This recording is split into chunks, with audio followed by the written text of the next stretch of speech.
What up, everybody? Welcome to Shineology 140. Imagine that, 140 shows in. It's great. Happy St. Patrick's Day, everybody.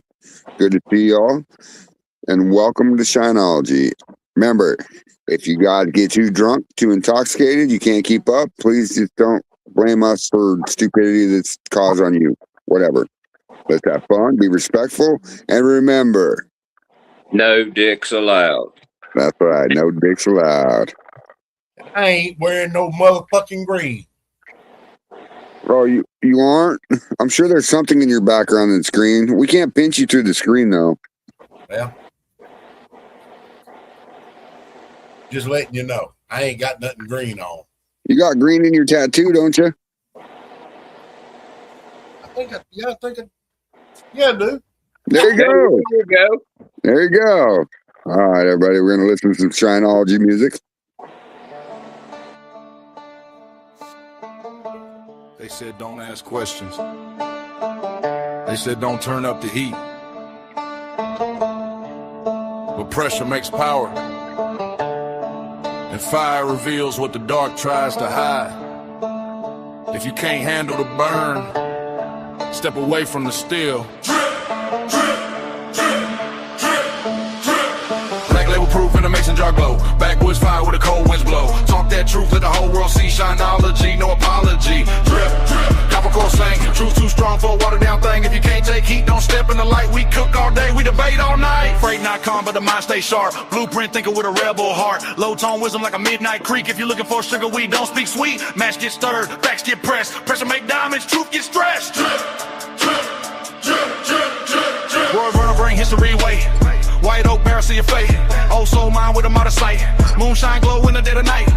Blueprint roots in the Appalachian dirt. If the line too thin, we peel that shirt. Drip, drip, drip, drip, drip. Straight jacket snap like a back road trap. Say it too raw, we ain't taking it back. Mic check thunder when the bass drop low. If you're faking the game, better lay down slow. No filter lens, no scripted scene. Just outlaw thought with a trap beat mean. Yosemite spark with a short fuse flame. Talk too slick, better guard your name. Shotgun cadence, gravel and tone. Step on the porch, better stand your own. Boom, truth echo through the hollow wall. Ain't no water down, shine at all. Off of the deep where the shadows move. Question every lie, they approve. Hidden hands in the smoke-filled room. Copper still humming, prophetic tune. Dot connect, while the fire stay fed. Truth wake souls they thought was dead. Smoke in the bag, right in the bang. Pressure make profit, truth bring pain. Drip from the core, hear that sound. Underground kings never watered down. Black label proof, let it burn inside. Backwoods thinkers with nowhere to hide. From freight not to the crew line. Shineology, state of mind. Drip, drip. Hear that ring, truth too loud for a puppet string. If you want it raw, step in the night. Shineology, cooking under blacked out light.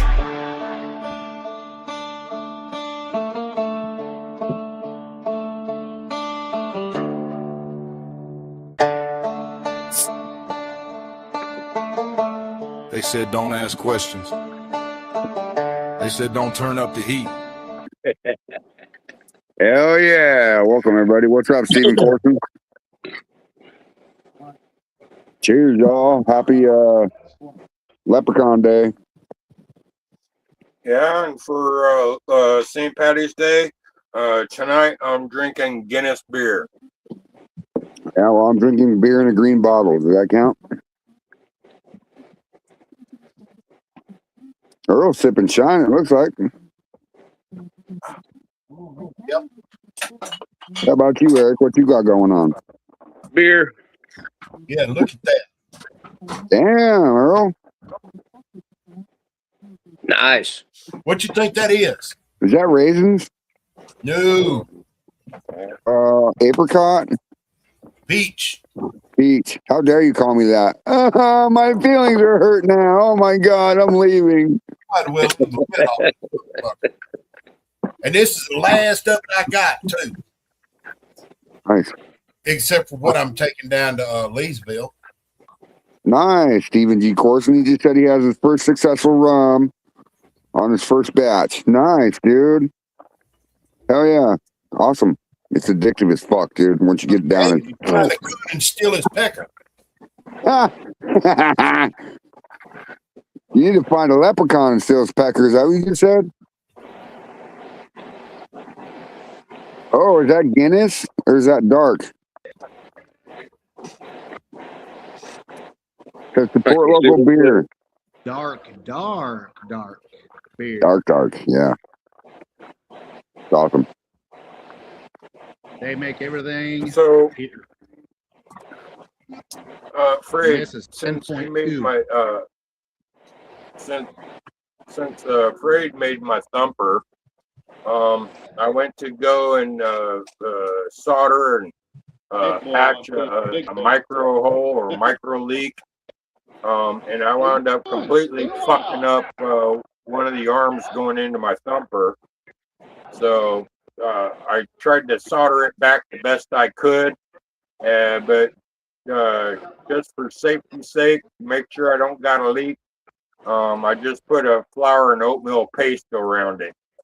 Hey, that works too, Phil. That works too. Yeah. Shit, put silicone on it. Which arm? Which Red silicone. just send me a picture of the arm, Phil. I'll make another one and send it to you. I don't give a fuck. Well, the arm itself is all right. It's the solder joint where the first arm goes into. Hold on, let me turn the camera around. I see what you're talking about, where it goes into the thumper. I gotcha. Yeah, look at that sticker, bro. It's been seen better days. Look at that sticker. Yeah, Shit, you need to clean that motherfucker up.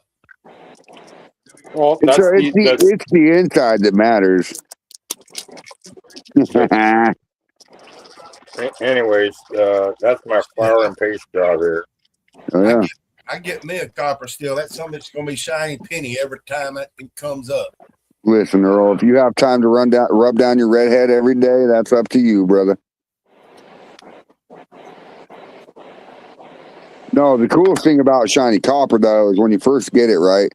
The first run or two it goes through, it goes from like a pink gold, or what do they call it? Rose gold at the bottom to almost a purpley orange at the top on the way out. It is so cool when it changes. I would love to be able to keep copper like that, but it doesn't do that.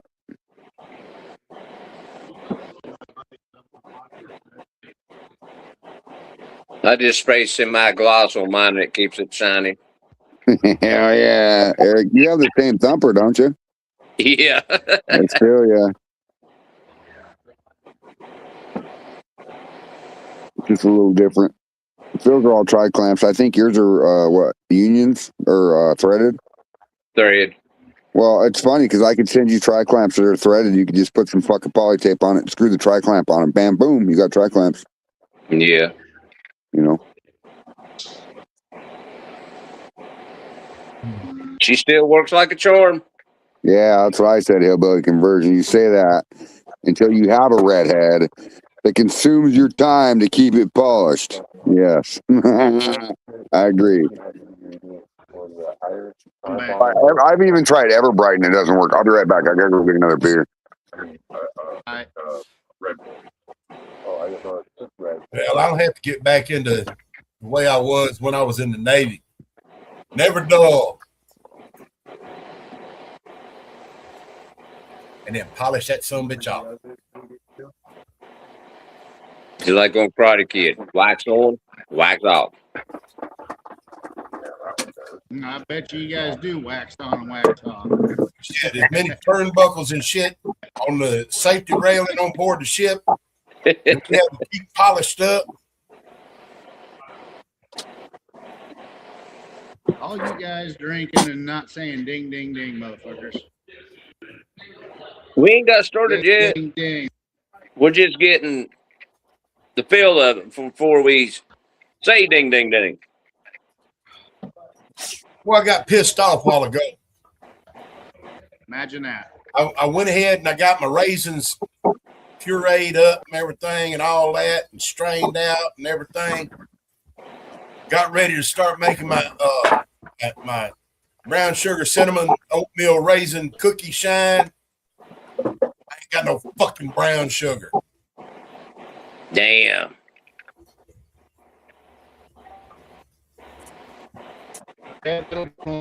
System. Brown sugar. You don't have no close neighbor you can borrow some from? No.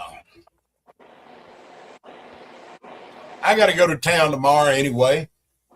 A little bit later.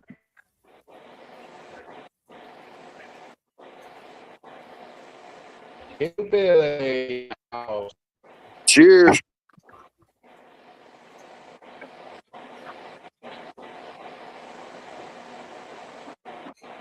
What's cheers? We ain't used to that word. Ding, ding, ding, motherfucker.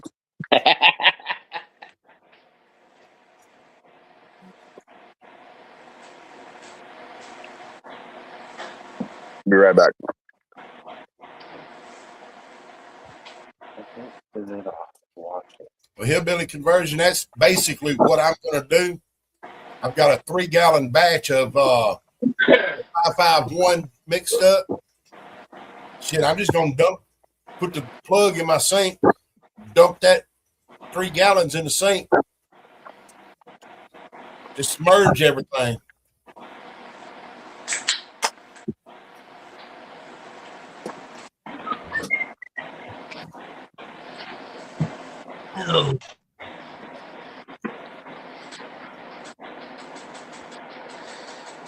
How many people is there, Roy? Having some shit up. Oh, like that. You just gonna put up the screen there. Yeah, Charlie. me.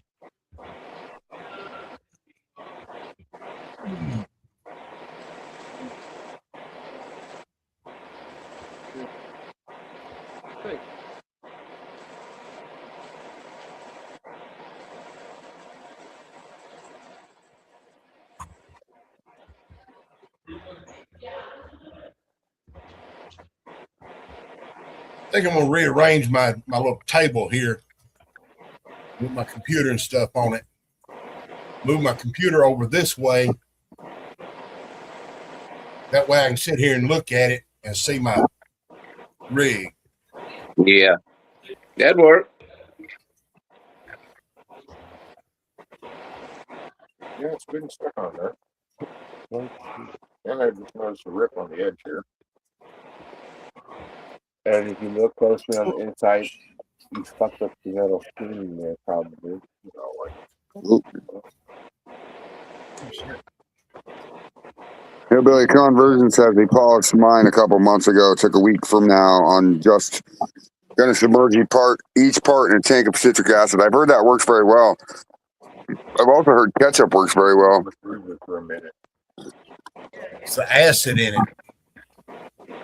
He says he will have to submerge each piece of his still in a 65-gallon drum to clean. That's a pretty good sized drum. What's up, Marie Jazz? Hi, everyone. I'm exhausted, so stopping in. Have a great afternoon. I'm taking a nap. Hi, Yeah. bye, Jazz. Hi, bye. Bye-bye. Bye-bye. Straight Jacket's a little busy right now, so he'll join us a little bit later. No worries. No worries.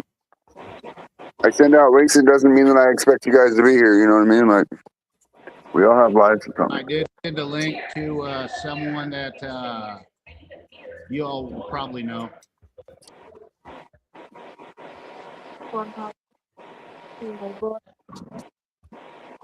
The reception here is a little off, so I might be bouncing in and out like I have been.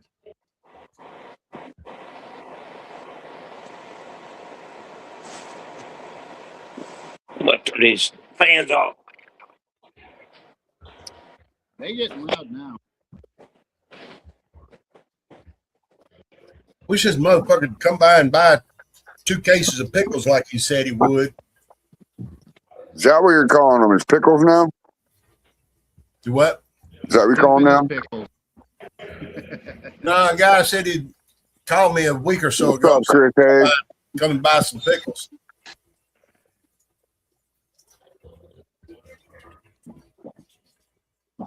Hey, Chris. Hey, Chris Hayes, how you doing, man? Y'all don't mind me. I'm at our local brewery here, Thunderhead Brewery, Axtell, Nebraska. Having a couple of beers. Drinking that Not Daisy, baby. leprechaun piss. Well, over 10 proof. It's good. How much is it? Over 10. Over 10. What's their highest proof they make? Or they make their own stuff there? Okay. Yep, everything's homemade here. Well, my question would be, who's the hoe that makes it? Homemade. He's not here. Oh, okay. Chris Hayes just got to Charlotte, North Carolina. The third guy in charge, we drove by his place. He was actually jump starting the truck.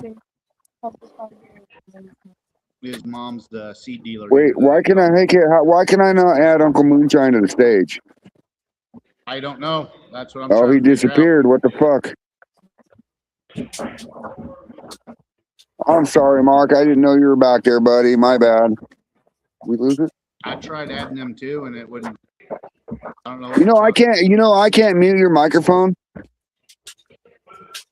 I got it turned. I wish I could put that on big screen right now. Fuck. There it is. There it is. Ha ha ha. Ha ha ha ha. I'm fast too, motherfucker. And sneaky.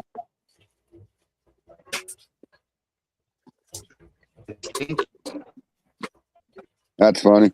He's frozen. He's losing his service in and out. You're going to have to hold still, Roy Warner, in order to hang out with the boys. There he is. Bam, boom, there he is. What up? Happy St. Patty's Day, guys. Yes, sir. Shots, fuckers. Hey, check it out. I got a new way of doing shots. Oh. Oh, hell yeah. That's cool as shit. Wear it around my neck. I've never used oats from the feed store hillbilly conversion, but I've heard they're not bad. I've used them before. Once you get them ground up, or you malt them and then ground them up, they do pretty good. Listen, hillbilly conversion. So the sugar. Oh, look at his green tie and everything. Yeah. Wow, Mark. 50 tonight. There he is. Look, baby, Mark's fancy. Oh, it is fancy. That's awesome. Bling bling today. Hell Okay, keep yeah. me some Mardi Gras. Get your green on. Go play. All right. But 50 pounds for $13 hillbilly conversion, that's a good deal because there you can actually, the diastatic power in oats is actually pretty good. It doesn't have as much sugar content, and some corns do, but the oats have sugar content. You might not get the SG you want to if you want to do like an all grain just for oats, because I've done that. So the SG would be a little bit less than what you would have with corn. Ah, Chris Hayes says, where them damn Lucky Charms at? Hell yeah.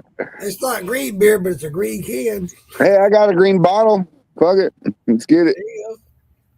Some Alfredo's Bamboo Grove. I wish I could get that in Kentucky. That's what I need to do. I got any more? Hi, Charlene and Richard. She says, hello, Destiny K. Hi, Summer.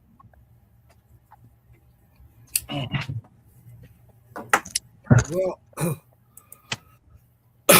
damn. Lunchbox out here. Oh, hell yeah. Well, that all being said, it being St. Patrick's Day, I want to raise a toast. Let's get a shot ready. I got a toast. Oh, shit, excuse me. You got Get your it. shot ready? Get it. May your troubles be less, your blessings be more, and may nothing but luck walk through your door. Hell yeah. Chris Hayes says, hello, praise the better half. Did you guys know? Did you guys know that St. Patrick was not Irish? Yeah. Isn't it like Norseism or something? I forget what it was. It somewhere. Some kind of English. It was What's up, Motor City Hillbilly? shit, I forget. But he was English. See, now I wanted to do like an Irish theme tonight or whatever, or St. Patrick's Day theme tonight because, but I wanted to look up like a story, like was downloaded like maybe like an audio book that was like 45 seconds or so, and play it on the show. But I'm thinking that they might hit me with plagiarism again. Yeah, once motherfuckers. they get you, it's scary when afraid that you do that. Like you said, once you get one thing, they'll be watching you. You know what I'm saying? Right. So yeah, it's scary to even try to think of shit like that. Do it, hillbilly conversion. Jar of shine green. Do it. He was Hey. I assume the box that Charlene is talking about is that little ice chest I picked up. Huh? I got to make some more green apple. There you go. That's good candy. What's up, Charlene? Did you also know that? Well, he was a Roman. He was born in Roman-controlled Britain. He was kidnapped at age 16 and taken to Ireland as a slave. Later on, returned as a missionary and became the island's patron saint. Wow. Pretty cool. Imagine that. And did you know the celebration they do this Saturday before St. Patty's Day? They call it Snake Saturday. Snake Saturday, really? But do you know there's no snakes in Ireland? What the fuck? They did that to symbolize driving out evil or old pagan stuff. Wait, hold on. Why are there no snakes in Ireland? There are no snakes in Ireland. What the? Did they eat them all? Like, what the fuck? Hell, I don't know. Maybe they just don't like that the snake had a longer head and body than their wiener did. The leprechauns ran them all out, I guess. I don't know. Yeah, it's probably the luck of the land. I know that I'm a little bit Irish and shit in my background because I actually went to a family reunion one time and had to wear a kilt. I think I was like 8. Oh, wow.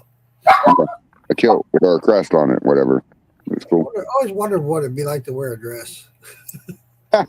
Wow, Mark, you can just go in there and get your wife and bring it out to the shed and wear it, put it on your OnlyFans, and then you'll know, right? I mean, I ain't going to do it. I just always wondered, It's got to be pretty breezy. it'd be like wearing a kilt, I guess. Yeah, that's what I'm saying. When you said kilt, it reminded me of a dress. So Yeah. That reminds me of an old Irish. Remember though, there's always a snake. There's always a snake somewhere. he might bite you. He might bite you. Yeah. That reminds me of an old Irish joke or Scottish joke, whatever it was. But anyway, this Irish guy walked up to these 3 ladies sitting on a bench seat in the park. And he walked up to the first lady and she says, "Hi, how are you?" And he says, "Hi, how are you?" And put his leg up and she had a stroke. So he went to the second lady and he said, "Hi, how are you?" And she said, "Hi, how are you?" And he put his leg up and she had a stroke. Well, the third lady, he said, "Hi, how are you?" And she said it back and she goes, "Don't try that with me. You're not big enough for me, sir." Damn. All right. A stroke. She had a stroke. I got you. That's pretty good. I like that. Did you know that the first St. Patrick's Day parade was not in Ireland? What? Really? The earliest recorded parade was in 1601, and it was in St. Augustine, Florida. Well, that makes sense, I guess. There you go. The big New York City parade began in 1762, 100 and some odd years later. I got you, hillbilly conversion. It just, I was just confused because they're. Whoa, that's a lot. That's a mouthful, Chris. Hold on. About having nerve damage that I have. Yeah. Shavings. We drink shavings? What is it?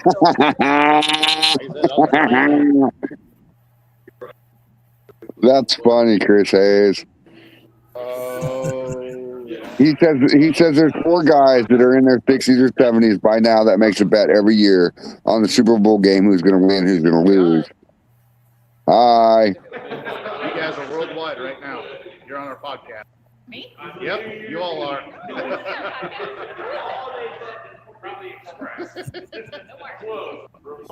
Hey, Larry. All we can see is a TV. Say hi. What kind of podcast? Moonshine Podcast. Moonshine Collective. All you were Yeah. showing us was a TV. That's awesome. I seen his friends. Yeah, I saw him. I saw him. That's awesome.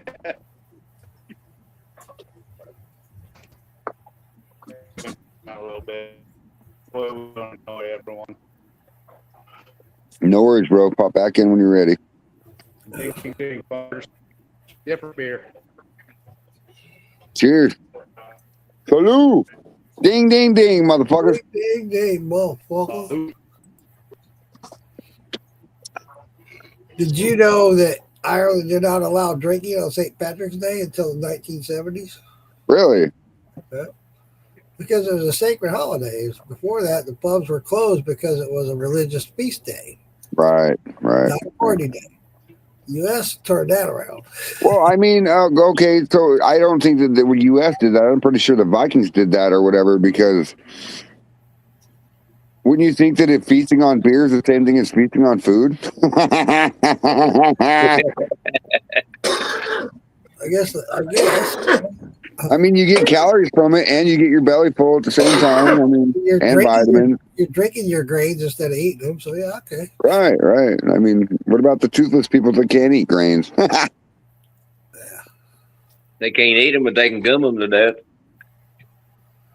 I guess. I mean, is that how they get sour or chewed barley? They didn't have blenders back then.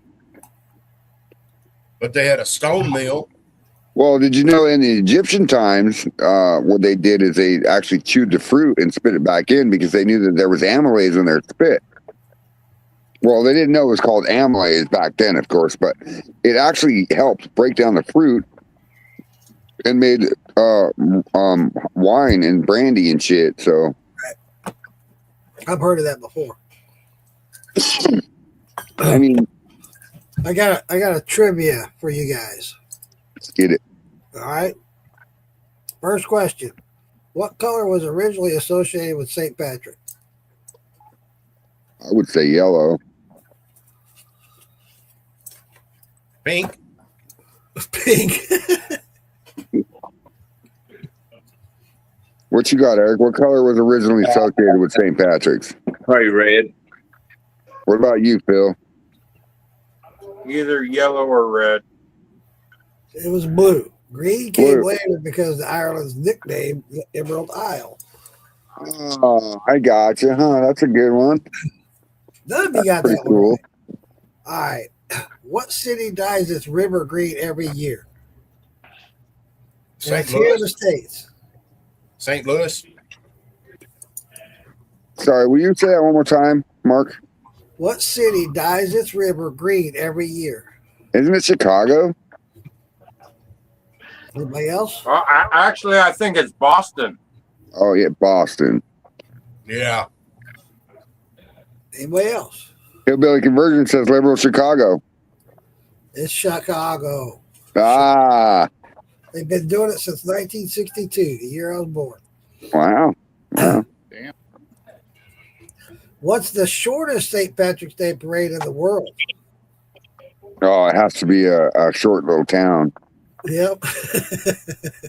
What would be a small town? Charlene and Richard should get this one. Ooh, yeah. Tiny Stone, Arkansas. Hot Springs, Arkansas. Hot Springs. It's I only was 90, close. it's That's Big 98. Chuck. It's 98 feet long. 98 feet long. Wow. That's funny. That's awesome. I already gave you the answer to that one. Was St. Patrick actually Irish? Chris Hayes says, damn, you are old, Uncle Moonshine. Yeah, I am. Okay, here's one for you. I know you're all going to get this one wrong. What food do Americans think is Irish but isn't really? Irish food, huh? Most people eat it on St. Patty's Day. Corned beef? And cabbage. Yes, and cabbage. Corned beef and cabbage, huh? And carrots and onions. That's the American tradition, but it's actually bacon and cabbage. Bacon and cabbage, huh? All right, here's one for you. What do leprechauns do for a living? Hide the gold. Hide the gold. Spin yarn. Any Oh, others? Charlene said you need to ask that again about the hot springs one. What's the shortest St. Patrick's Day parade in the world? And for you, Charlene. Hot Springs, Arkansas. Yeah. So, what do leprechauns do for a living? I don't know. They're shoemakers, Shoemakers. tiny fairy copters. That's funny. Go get some supper. Go get you some supper, baby. Chris Hayes says their ex-elf's going bad. Nah. I saw What that do they earlier. like to do the best though? Work at Willy Wonka Chocolate Factory. No, remember the video I shared? They like to fucking run through the fucking grass so it tickles their nuts. Yep.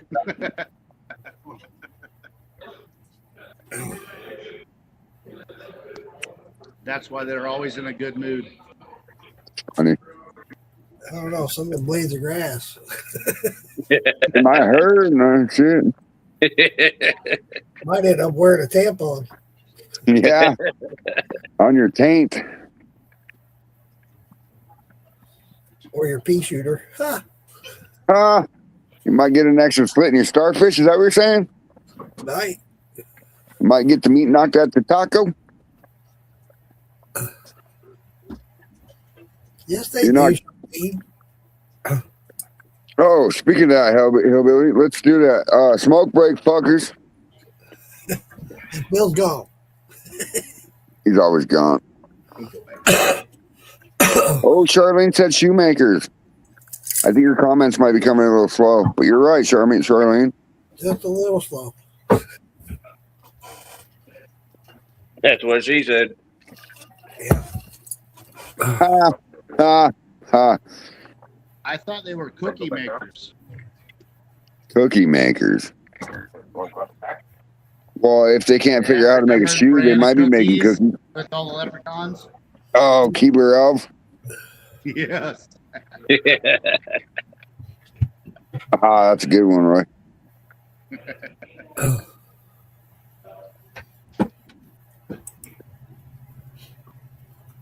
So what are you guys all doing tonight? Watching you. Well, we're watching each other now, aren't we? Here from Thunderhead Brewery. She says, I don't want to do it, go through Arkansas. They get all covered in chiggers.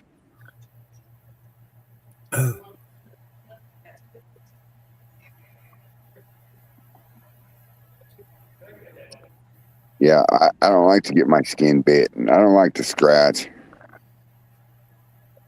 It's dumb. Well, Bugs it's are already stupid. scratched and it don't matter.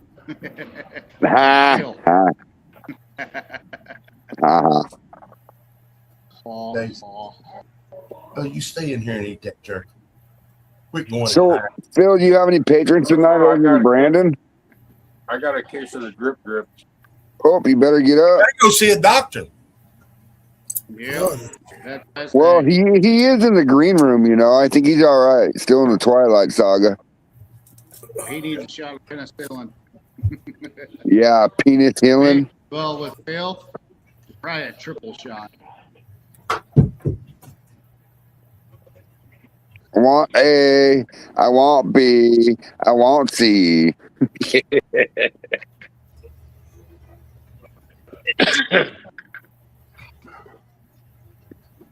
Damn, why did George Thorogood just go through my damn head? George Thorogood? Yeah, because I want bourbon, I want whiskey, I want beer. It's a bourbon and scotch in a tried beer. taking that challenge? Drinking every time of something what they say? It took 5 of us Marines and we barely survived. Damn, I did it 4 times. Nope. I was like Phil. I was out. that's funny. And the 5 of us Marines, we were so up, you can imagine. Oh, I know how Marines get. My son's one of them. Oh, I know.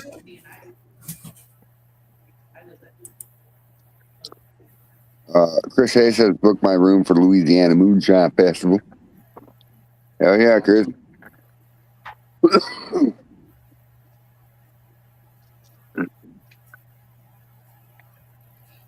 Why do people wear shamrocks on St. Patrick's Day? Isn't it supposed to bring luck? Because real rocks are too heavy. Oh, you know, that's why most of us carry guns, because cops are too heavy. What's a leprechaun's favorite type of music? Shamrock. Shamrock and roll. Ah, Oh, kiss the Blarney Stone. You would, Phil. yeah, I know. Michael Moonshine, where does the Blarney Stone come from? You kidding me? Well, yeah, that you probably screaming Blarney as it came out, yes.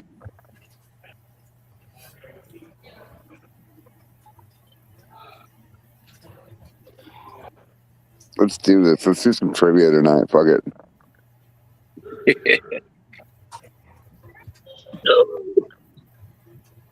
I'm trying to bring some crazy fuckers on the show. Make it a little entertaining. No drama, though. No drama. Why did the Irishman bring a ladder to the bar? He was too short. He heard the drinks were on the house. It's funny. Blarney Stone is the D Hotel in Vegas. I've been there, actually. Yes, What stays in Vegas? it stays in Vegas.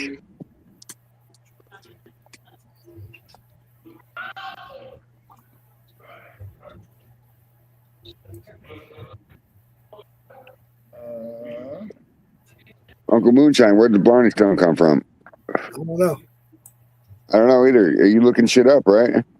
No. No? Actually, I think I remember something from the History Channel. The Blarney Stone is like a brick in a wall. Okay. Wow, Phil. That took you like people 35 seconds to compute. And people have to lay upside down or lay on their back on some kind of bench and tilt their head back so where their head is upside down when they kiss the Blarney Stone. Huh. Like a keg stand, but without liquor. All right. Yeah, exactly. Here's one for you that's moonshine related with St. Patrick's Day. Why don't leprechauns run moonshine? Well, why? Because every time they hide a still, someone follows the rainbow right to it. Oh, that's a good one. Wow. That's awesome. What do you get when an Irishman tries your backwoods shine?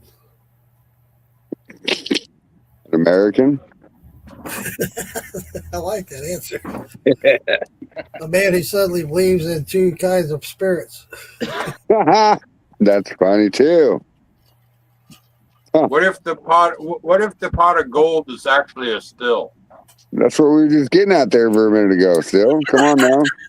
Phil, where Hey. you at, man? On that note, hey Phil, what did the daddy tomato say to the baby tomato? Stomp, catch up. Yep, stomp, catch up.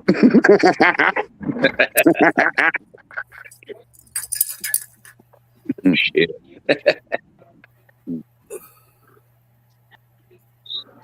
It's fucking No, funny. it's called hurry up, nutsack. Oh, I know why he's bringing up the word still, because he's probably got an overflowing jar right now. Hopefully he doesn't come back with a gas mask on. Fuck. Well, my daughter Be just got Brandon. Go ahead, Mark. my daughter Cassie just got engaged today. Really? Yeah, Awesome. they're in Dublin. They're in Congratulations. Dublin, Ireland right now. Wow. Well, shouldn't she know some of this trivia? but she's not here. You should text her these trivia. They're probably sound asleep. I don't know what time it is over there. Nah, I don't know either. I mean, if they're partying and having fun, shit, what time does it matter? Man, she's been seeing it all. I They've been think all it's over. a 7-hour difference from where I'm at. So it'd be a 6-hour difference where Mark is at.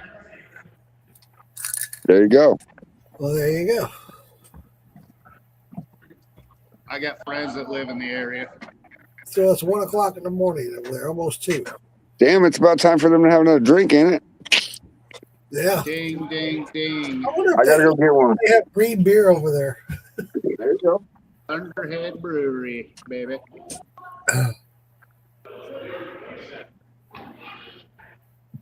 Why did the leprechaun refuse a second jar of shine?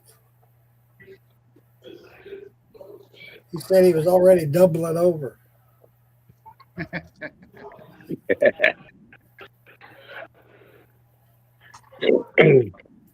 Or seeing double. Doubling. Eric, does your shirt Dublin, have a pair of Ireland, boobs on Dublin. there, or what's going on? What is it? Your shirt at the lower bottom, are those boobs or what? No, that's cans. Okay. 6 of them. Because I'm working on my 6-pack. All I seen was 2 of them. I didn't know if you were wearing an old lady shirt or something.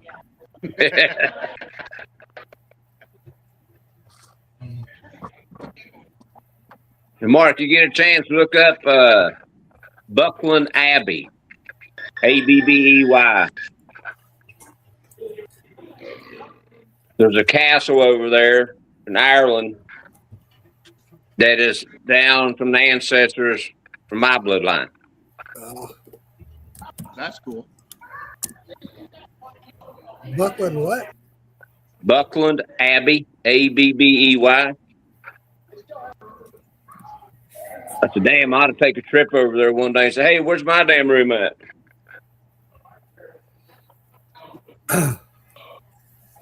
Buckland Abbey, the pirate, the monks, and 700 years of history. Buckland Abbey is a 700-year-old former, I don't know how to pronounce that, monastery in Devon, England, later home to Sir Francis Drake. Queen Elizabeth's favorite privateer. Wow. Founded 1278 by Amicia, Countess of Devon. Yeah. What colors of the kilts were there? It was bought by Sir Richard Grenville, then sold to Sir Francis Drake in 1581 after his circumcision. Circumcision. What the fuck? Don't sign me up for that. Today, it's a National Trust property with gardens and great barns and exhibits on Drake's voyages. Wow. What can you see there today? The Abbey House, built inside the old church. You can still see the medieval arches in the upper floors. Huh. Huh.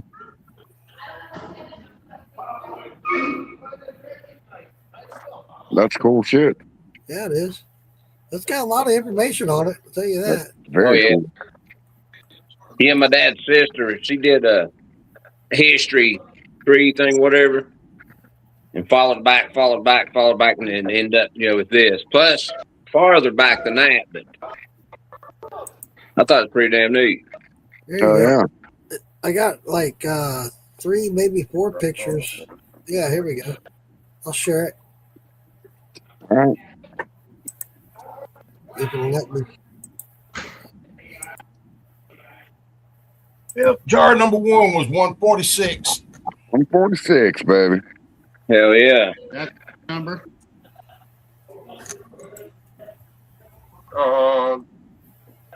I guess I can go ahead and proof test my 4-shot. Is that shared? Yeah. That's cool. That is cool shit. Oh, look at that.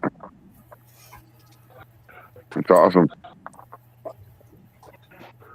There we go. I'd like to go there and take a tour in it.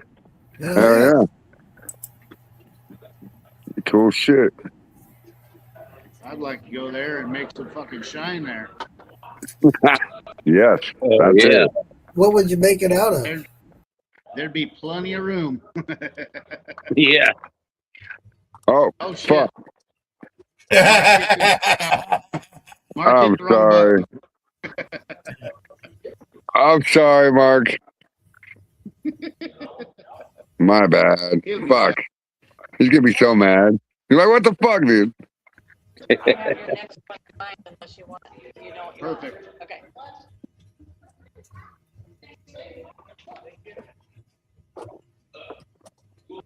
Man, I feel bad now. He'll bounce back in. Hopefully I didn't hit the wrong button. Hopefully I didn't ban him from studio. Oh, there he is. No. What'd you say you were going to do? I'm sorry, Mark. That's my fault. I'm sorry. Hey, Phil, what'd you say you were going to do? Proof your 4 shots? Yeah, I'm proofing the 4 shots right now. Why are you worried about proofing the 4 shots? See what comes out just to first. know where I'm starting at. Right. And it looks like it's going to be my 4 shots is coming in at 158. Appreciate it. Maybe 156.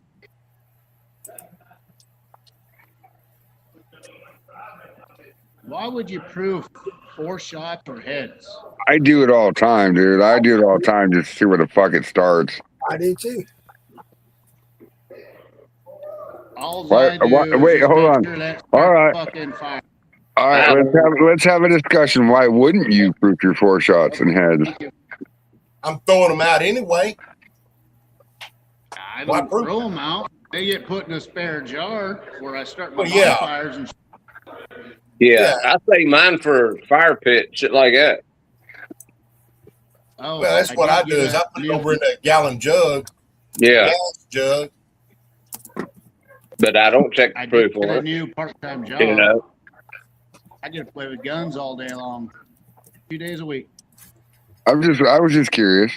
It's a good discussion to have. I mean, this is what we should put topics in our groups as. Is like, why do you or do you not? Like, see what people say. That's good. That's good content.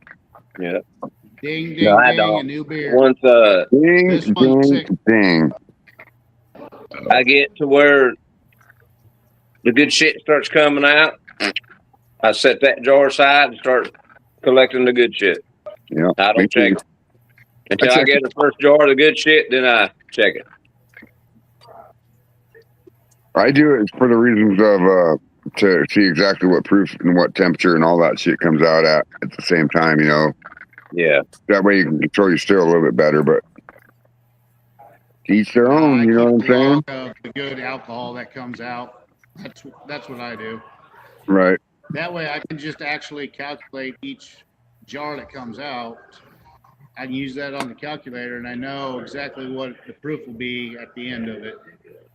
Yeah, so it's 158 on the stick with a temperature adjustment that brings it down to 156.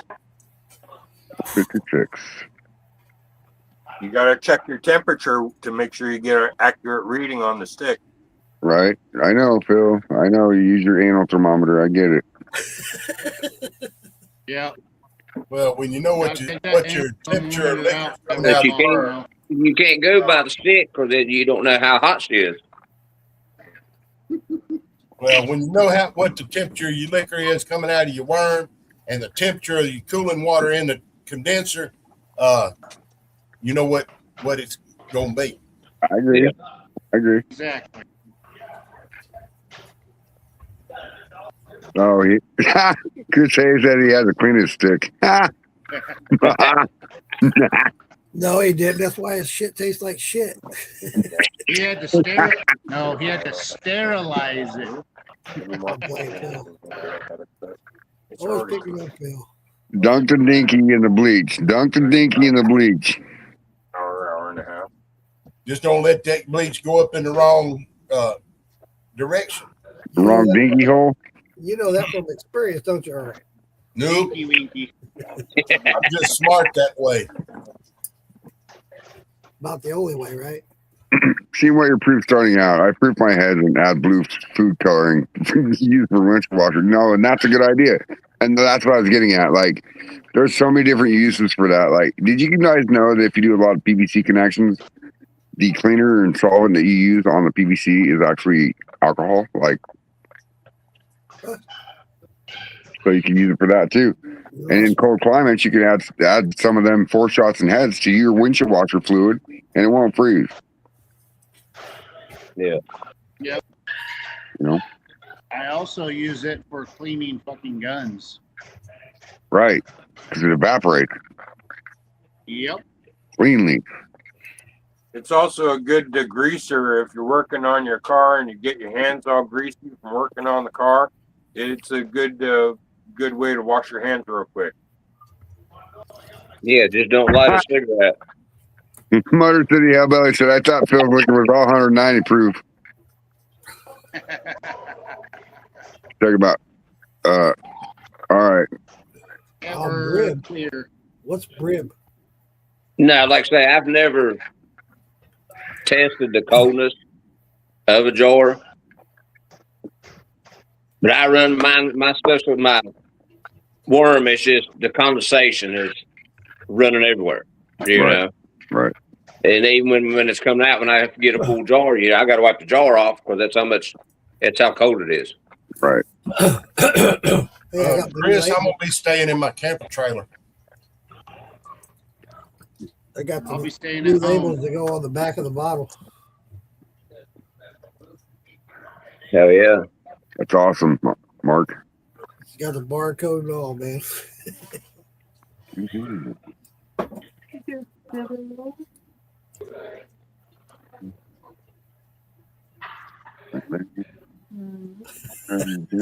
That's funny, huh, Billy? Yeah, that is funny. He says, hoping to get pulled over so I can clean my windshield when officer walks up. That's great. Yeah, that's fucking great. Nope, you have. Chris A says he'll be at the Hampton Inn. Nice. Cool. Not everyone's as fortunate as you, Chris. Using those goddamn points.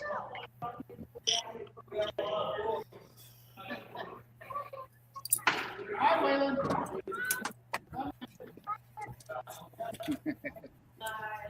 I'll be sitting here at the house wishing everybody has a damn good time. Me too. Yeah. Actually, I'll be going down there just before I go to Popcorn Set and Jam. What's the I've date on got popcorn an again? invite from Little Willie to go hang out with him. You're going to go hang out with a little Willie? Little Willie Edwards from I know. I had to say it. I'm sorry. I know. I set myself up. I knew I had to set myself up. You did. But then I also get to hang out with some of the others down there too. Chase Oh, yeah, that's Landry awesome. invited me to go hang out there. He's actually given me a kind of a competition thing. I got to come up with a Bloody Mary, but he wants crawfish instead of bacon flavor. Oh.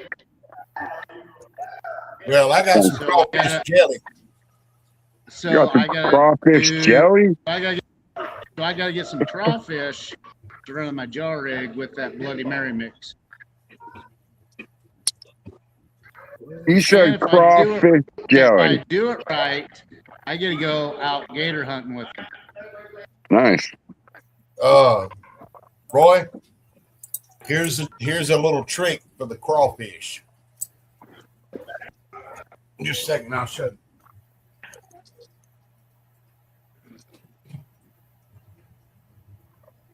Uncle Moonshine, Motor City Hellboy says Popcorn Sutton, June 6th, 7th. Uncle Moonshine. Just got it. Actually, I think it said the 5th and 6th. There's your crawfish Oh, flavor. yeah. Okay. I looked it up. Says June 5th and 6th.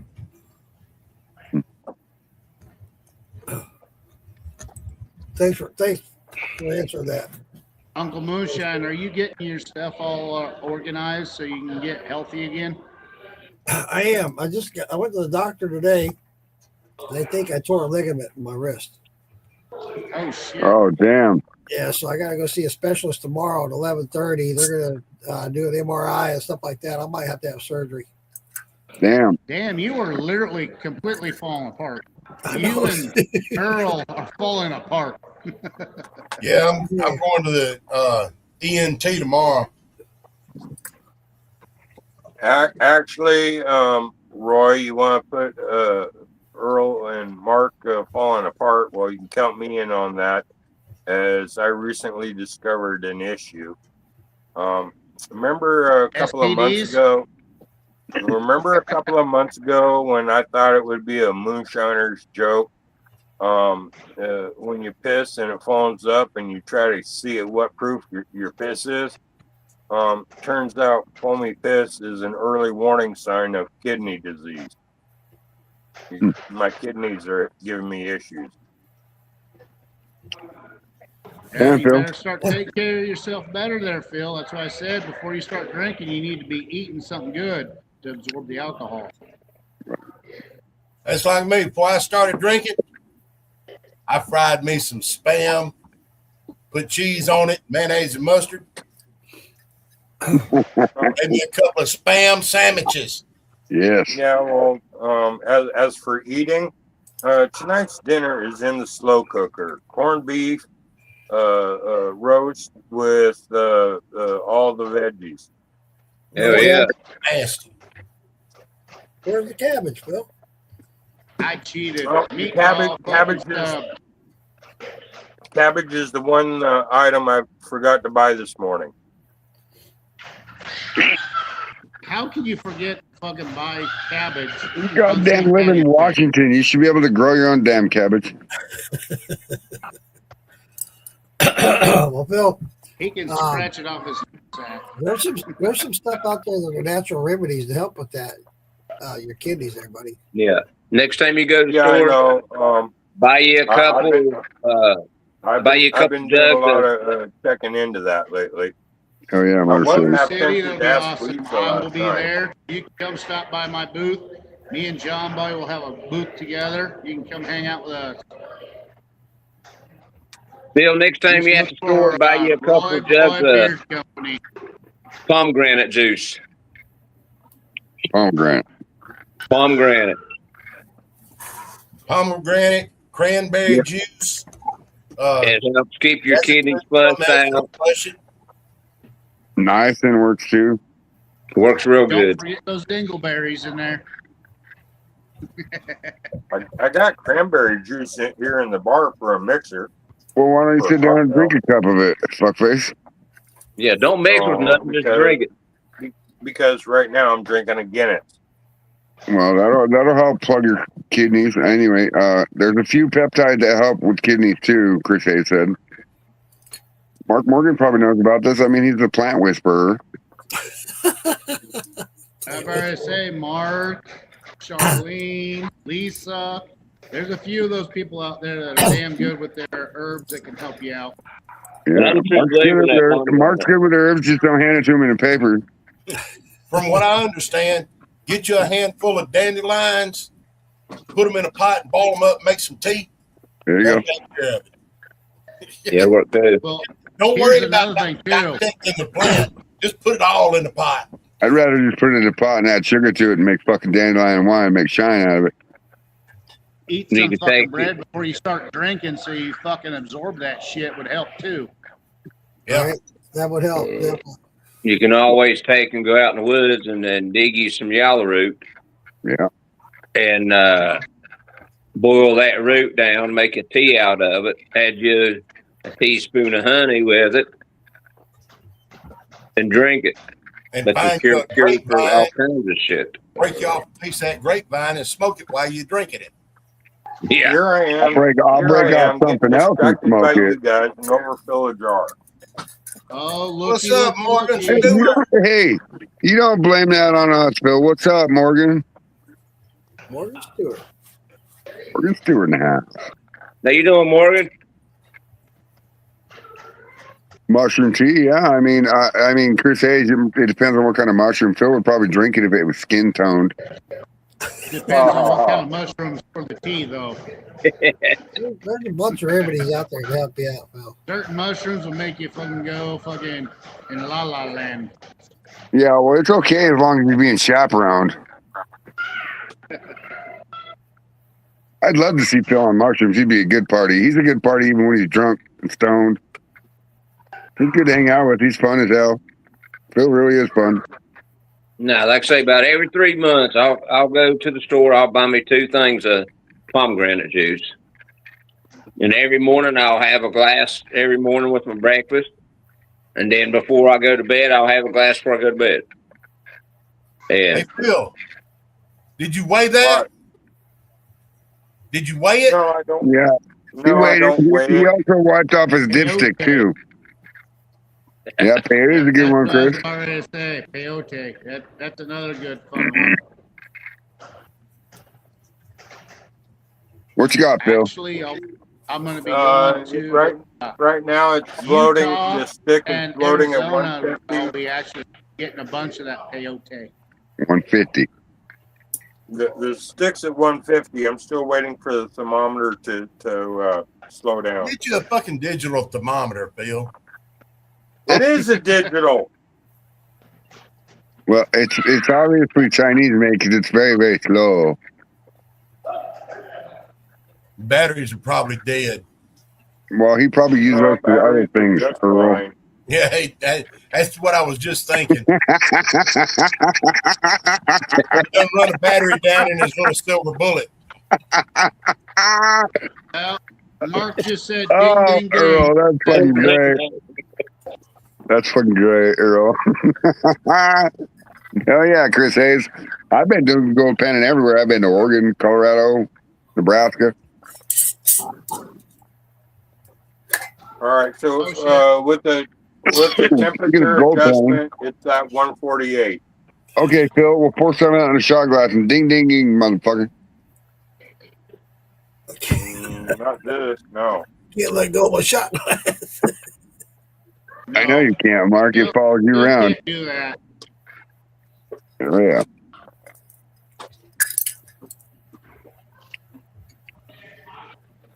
The good part of it is always right there. Wait a minute. I did the math backwards. My last did the fucking math drink backwards. here, and I'm It's gonna head actually- home. I can hang out with y'all. Yeah. Well, I did the math backwards. It's actually at 152. Phil, I'm wondering how much shit you did backwards in your life. I mean, you came up with Brandon. Yeah. Well, he's my second mistake. Damn, that's a hell of a thing to say about your son. I wouldn't say he's Same damn thing. I wouldn't say he's a mistake, Phil, to be honest. I actually no. Marrying his mother was a mistake. There you go. That's But at better. the same time, it's still his mother. yeah, I can honestly say every woman that I've been in a relationship with was not a mistake. Even the one that had my son, and he was not a mistake. I agree with you 100%, Earl. It just didn't work out. It's just time, and like it's the same thing with friends and people you meet in life. Like you take little things you learn from each other and use them to your advantage or not in life or whatever, you know. And we talk about shit and we work through shit, and it's, you know, that's what makes us who we are. The ones that meant the most to me, I actually ran off with my drinking. With your drinking buddies. No, with me drinking. Oh. with his drinking. I thought you said ran off with my drinking buddies. Well, I can kind of see that, Earl. You're a little bit of a firecracker at times. Oh, but whenever I got with them and I'd been drinking, it was on, buddy. Damn, bro. Damn. Hell yeah. That's what the problem was. They couldn't keep up. Yeah, I can see that. You're very high strung, even though you're a bigger gentleman or whatever. But you do a lot of shit all the time. Like you're doing something all the time. You know. Yeah, that's why my body's fucking wore out. Yeah. Yeah, but your mind keeps going. You know what I mean? So you got to keep doing it, or you fucking fail, right? Butthole is wore out. My You're what? right, Chris. I'm gonna have to do that. Your Chris. butthole. That'd be a good idea. That is a good idea, right? Walk around the festival, 2 shots. Yeah. What did you try to say, Uncle Moonshine? Where I get one of those at? Well, from me, of course. Over yeah. that booth. Ding, ding, ding. Ding, ding, ding. I did ding ding. I just ding ding too. You're making me drink and drive now, are you? No, you're drinking and driving, and you said that on live, so you probably should turn your GPS off for a minute. My GPS just got turned on. Well, yeah, that's because you were rubbing it the wrong way. I was gonna say that's No, not I what was she rubbing it said. the right way. Oh, there you go. Chris Hayes, do the chain that lights up so you don't lose it. Yeah, that's what we need to see all the audience running away from us with our LED lights blinking. I stole this necklace from Uncle Moonshine. There they go. Phew. Damn, I gotta get another one out the box. All right, now I'm on the road, going for the back roads. Let's tell the whole world. But yeah, Fred, you're right. I'm sitting here making this run, but my mind is on other shit too. Yes, no, and that's what you. I got 4 bags of these green apple candies, and I'm trying to calculate how much liquor in a jar I need to have in it for each bag, or how much candy in each jar. See, and listen, Earl, that's what I learned when I first started moonshining. And I never looked at the world the same after I started moonshining. Like, I can go to a store and go to get groceries, and next thing you know, I have shit in my cart that I know that I can ferment. Yeah, it's me now. and no matter where I go, like, can I ferment that? Can I ferment this? Can I ferment that? So my first spot I go to in the grocery store is I'm go in the door and I hang a right straight to the fruit and vegetables. So, yeah. And I'm looking to see what berries is there and what fruit's there, and yeah, plucking a grape out of this bag and tasting it, and a strawberry. Mm-hmm. So Mm-hmm. you're gonna flavor your shine with some candy? I'm gonna do one of them with the green apple candy. Hey, what fruit do you use, Earl? I sold a half a gallon of it for $80. Damn, bro. Yeah. What do you proof your stuff down at when you use them candies? Most time I proof it to 100. I would say too. I hope That's you're usually When you what use I those candies, it drops it pretty quick. Yeah. I Well, when usually- I do mine, because I use the same thing that you're using, but I got the oh my God. certain thing. I usually add 15 candies to a quart. That's dirty. Yeah, I That's don't know. dirty talk. I don't like doing it. It just adds that sugar and it kills the alcohol flavor. So I quit doing it. I did that years ago, and I was like, not for me. I Yeah, mean, like say you take 100 proof jar, a quart jar, you add 15 candies to that, you get your flavor and you still, the kick is still there. You know what Yeah, I'm saying? I get you. It just added too much sugar for me. That's what I'm trying to say. Yeah. Right. Yeah. But So I don't- basically, it's one bag of candy to a quart jar.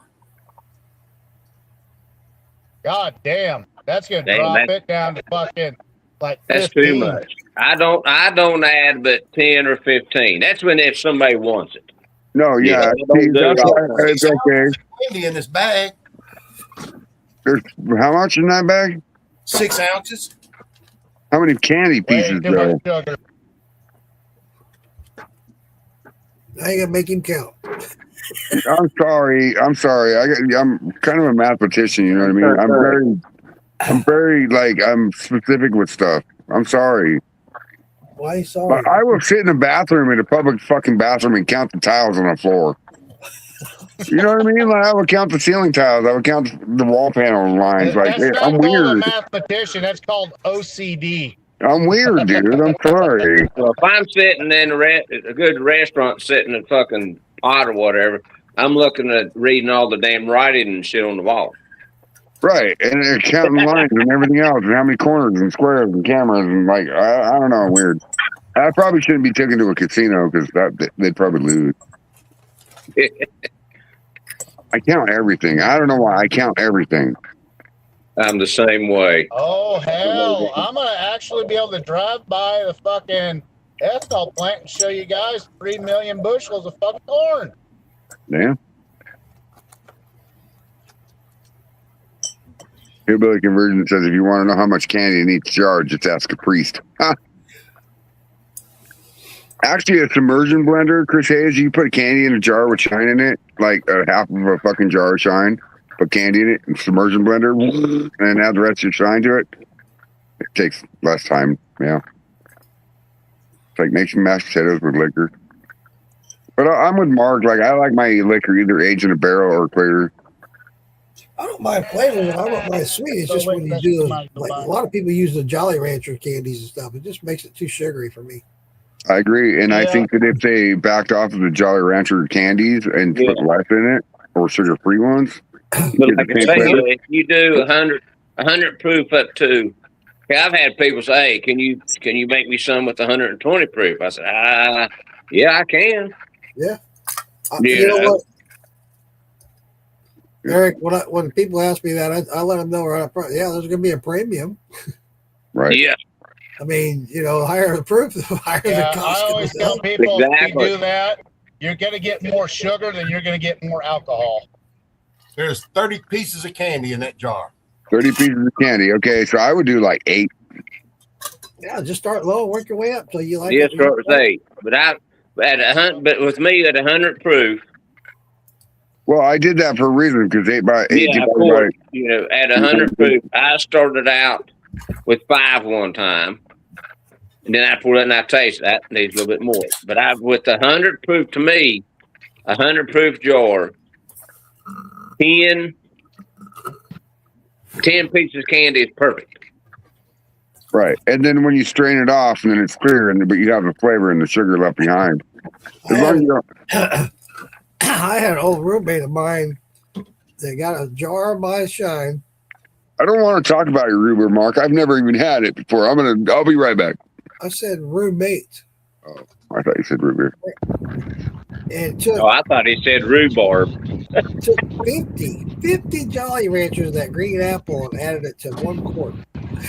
Drive that fucking vehicle through that field and fill your That's trunk too and much. drive off. That's 50 3 candies million too much. bushels of corn right there. And they got 7 of those fucking piles.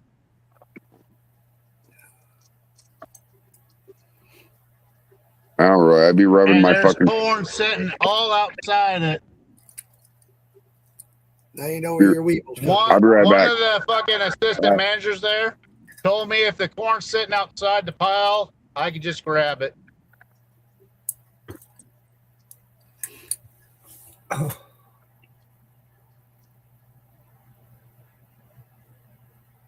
Oh shit, I'm on it. 1/8 of a tank. Hopefully I get to make it home.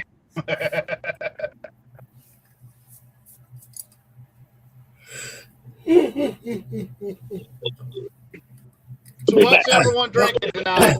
I can put Brian LPR's green shot glass on there. That's what that. I'm drinking my peach shine. That crappy old peach. I am right now transporting with hard iced tea, twisted tea, 8% volume, and it is blue raz. And I'm not a fan of it. Blue Like Mark raz. said, it's too sweet. Thing is, I forgot to write down exactly how I made this peach. Well, that's fucked up, Earl. I know it because it's damn good. You want me to send you my recipe? You mean send me my recipe? Oh shit, low fuel light just came on. Hopefully I make it home. All right, Fred Flintstone, get the pedal on them feet. My ass is going 50 miles per hour on the gravel road. I think what I'm going to do is take 2 bags of these green apple candies and put in a half-gallon jug. That's the same as 1 bag per quart. Same thing.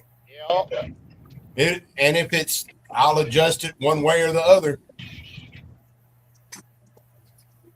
When I do my sour apple, I thinly slice green apples and throw them in there afterwards. And then I throw in a few Jolly Ranchers. That way it downproofs it a little bit for the ladies, but you also get that real fresh sour apple flavor in there. It kind of counterbalances everything. Oh yeah. So I'm gonna change the subject here for a minute, guys. Are you guys ready? Can you put me on big screen, Roy, please? Give me a second. He's driving. Can't you put yourself on big screen? I can't. My fucking phone won't let me. Oh. There we go. Maybe. There we go. Come on. There we go. Hi, how's everybody tonight? How you doing? All right. So, a couple weeks ago, we lost somebody important in the moonshine community, which everyone's aware of. We lost Paul Moose. It came very suddenly. Today, Michelle Moose reached out to me, and she wanted me to speak on her behalf tonight on Shineology, which I told her I would. So basically, I wanted to take a moment tonight to speak on the behalf of Michelle Moose. She wanted everyone to know how deeply grateful she is for the overwhelming love, support, and kindness that so many of you have shown during this incredible, difficult time. From the bottom of her heart, she truly appreciates every message, every prayer, and every person who has reached out or tried to help in any way. Right now, Lane and Michelle are still trying to figure out their footing emotionally. This loss is something neither of them imagining having to face, and the pain of it is something that they will carry with them forever. But the outpouring of support from everyone has meant more to them than words could ever fully express. They also want people to know if anyone would like to come and be there for Paul's memorial. You are absolutely welcome. They know not everyone lives close by, but anyone who wishes to attend and help honor and remember Paul can reach out to Michelle Moose or Morgan Stewart for the address and details. Michelle would truly appreciate the chance to have people there to share memories and show love for Paul. Again, Michelle asks that we pass along thanks to everyone who has stood behind them through this. Your kindness, your prayers, your support has not gone unnoticed. They mean more to them than you could ever know during such a difficult, heartbreaking time. So Michelle wants you guys to know that she appreciates everything that y'all have done for her and Lane during this time of losing Paul to help her and Lane continue on. And there you go, guys. Thanks for sharing. Thanks. You're welcome. Oh, yeah. That, ding, ding, ding. Moment of silence for Paul. Yes, sir. Absolutely.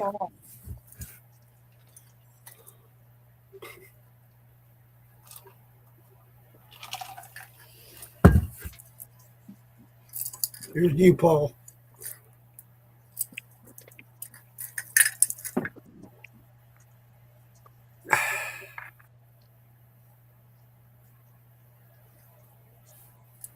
Oh yeah. Finish. Thank you guys for your silence, your words, and everything that you guys have done. You viewers, people on stage, everybody that has anything to do with this. Thank you.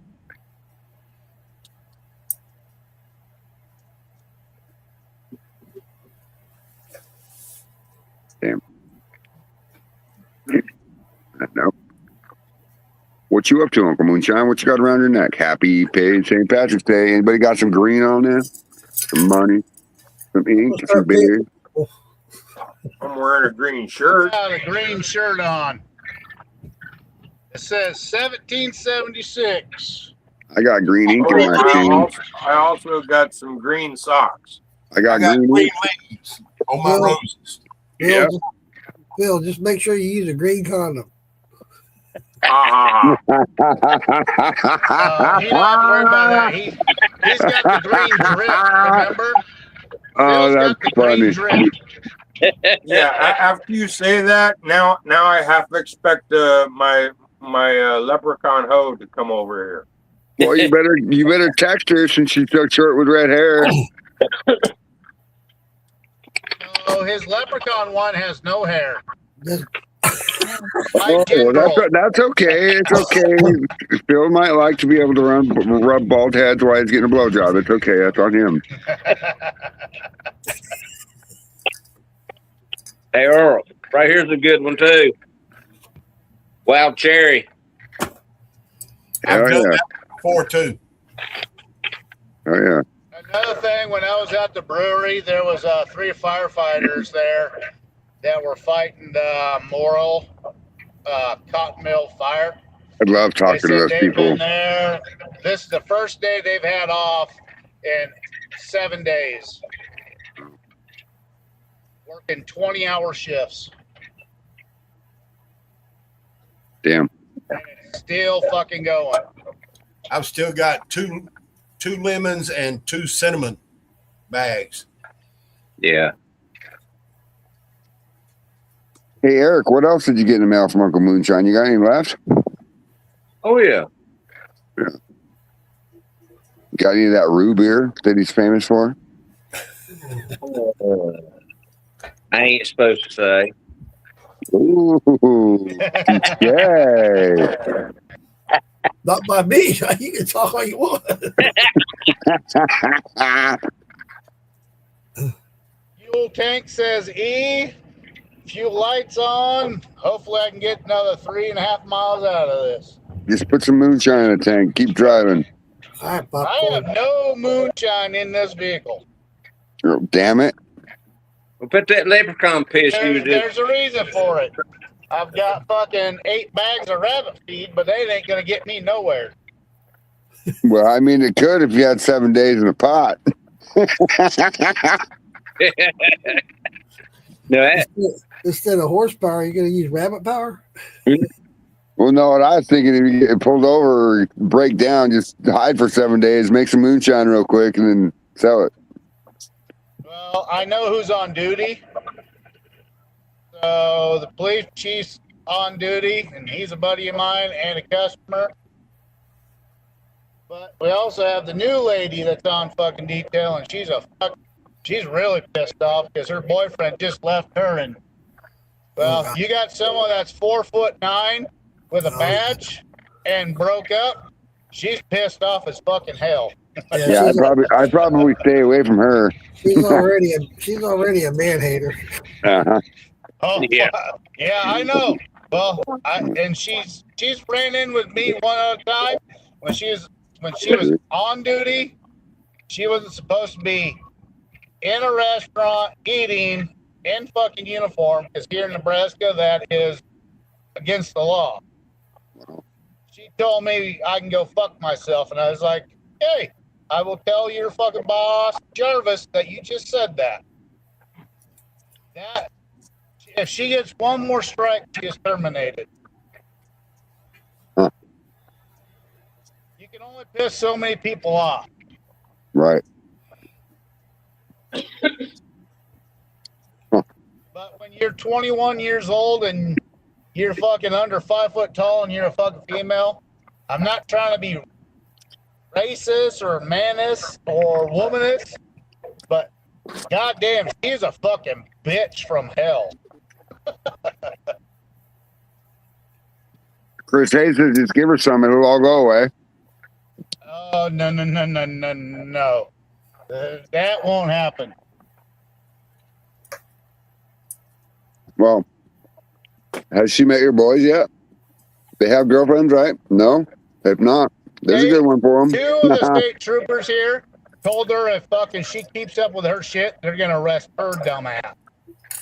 Oh, that's not a good cop then. That means she's not gonna be in law enforcement very much longer. No. She'll be a rent-a-cop before you know it. Send her to Bill. Yeah, and she'll be the first one to shoot Send her to someone Phil. that don't Yeah. need to be shot. Send her to Phil. Ha ha ha. Bill would let her handcuff him. I'm sure Phil would let her do whatever she wanted to him. No, if she's a bitch, she can stay out there. No, the worst would happen if Phil would come out and be like, hey, I need help. He come out with two black guys in handcuffs. How did you dial your phone? My nose. Oh shit! I use my pecker. She's right fucking, hey, she's right fucking there. God damn it! Oh, shit. God damn it. Just get out and walk away like something's on fire. No, I'm just kidding. Just straighten up. In there Hey, Roy. I'm Roy. taking the back ways out. How many times has that happened? You talk about someone and they fucking pop right the fuck I up. was about to say, you're going to bring bad trouble on yourself. Keep talking. You got wood grain in that car? I You got, did. use your wooden leg. I'm going the speed limit right now. Knock on your wood, bro. Knock on your wood. Whatever wood you got, just knock on it. Fuck. Here. Hey, No, Cheers, it's- motherfuckers. As long as we're on video, if she tries any shit with Roy, we're all witnesses, and her ass is fired and sued. And it's recorded, so yeah. Well, she wouldn't have to worry about that because Jarvis already wants to fire her. He's the fucking police chief. Well, He's a maybe, customer of mine. maybe since your daddy talked to her, she'll leave you alone. you're afraid. Oh, fuck. What Here's is my it? little. There's a state trooper. Oh, God shit. damn it. I better pay attention real close. Don't freak out, bro. Like, you're all right. You're all right. Just I do your ain't freaking thing. out, but I've drank fucking some shine and some beer before I went, and then I had 4 beers there. No, you didn't. No, you didn't. This is all a dream, bro. This is all a dream. When they pull you over, it's all good, bro. You Dude, haven't done shit today. It This is ain't the on first TV. time None of in it. probably, 6-7 years I've fucking Hey. Just get the drunk when speed- I've been drinking. What's up, Eric? Yeah, trust me. I am going the speed limit. What's We up, I am a Eric? half mile from home. All right, Roy. A whiskey shot glass Come on. and Looks like peach. some good peach Yeah. shine that a good brother sent to me. Yeah. And ding, ding, ding. Dang, dang, dang. Let's get it.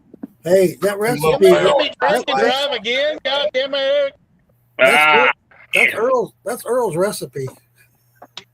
Eric. Well, Fuck, if it ain't, another pop. God damn it. that's some good shit, bro. goddamn, Roy, wonder you should just took the up streets and got home. Like, Stay Here. there. is he in a donut shack? Is that Dunkin' Donuts that he's at? What the fuck? Yeah. What the How fuck? ironic is that? I'm driving by Daylight Donuts, and there's a cop driving by at the same time. No, you know what's funny is I actually caught the cop at Maggie Valley, coming through Maggie Valley, and hit the donut shack on fucking live video when we were on our show that night. You remember that? I Yes, I remember do. that day. Fuck. Yeah, That's and look, I just repeated that shit. Yep, that's twice that we've caught cops at donut shacks. That's funny as hell. You just Funny.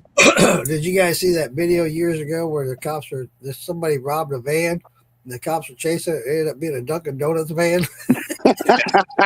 Oh, shit. I didn't see that. No, that's funny shit. Yeah, Right. that happened That's years awesome. There's also a TikTok video of a guy with a fishing pole, and on the hook is a bag of donuts, and the cop's sitting in his car, and the guy throws it out in the street, and the cop says on his loudspeaker that better not have sprinkles on it. That's funny. That's fucking funny. See, that's where Roy just fucked up at. He could have whipped into Dunkin' Donuts, and the cop pulled in there. He could have whipped around and pulled up beside the cop. Said, "Here, Did you see the guy that I just showed you walking by? box of donuts." Walking, No, the aren't guy I you? just showed you walking Are you? right by. But aren't you driving? That's the sex offender that moved in 2 houses down. Oh, why didn't you stop and just beat the fuck out of him on live TV? We can do this, you know. Don't Go home, pedo. Go home, pedo. Nobody wants around here, pedo. Sex offender list. Go swallow a fucking grenade, pedo. They won't be there no more. Well, the funny thing is, he's not from America either. You know, it's okay in some countries, but not in America. No, hell no. It's not okay anywhere. Not in the fucking state of fucking. Listen, it shouldn't be, but it is. And what's fucked up, it really truly is. I take care of that shit in fucking heartbeat. Listen, I believe that they should bomb parking lots and other places that have borosilicate sand as deserts, right? If they bomb it with a boron bomb, it'll make a Pyrex parking lot with dead bodies in it. A Pyrex parking lot with dead bodies in it would be great. I like Jeff's comment. What's that, brother? Officer, have you been eating donuts? Your eyes are glazed. No, sir. Have you been drinking tonight? No. Sure haven't. You don't get it. Hey, Josh, how you doing? No, I do get Don't it. mind the podcast.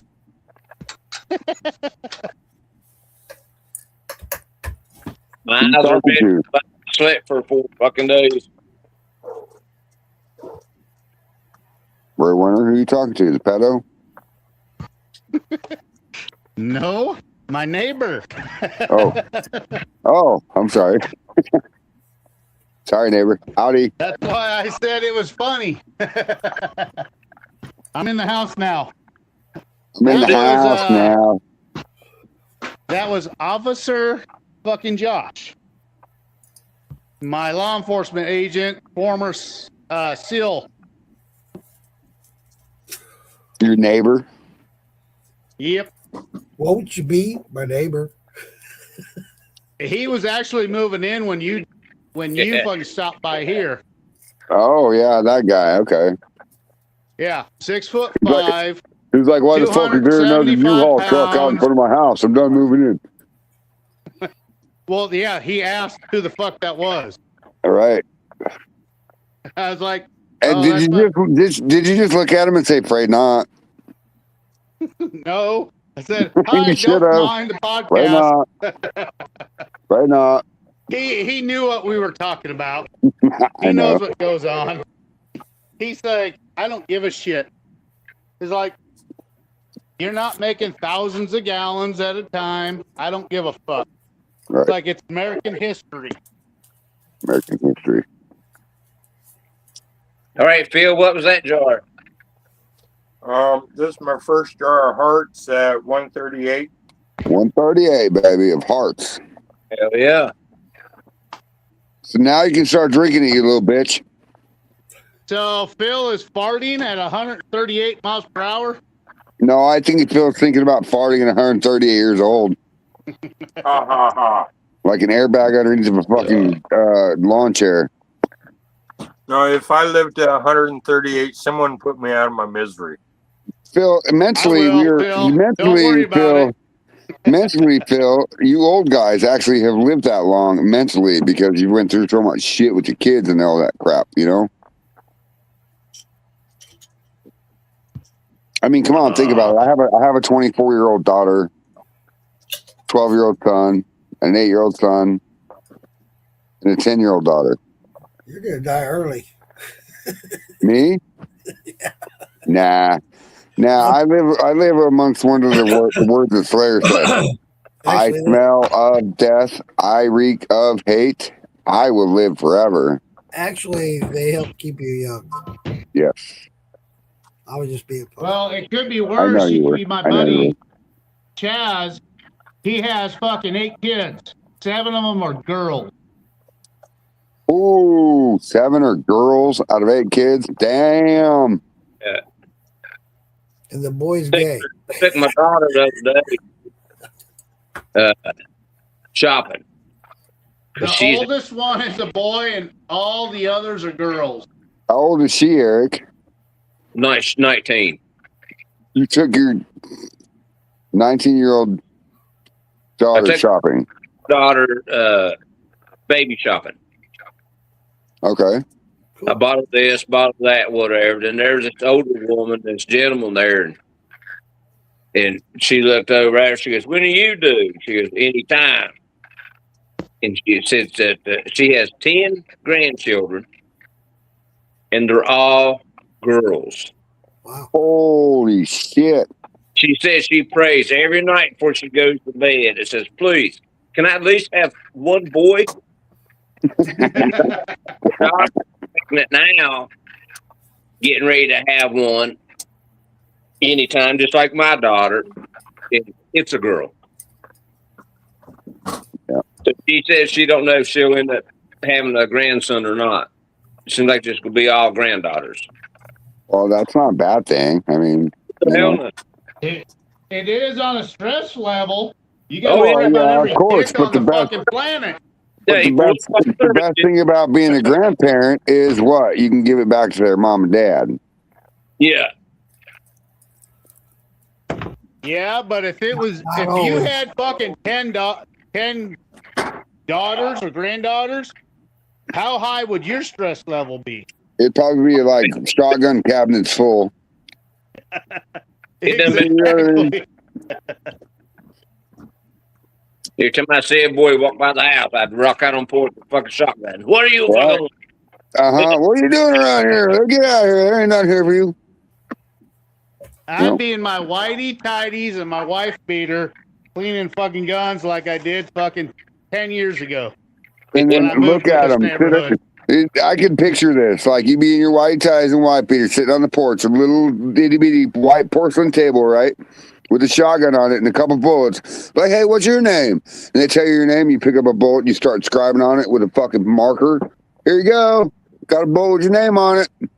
See you in the future. No, there was my cousin's 50 cal fucking sniper rifle. I borrowed that, but then I had my 308 and a bunch of other fucking guns. I had fucking 12 guns out there. My older neighbors knew what I was doing. The new neighbor that moved in moved fucking right out right afterward. Why is everybody so quiet tonight, Phil? You watching the drip? Earl, you watching the drip? Mark's watching I'm us. trying to pay attention to the jar. Mark's watching us while we're watching him. I'm watching the drip. So you want to see some drip? Earl, put on your other camera. Let's see some drip, brother. I don't have it out here. Oh, damn it. You got your phone? You on your laptop or you on your phone? I'm on my computer. Oh, well, you got a phone. You can put your phone up next to your dripper. Where the fuck did I put that now? Hey, Fred, why don't you play our drip song? You guys want to hear a song? Mark, have you heard it? I'm afraid to. When pressure makes power,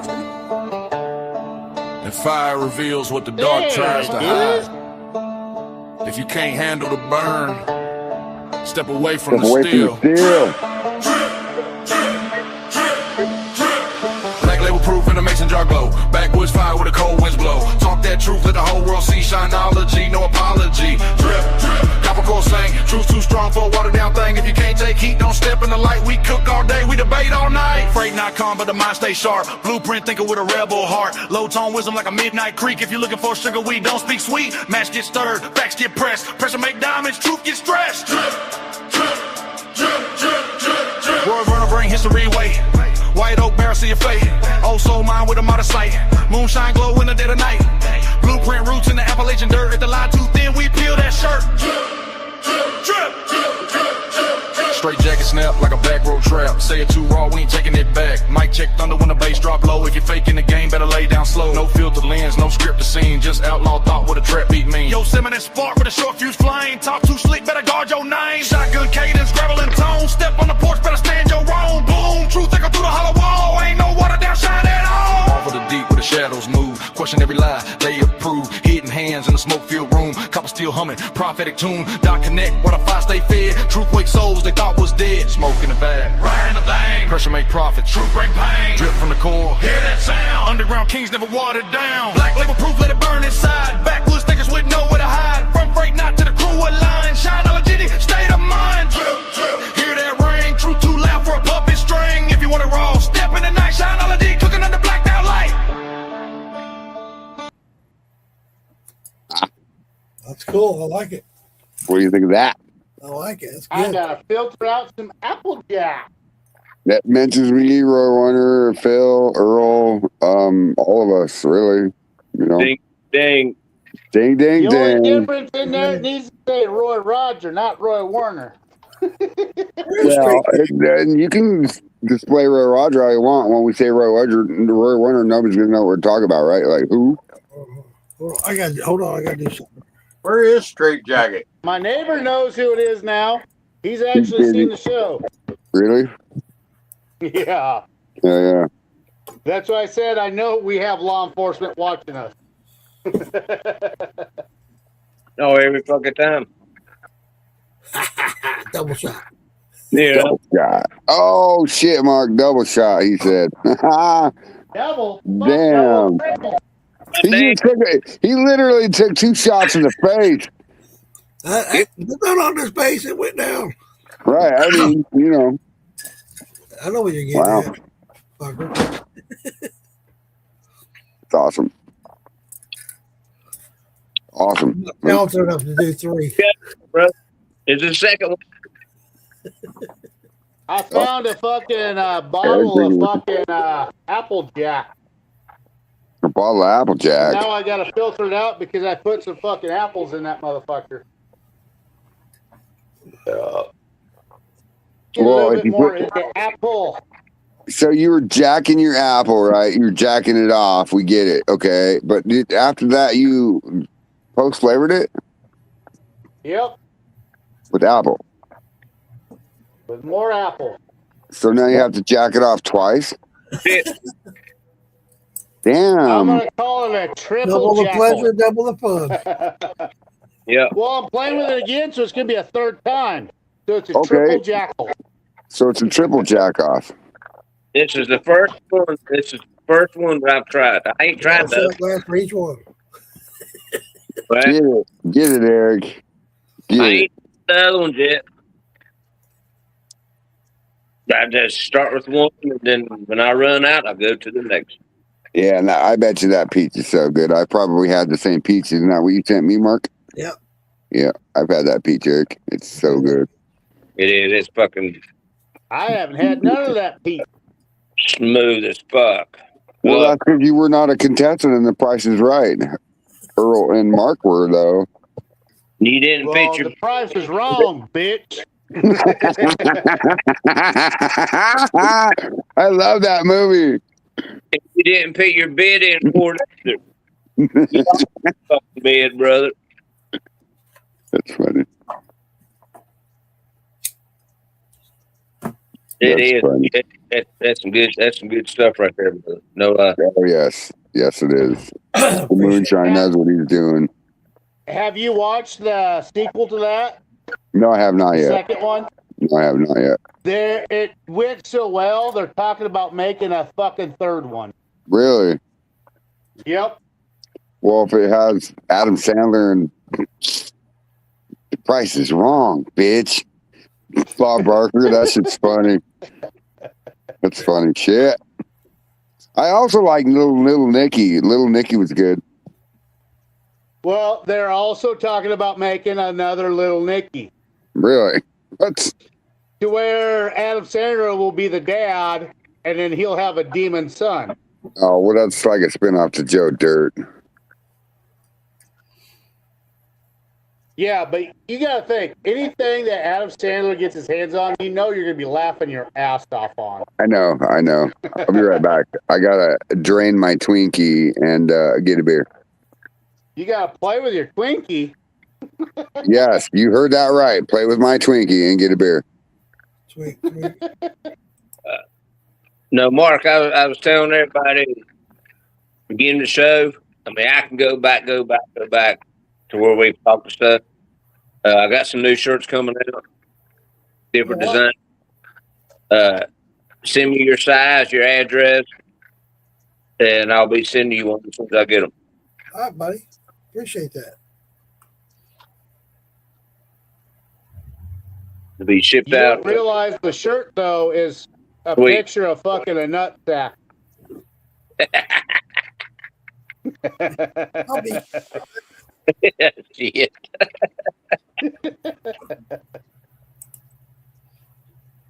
That would be a perfect fucking goddamn one for fucking Phil. Nut sack way down below with an arrow pointing up.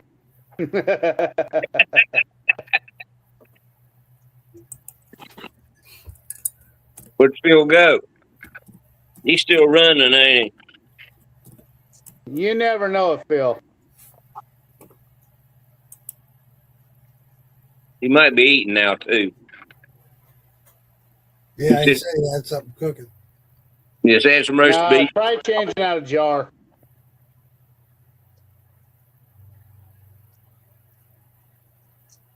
I'm trying to add it, Earl. Yeah, I It know. ain't popping up yet.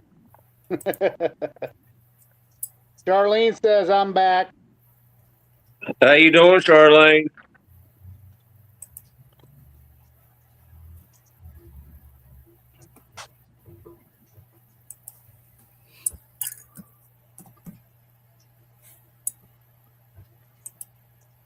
I've been chatting with a couple of guys from Gold Rush lately. He says when he gets a chance, he'll pop up in here. The Irish brothers that cause all sorts of chaos. He wants gold.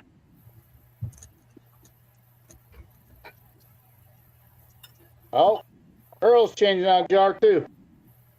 Hell yeah. Charlene says doing good. Okay.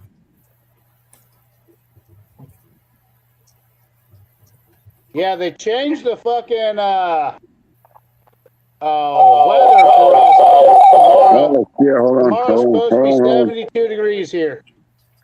There we go. I muted it, Earl. Thank you. You're welcome.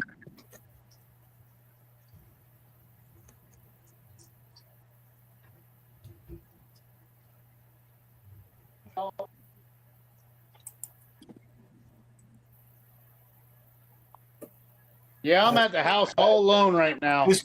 This connection on my phone is shit. Oh, no worries. Yeah, just take your phone over and set it down in front of your dripper, Is it upside down? and then let it reconnect and see what happens. Something went wrong. Try again. Oh, what the fuck? Here, let me kick you out. Oh shit! It's no internet. Kick his ass out.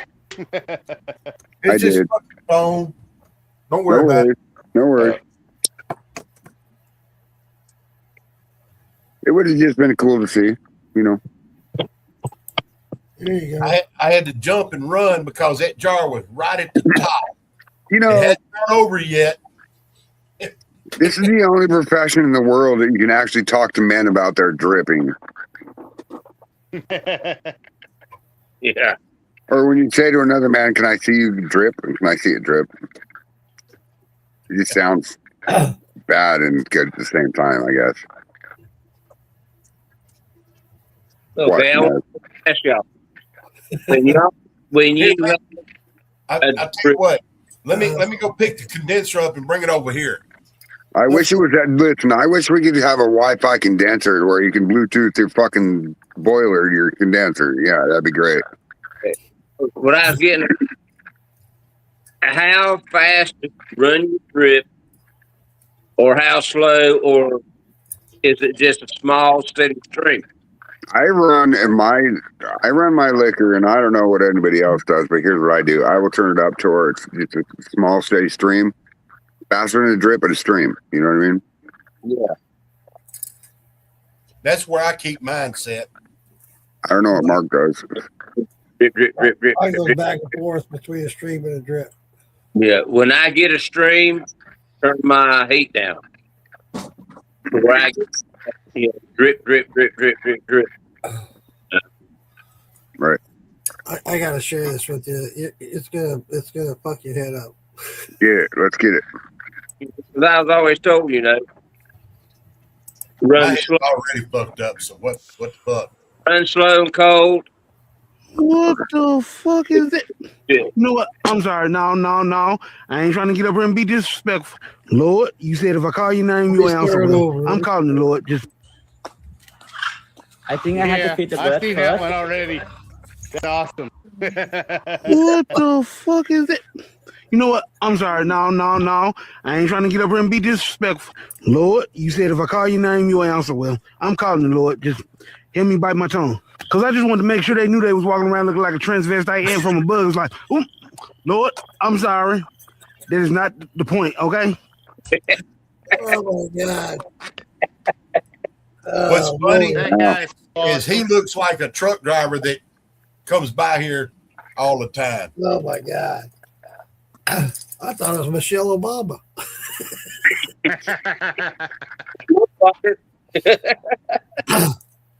That's funny. Wow.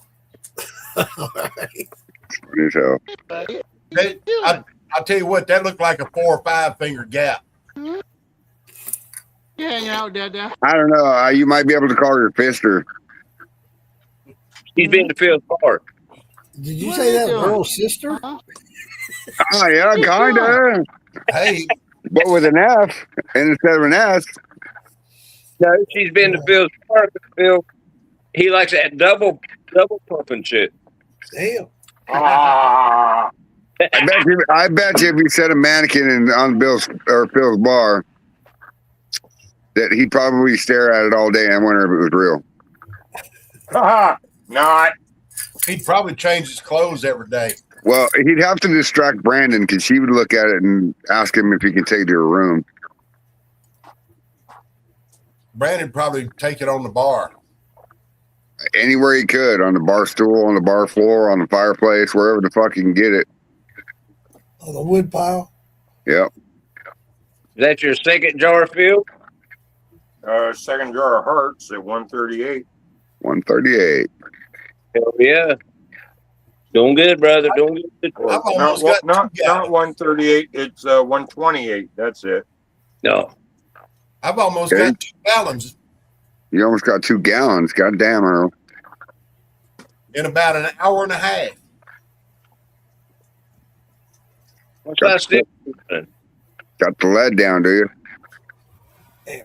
Running like I always do. Yeah. Yeah, my middle boy Luke, he's actually in a theater tonight. He's doing some acting. That's cool. What's he acting like?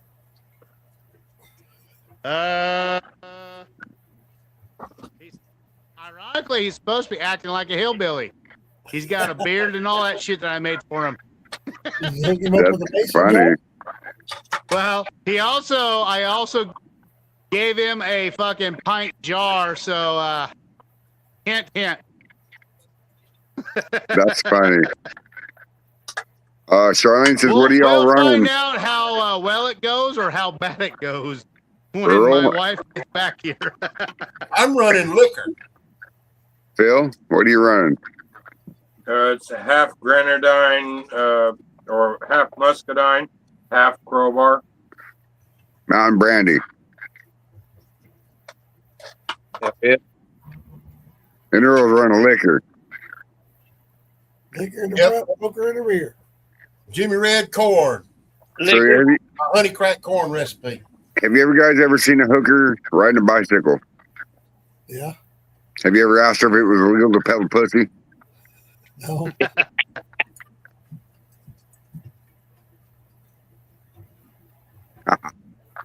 Cheers, fucker. Shot, ding, ding. Okay, since I'm actually home, I can actually do that now. Oh, it's about time. You should have called it as soon as you walked the door. Well, fuck that first beer, those first 2 beers you seen that I was drinking there,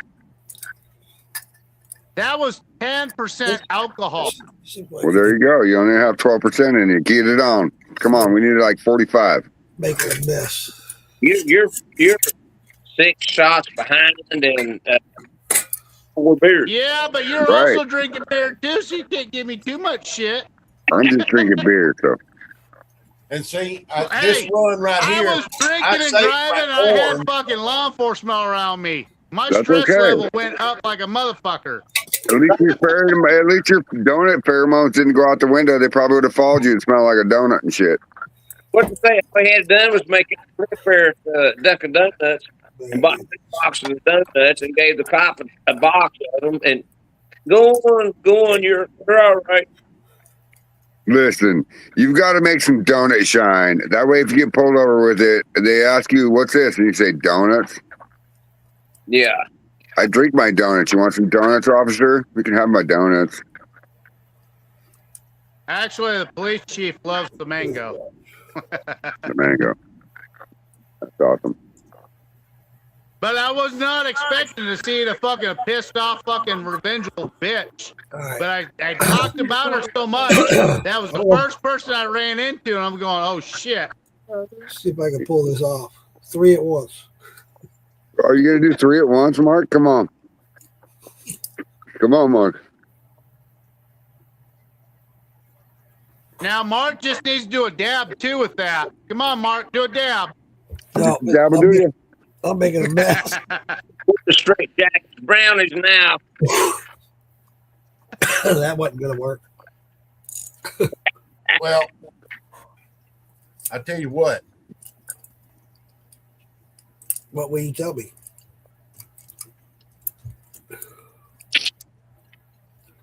God damn, Earl. Dude. Did you put that on your OnlyFans? I'm sorry, Earl. That joke came from his fucking all-star to his mouth. I'm sorry, Earl. I don't I'm think I sorry. put that on camera, Earl. Oh, no, it's live, recorded across the world here. that's all right. Don't nobody know me. You're right. They do now. Listen, ladies, it's www.earl.com. Come on now. Get it. Get it. No, my son, the theme that they were doing for the thing was the 1930s. That's great. So I had my boy, he had to be in khakis and all the nice stuff, open up door and shit. But when he actually was on studio, he was in fucking Mark, do it again. hillbilly outfit. God damn, Mark's gonna get fucked up tonight. Yeah. He's dressed for the occasion. Mark's gonna pull a Phil tonight. We should cut that off. Let's say it's Patty Day, man. I'm Irish. I know.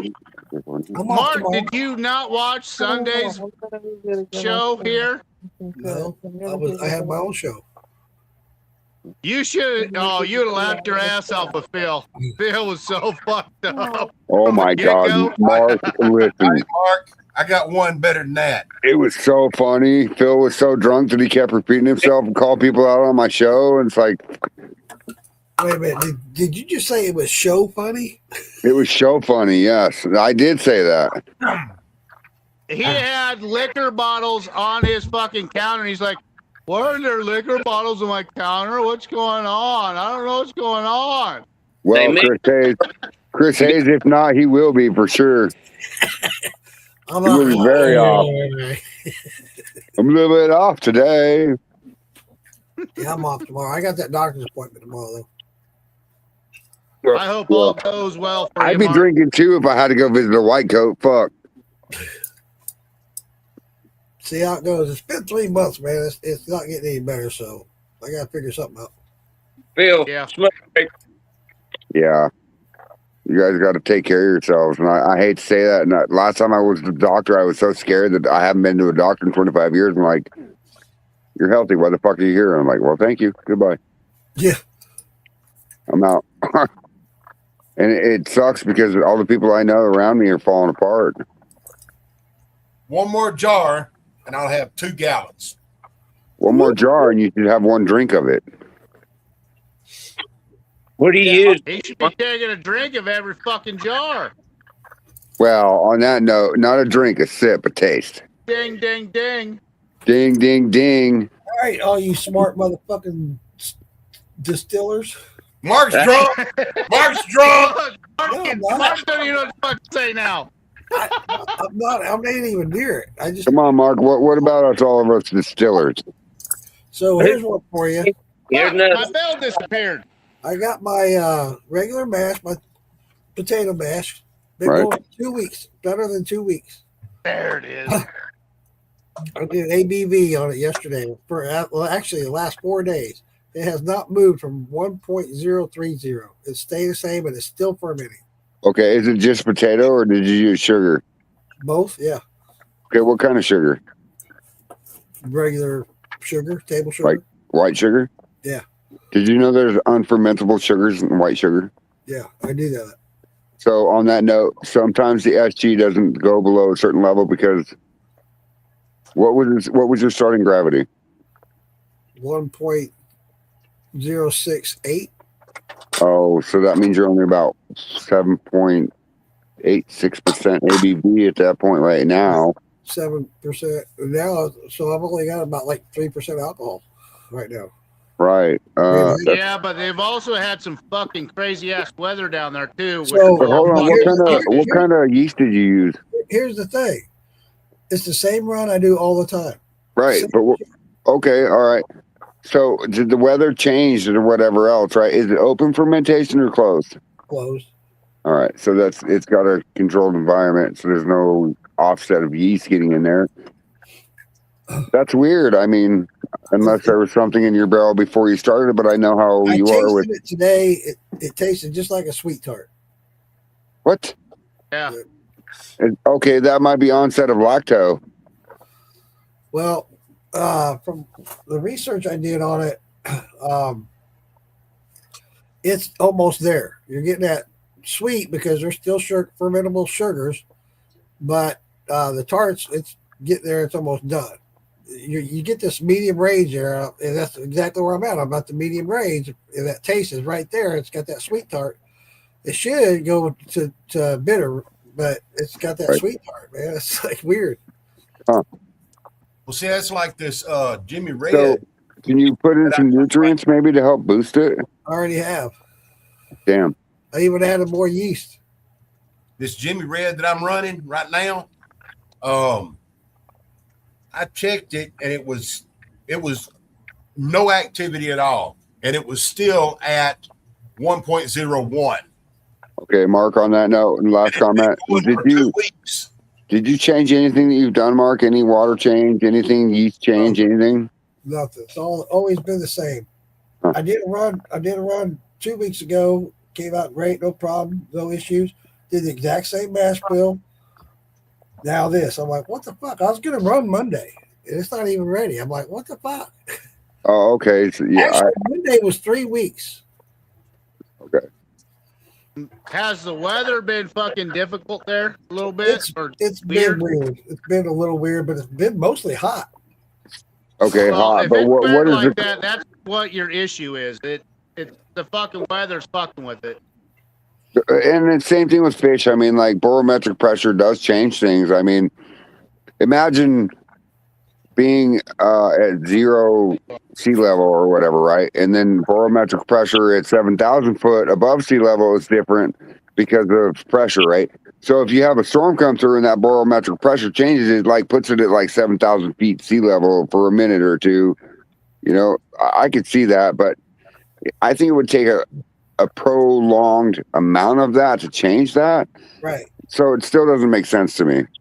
Now, Florida has had relative several fronts humidity come will through there. play a part in it too. Right, Yeah. but if it's closed airlocks, it doesn't. Relative humidity has nothing to do with it because it's a controlled environment. Yeah, but when you have fronts that come through, they will change all that also. What I'm thinking is maybe the ground temperature changed long enough maybe to fuck with it for a minute? It's up on a stand. Okay. So the Yeah. ground temperature has nothing to do with it. It's just the fronts that are coming and going through there is gonna fucking manipulate. As the fronts come through, the barometric pressure goes up and down, up and down. Right. No, I agree with that. It's almost like a vacuum inside of a barrel. I understand how that works. Right. That's like mine. This run that I'm doing now, the lid on it stayed pushed up like it had an X amount of pressure in it. This other barrel that I've got going right now, the lid is sucked in. Right. See, It all depends on what stage that the mash is at, and then when the pressure comes through and the levels come through, they're going to do different things to each fucking one of them. Oh, I agree with that. 100%. So I've mashed in them 1,000 times with the same crowbar recipe, but the last time that I did it was like 2 weeks usually that it ferments off to 0.01. This last time though, it took 3 or 4. And it is because I think it's because of the weather change too, to be honest, because it needs a perfect environment. Like if you do it inside of a building that had temperature control outside of the building that was inside the building, like, and then the temperature control again inside the building and make it 0 ambient temperature or whatever all the time and let it run its thing and no interference with pressure, it'd be great, but it's hard to do that. But I've done I might be wrong, but every run's different. Yes, I agree. Yeah, you can have the exact temperature of the same water, everything exactly the same temperatures and everything, the barometric pressures and all of that, and it make 2 runs at the same time, exactly the same, exact amount of yeast and everything in both of them, and they'll come up. I mean, it comes down to this, guys. Think about it like this. So if your water temperature on a scientific level, if you're 98.6, right, and scientific level is going to be in thousands. So it's like 98.60001 or whatever. So each one of those variables change. If you're not using a grain scale to calculate your yeast that's going in at every time to the grain, I mean, there's minute changes, even minute changes everything. Yeah. So it's like what I do. Everything that I do is down to a exact thousandth of a gram. You know what I'm saying? Shit, mine's a little bit of this, a little bit of that, but right. And then you wonder why it's so sporadic, though. And see, Mark Morgan probably does the exact same thing that we do because we've been doing it for so long. Everything we do is scaled out to a T every time. You know, I'll weigh my grains. I'll use a measuring spoon to do my yeast, my yeast nutrients, my amylase, and everything. Oops, sorry. But I'm like, well, I'll add just a little bit more. Fuck. A little bit less. Yeah, no, I agree. I agree, Earl. And each changes it. Like if you want, let's say if you want, and see, and this is a different debate too. Yeast, how much yeast do you use per gallon? You know, it depends. If I have a 22-gallon mash, and it depends on what yeast I'm using, how much flavor I want from the yeast compared to the grain. You know what I'm saying? Do you make a yeast starter every time? Right. Well, you should, because I know a lot of people that have chased dead yeast and didn't know what the fuck it's not fermenting, right? Charlene says, ding, ding, ding. Ding, ding, ding, Charlene. I got to Pete. Probably Richard right there. That'd be my guess. Would be Richard. Yeah, that'd be Richard. Richard, we'll do it. Oh yeah, we did it. Well, the other thing is, when you mash it like that, you might not get the exact same amount of grains in each barrel, so that's going to affect each barrel on how it ferments. And you might not have the exact ounces of water. Right, exactly. And when it comes to water, it's going to be a little bit different. And when it comes to water, why don't we use weights instead of ounces and gallons? You know, here's the whole key. I think I think I figured it out because it's not fermenting at all right now, and it's at 68 degrees. And I'm looking So we're at the cold. pH meter. I think my pH dropped. Why it was cold. Yeah, Yeah. I think my pH has dropped out of it. I need to bring. I can't find my pH meter. Oh And hell, just throw some oyster shells. Okay. No, wait. How do they do that without a pH meter? Hold on. Oh, I forget. Use the So- strip. No, there's a way to do it with salt and baking soda, and you can test it two different ways. If it changes color with salt, it's something in it. Hold on, give me a minute. Charlene Well- says it's me, gentlemen. When it's gentlemen, you know it's Oh. Charlene. That is awesome. Charlene drinking with us tonight. Hell yeah. And then she said, y'all thought I was richer. Now you got to do a double take. Oh, all right. God damn it. Ding, ding, We got to ding do again. a Charlene shot. God damn it! I don't know why I did this. And Mark's been drinking a little bit extra heavy, so he knows he's going to be acting like Phil later. Actually, I think the Mark's the same mindset I get. The more drunk I get, the more I want to play with moonshine. I'm sorry. I barely even got a buzz, guys. I'm good. Right. That's what Phil said fucking last time. With Then an he was AD zombied out. but with an ADHD mind, our minds are wandering now, and this conversation has gotten really well tonight with moonshine and the way Mark is trying to figure out this. It's been a great conversation for sure. Piss me off where I put that goddamn pH meter. Well, every time you bend over, I see it, Mark. All right, Fred. All right, Well, Frank, good night. Wait, Mark. Found it. I told you I was doing the white corn and oats. Yeah. Everything was perfectly the same. Get the same temperature and everything. When I ran my mash, my last bucket of mash Sunday early, I got an extra quart out. Okay. Now, see, this is where I differ with pressure settings and this and that and the other. A still is a barometric pressure unit. I mean, listen, if you have heavy pressure outside or rain or heavy moisture, your still is going to run differently than it did the first time you ran it. You know what I'm saying? That is where I think barometric pressure and shit is a factor. I don't think it matters with the grain and the mash, but with the still, yes, because it's copper and stainless. It's metal. You know what I mean? When I did my second run, Look at yeah, him. if your water starts getting hot, you'll see the stick and everything. What's With going my, on? That's my problem, guys. I have the What's going temp on? that That's my problem. What's Right. that, Mark? shit was set. 2.1. I was going to say 3.6, but It's way down there.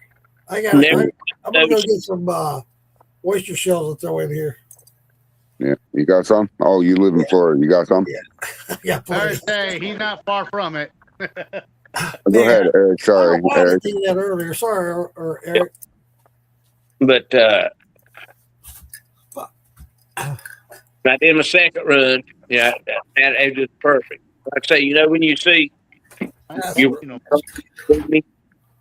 you nip at me. Yeah, the steam coming off. Yeah. well, my first run, but I kept it at the same temperature. My second run, the same temperature as the first run. And, you know, this and that and everything. I did my second run. Didn't see no steam, everything condensation up. I mean, my shit was coming out nice and cold. But I got an extra quart out of it. You know, from my first run. Okay. I don't know what the difference is. That's what I'm saying. I don't know what the difference is because everything was the same, you know. Yeah. I don't know how to explain it. Like it's Weird shit happens ever so often. We'll just say that.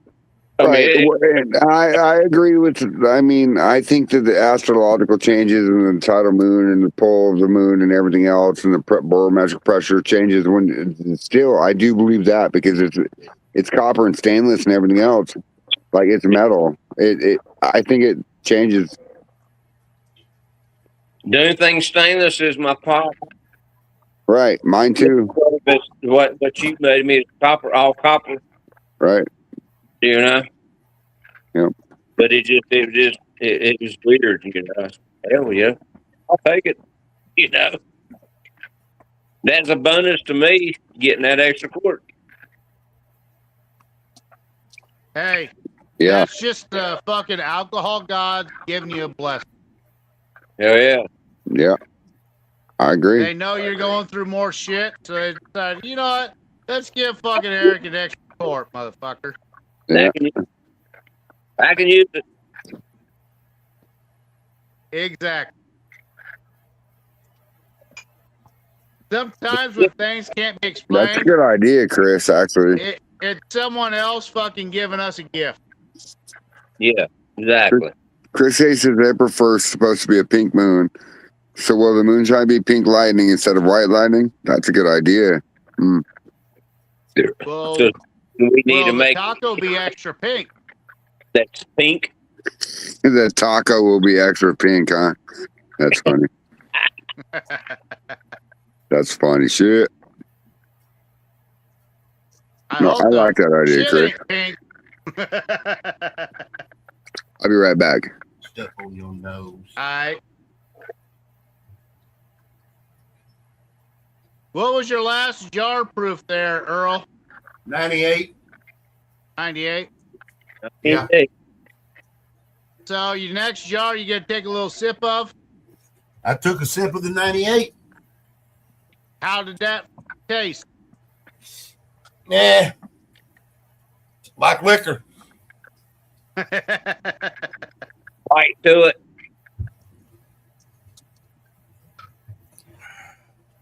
It's more. This is more for my brother than me. So it's nothing to brag about. No, not really. But my brother's the one that drinks it.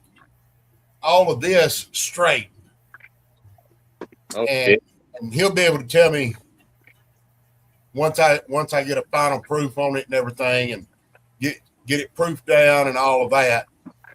He'll tell me what he thinks of it. Okay. But I saved the grains out of this mash to do a sour mash on this Jimmy Red. There's nothing wrong with that. Well, that's what I got going now. I just got to try and figure out how much of what to put in what and all that. Yeah, Charlene wants to know what jar that was, Earl. 2 gallons. The number 8. It's either 8 or 10. That bucket, I got it measured at 2 gallons, so it's probably either 8 or 9. I don't know if that bucket's a gallon. I don't know if that bucket's actually quarts. That'd be number gallons. 8. I don't know if that bucket's actually gallons or if it's liters. Okay. What, my baby? Bill, you being awful quiet over there, brother. When I go back next time, I go to Harbor Freight. I'm trying to keep an eye on the jars. Not Harbor. Not Harbor. I've already overfilled 3 or 4 jars, so I got to pay attention to them. Oh, hell yeah.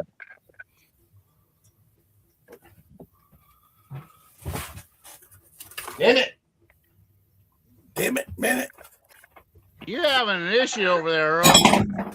Huh? All the sneezing and shit. It don't want me to say Harbor Freight. I didn't mean to say Harbor Freight. Next time I go to Lowe's or over to that restaurant depot in Dallas, I'm gonna get me some actual quart and ounce measuring buckets.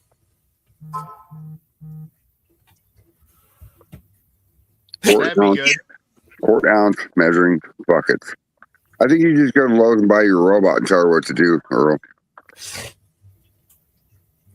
Fuck a robot. Well, you could do that too, but that's none of my business. Oh, only if it's made to do that. I mean, My it son's only home. takes money. Yeah. I hear the Camaro. Yeah. Damn, was that a sneeze, Earl? Yeah. He's been sneezing like a motherfucker last fucking 40 seconds. Tell you the truth. What does it mean when you sneeze a whole lot? That means the rain. That means the rain got rid of all the dust, and you're not used to the rain. What's up, Ken Spencer? That or your ass stinks that bad. When you lot, it means your heart is skipping a beat. Yeah.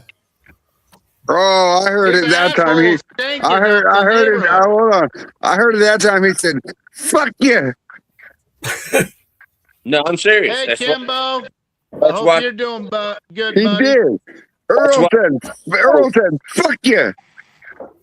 that's what the doctor told me. If you get to sneezing and sneezing and sneezing a lot, your heart is skipping a beat. Oh, Earl, is your left arm feel okay? No, but my left When nostril I itching sneeze a like a lot, it's motherfucker. usually when I'm fucking around with the fucking alfalfa and the prairie hay. We are, Kim. Would you like to come on stage? It's allergies. All the rain brought all the pollinations down to the earth. Yes. No, it's because Well, Earl's all pissed off because he can't fucking put anything in the garden right now. He has to wait to burn the other shit. I agree with that, Charlene. Oh, I got everything burned.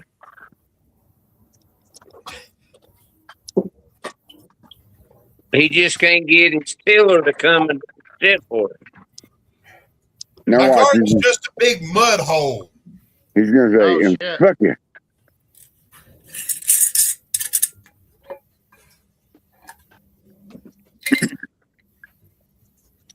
Damn, Kim. I thought I'd do the same thing, Kim. Yeah. It's shit, Kim. He said, "Fuck yeah, son of a bitch." I'm sorry, Earl. Maybe you're allergic to the shine you're running. He's allergic to that candy. Might be. Green apple, artificially flavored green apple does do that to people. It's just, we'll talk about and let Change you in barometric pressure also does it. Right. All of a sudden, we're talking about barometric pressure. Are we weathermen now or what? No, I'm just saying, but I'm saying that's what the doctor told me. I'm just playing. Yeah. And no, I hear you, Eric, for sure.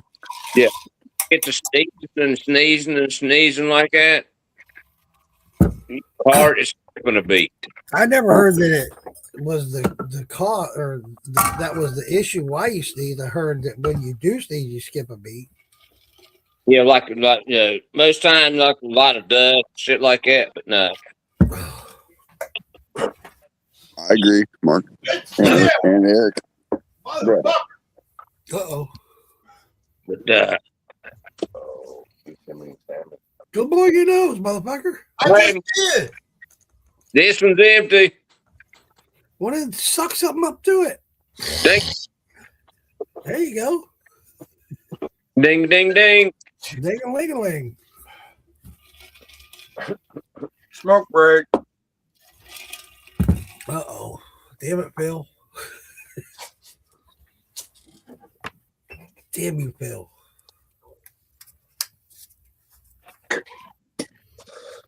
There we go. I got it fixed now. There you go. Breathe through your mouth. Nah, I ain't going to.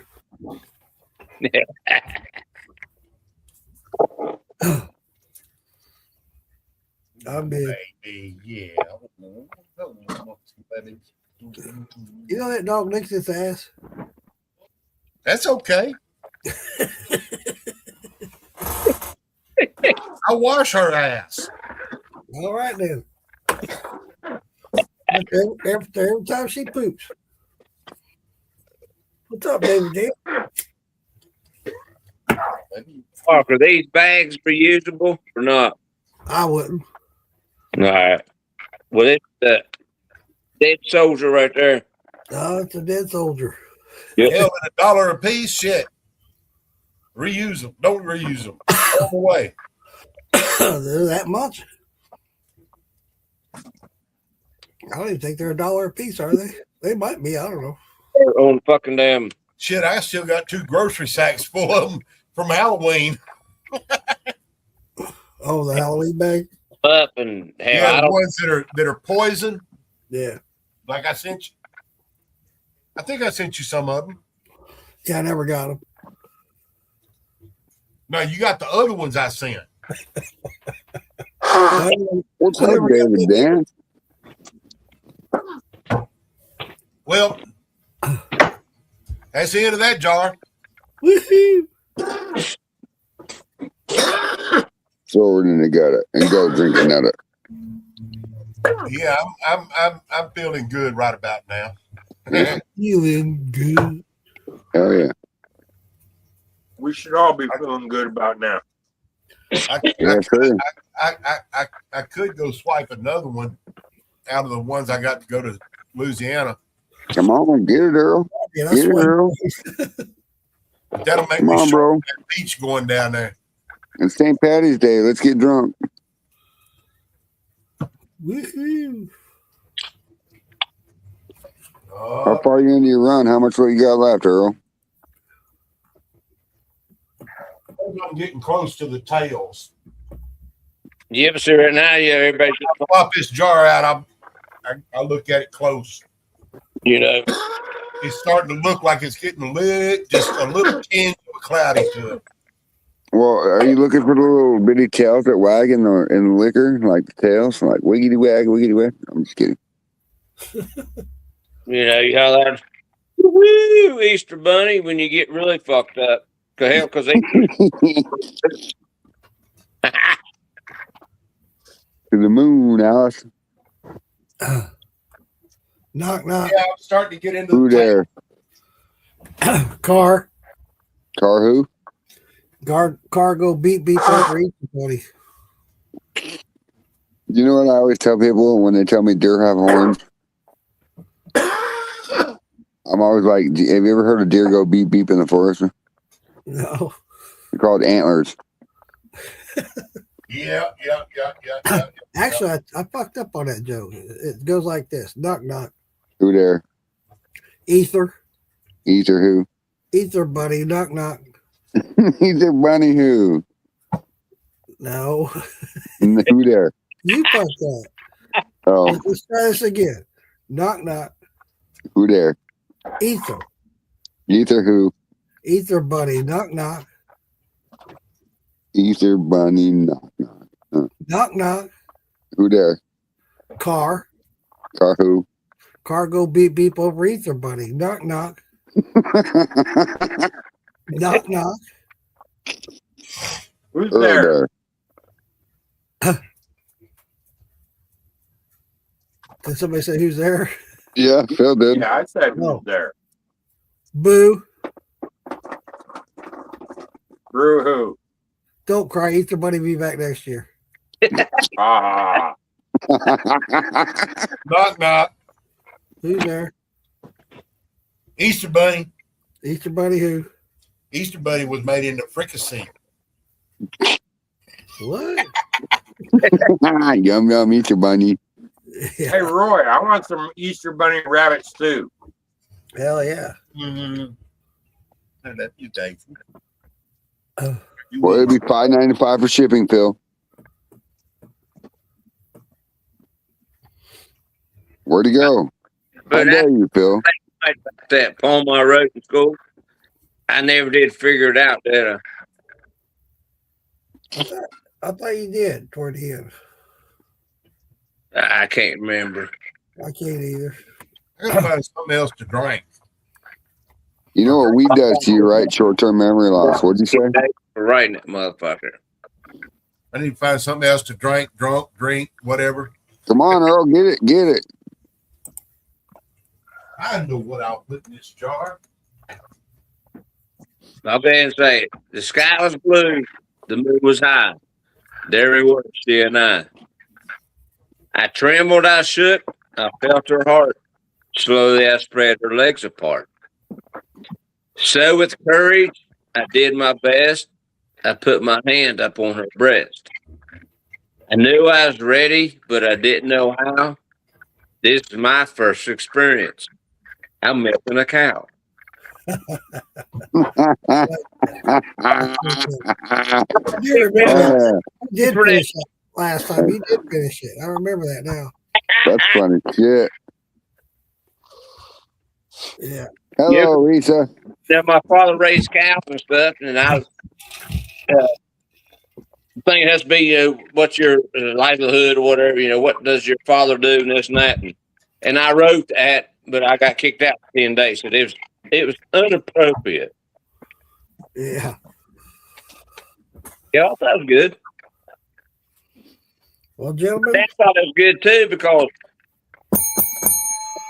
Ding, ding, ding. May your glasses be ever full, your roof always strong, and may you be in heaven a half hour before the devil knows you're dead.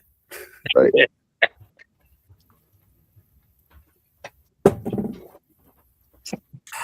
Yeah. Good stuff, Papa. I got me a good one this time. What's that, Earl? It looks like Caramel apple. Caramel apple. Like chocolate milk. Hey, Earl, can you say that while holding your tongue? That while holding my tongue? Say caramel apple while holding your tongue. Caramel I don't apple. want to do that. Caramel apple. Take your other hand, hold your tongue, and say caramel apple. Caramel apple. Or better yet, Yeah. hold your tongue and say, my daddy works at a shipyard.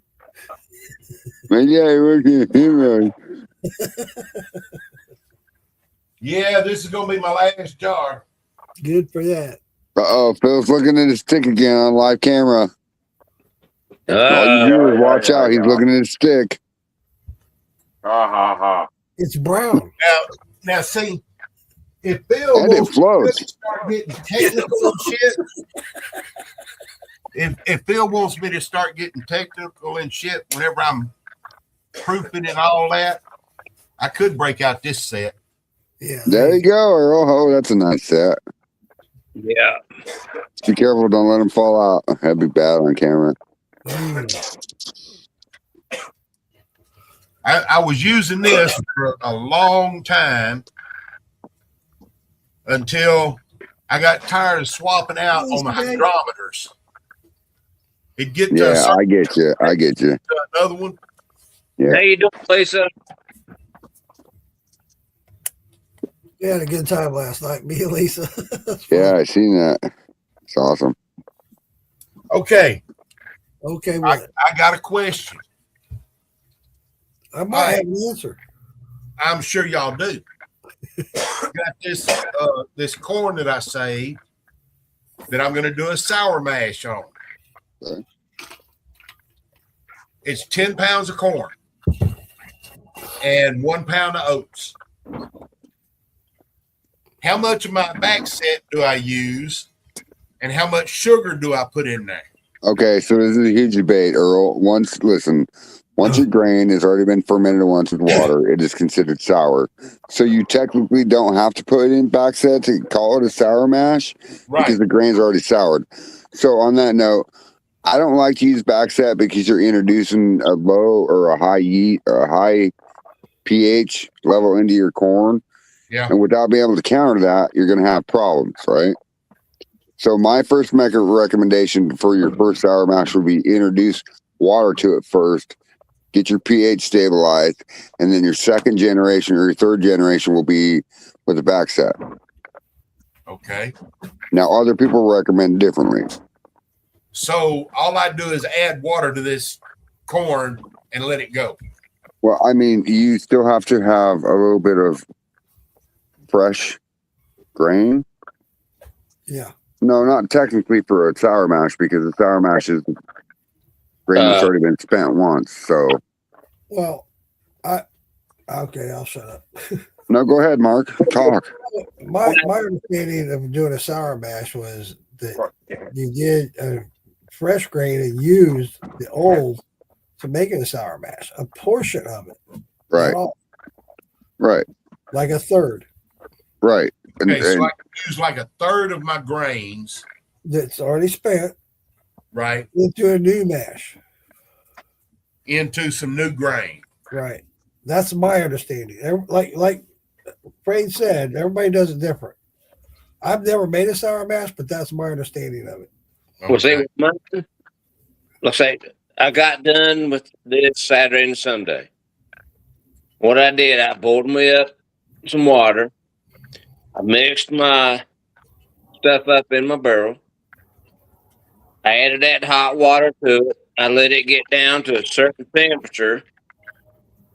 And then I threw a little bit more yeast into it. And now both of them right now, they're fucking bubbling like crazy. That's how I do it. So, Roy Warner, what's your take on sour mash? Sorry, I didn't hear none of that. I just got back in here. It's okay. What is your take on sour mash? Sour mash depends on what it is, how the first fucking generation goes. If I want to re-fucking introduce it, which if it's a first gen sour mash, you always want to reintroduce that because you don't know what flavor you're gonna get out of it because of the weather. And then you can do adjustments from there, depending on if you want to add more rye, more barley, more wheat, more oat, more corn. See, that's what I'm thinking about doing is adding some distiller's malt, which is 6-row barley malt. All right. You always go off of what you taste in your mash from what it performs from. Weathers and especially with fucking the weird shit we've been having lately, the weird ass weather, it has fucking been causing chaos to fucking all sorts of fucking alcohol. I think we're going way off base here. Me personally, I think the general question was, as a general rule, what do you do to make a sour mash? How would you make a sour mash? Not considering weather, temperature, barometric pressure. The general rule for making a sour mash. I jumped in this after I jumped into this way too late. You're okay. You're That's why okay. I'm off on Here you go, You're Roy. okay. You're okay. This run that I'm making now, it's a Jimmy Red off my honey crack corn mash. Right. Okay. I've got 10 pounds of corn, 1 pound of oats in my barrel still from the first making this mash. How do I make it into a sour mash for another run out of it? I would wait to taste after you air out your mash and your flavor. I would taste it from there and then I would adjust it from that. That's what I would do. Okay. I would give it that 24-hour fucking aeration, and then I would taste it, see what you need to add from it. If you need a more neutral spirit or more earthy spirit, I would add if you want more earthy, I'd go with wheat. You want more neutral, I'd add a little bit more oat. I mean, you got barley, you got rye, you got all sorts of different stuff you can add into the mix. It's all on what you want as a personal flavor. That's what I was going to say at the very beginning, but I think we're getting off of it again. As a general rule, when you do a sour mash. So you got 10 pounds of mash or grain still in your barrel. Okay. Right. It's got the yeast bed and all that in it too. Okay. From there, do you add how many gallons of the back set, how much sugar, how much water? My barrel's a 15-gallon barrel. So I usually don't make no more than 13 gallons in that barrel. Right.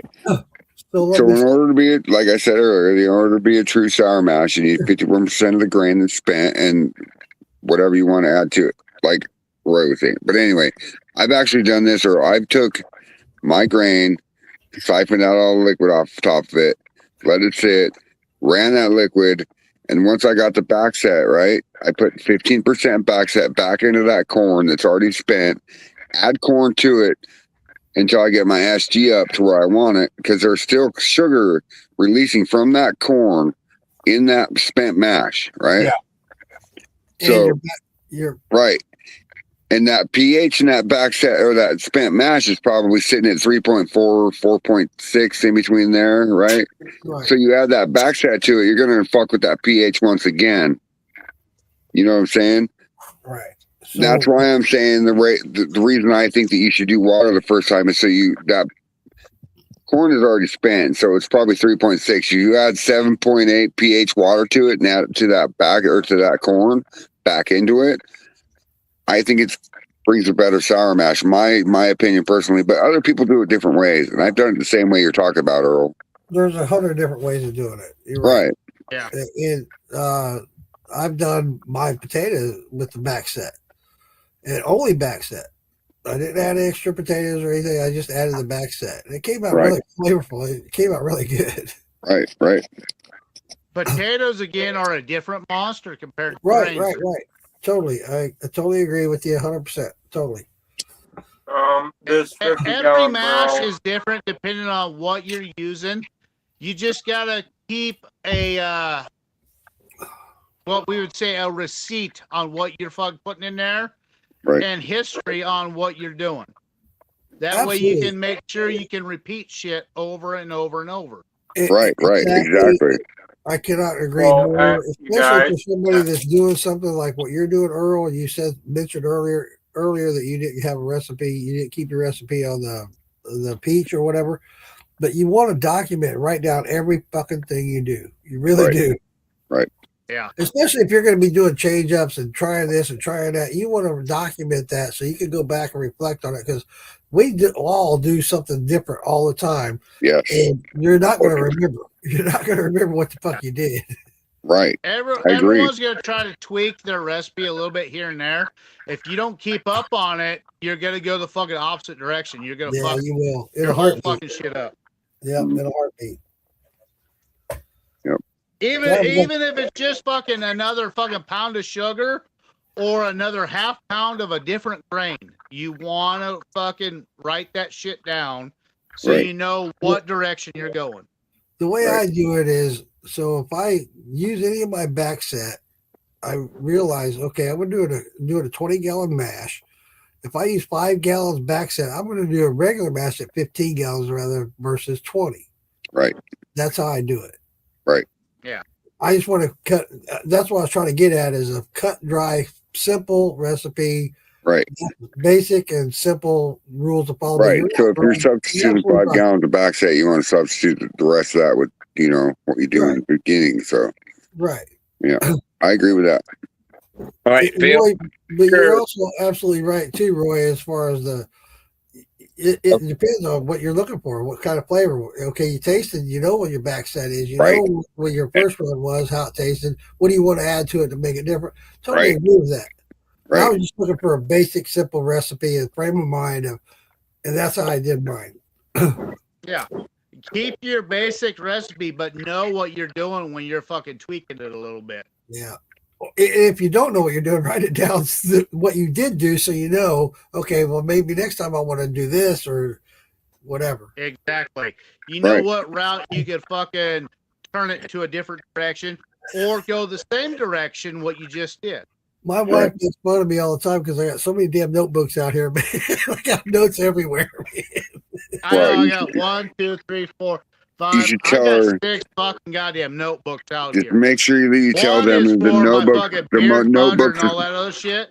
But all the other 5 are nothing but recipes. Right. Either fucking with my canning shit, but most of it is for fucking my grains, my liquor. Yeah, Just I make got sure you like, tell everybody that the notebooks are not for dead bodies; they're for the moonshine. I guarantee that. Notebooks are for fucking keeping us fucking honest. I think Yes. you get to a point too where when you're doing those notes, you feel happy with where you're at. Yep. You're not taking notes on that one specific. That's why I have so many different books. I have 7 different notebooks with different things I'm trying or adding to or taking away from. But then I have 5 different recipe books too. So Yeah. But then I also write down in there what the weather's like. Like if we have fucking fucked up weather for multiple days, that's gonna fuck up with the mesh, and that's gonna create chaos in the mesh. Now, if the weather's all fucking normal and fucking straight, then I know fucking that recipe is solid. We go get drunk. But Go ahead, when the Earl. weather fucking is fucked up, it's Yeah, gonna Alan. fuck up your whole fucking your whole system. Y'all are getting way off the base of what I asked. okay. Well, that's what I was trying to. Basic general equation for how much of what to add to what. Okay, Earl, there's 2 different ways for sour mash, right? So you want to use back set, right? 15% back set. Which would be about 3 gallons of my back set. I would use your full back set, and I would add what you think to your flavor that you need to change. That's what I would personally do. Earl, I think we did answer that, and I think I did as far as Mark. you have your back set, and so you use 3 gallons. So you want to do your regular mash, but then add that 3 gallons to it. Okay, that's that simple. Okay. Unless So you want to change something up. Okay, so I've got my 10 pounds of corn in there and 1 pound of oats. Okay. It's already got the yeast in it and all that. I add my 3 gallons of back set to it. Do I add any more sugar? Do I add any more grain? No, sir. So once you add your back set to it, check your SG. You're also definitely going to want to add a little bit of water, right, Mark? You're absolutely right, Fred. Check your SG, your starting gravity. If you need to add sugar to get your starting gravity where you need it. Right. I agree. It's all on you on your personal flavor. If you want to add rye, barley, or you just want to keep it the same, it's all on you. You got to play with it. You're a mad scientist. You just got to fucking play with the fucking system. Okay, and I understand and write that, it Roy. down. That way you know what's going Roy, on. but I need a next time. basic equation to go off of before I start playing with it. No, Earl. So that's the thing with moonshining is you have to play with it. I understand that. Yeah, but take readings as you go. And I'm not trying to interrupt here, but so when you add your back set to your mash, you add your water. You literally use your water to bring your SG up or down, whether you need it, and then you can add sugar if you need more SG. Right. So you literally a sour mash is what you make it. You know what I'm saying? So that grains that you have in there, I'd probably add a pound of oats to it and a pound of sugar or a pound of corn to it, and dump that back set back in there and let that shit steep for a minute. And then I would bring it up from wherever I needed it from there. You know what I'm saying? I would. If I would tell you what I do with my own sour mash, what I do is I ground up another fucking 2.5 pounds of my fucking basic grain. So if it's a corn grain, that's what I'm gonna fucking grind up. And then I do a 1/2 pound of whatever else I have on the idea list. Right. So say like what I've been doing is my white Milo and my fucking oat and a little bit of wheat.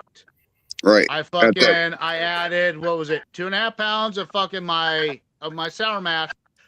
I did 2.5 pounds of my white Milo. I did 1 pound of oat, and I did a 1/2 pound of wheat. And then I fucking added the sugar like I normally do. On the same note, Earl, you can literally sour mash the grain that you have right in your container, add back set to it, add water to it, stir it, check your SG, Add sugar if needed. Bring the SG up and let that bitch ride. That is considered a sour mash. There you go. It's that That simple. is one of the easiest sour mashes in the world right there. Roy, I'm not disagreeing with you, sir, whatsoever, but I think Yeah, me either. by the way you're explaining all your mixes and all that stuff, it's making things sound and seem a lot more complicated. I get where you're coming from. You're doing what you're doing, but the man's just asking for a simple recipe. Everybody's saying. A simple sour mash. Uncle Jesse's simple sour mash is literally what I just explained. What I'm saying is, you got to go off your own taste, your own palate. You got to figure out what you want to do. It's Okay, Roy, I understand that, Roy. I understand that, Roy, but I've got to have something to start with. Right. I know. Before I can start doing anything. Come up with your own recipe on that afterwards. Just Exactly, start with your but own I've got taste. to have something to start with. Right. So 15% back set into that mash, right? Act like you're making a mash, like Mark said. Act like you're making your mash again, but use that back set and minus the water that you're going to add to it. So if you had 3 gallons of back set, you take 3 gallons of water out of what you're originally starting with. If you have 5 gallons of back set, you take 5 gallons of water out of what you originally start with your mash, right? Yeah. Once you get it in there, you can add sugar to bring up your SG. It's still a sour mash. Yeah. Right. There you go. Plain and simple. Right. That's the simplest thing I understand so far. Yeah, that's plain and simple, Earl. Plain and simple. Earl, what I would do personally, sir, because I know you like to flirt around like Roy does. You try different things. You want to add this flavor. You want to try this flavor. So that's a good starting point. Write that down, and then if you think maybe I want to try a little more rye, write that down, and then try that same thing with the rye. Right. Absolutely. Absolutely. And see where conflicting and everything. Well, not really conflicting, but things are getting off this rabbit trail and that rabbit trail is the flavor here, flavor that, this and this, this and this. Right, but Earl, so we broke all the way back down to the very beginning. On that note, Earl, when you're sour mashing, like we were just talking about, so the more back set you put into it, the further generations you get into this sour mash, because you're going to make a mash, right? You're going to sour mash it with your back set, put back in it, add sugar water, and then you're going to run it again once it ferments. But that becomes the third generation once you add that back set back into it, right? Right. So the more you add the back set into it, the more pH levels are hard to contain. Yep. Right. Well, see, I run a what I thought was a sour mash before at one time. Only one time. And to me, it didn't come out right because it didn't have a nose on it. It didn't have a flavor on it. It tasted like shit to me. And that's where you got to play with the different grains and stuff. You got everyone has a different personality and palate. That's why you got to play with it. That's why when you say that to us, each one of us are going to tell you something a little bit different. Okay. It's going to come on you. Okay. And when you start with a different base like that red corn, that's going to be different from your water, my water, everyone else's water. Right. Now, let me say this.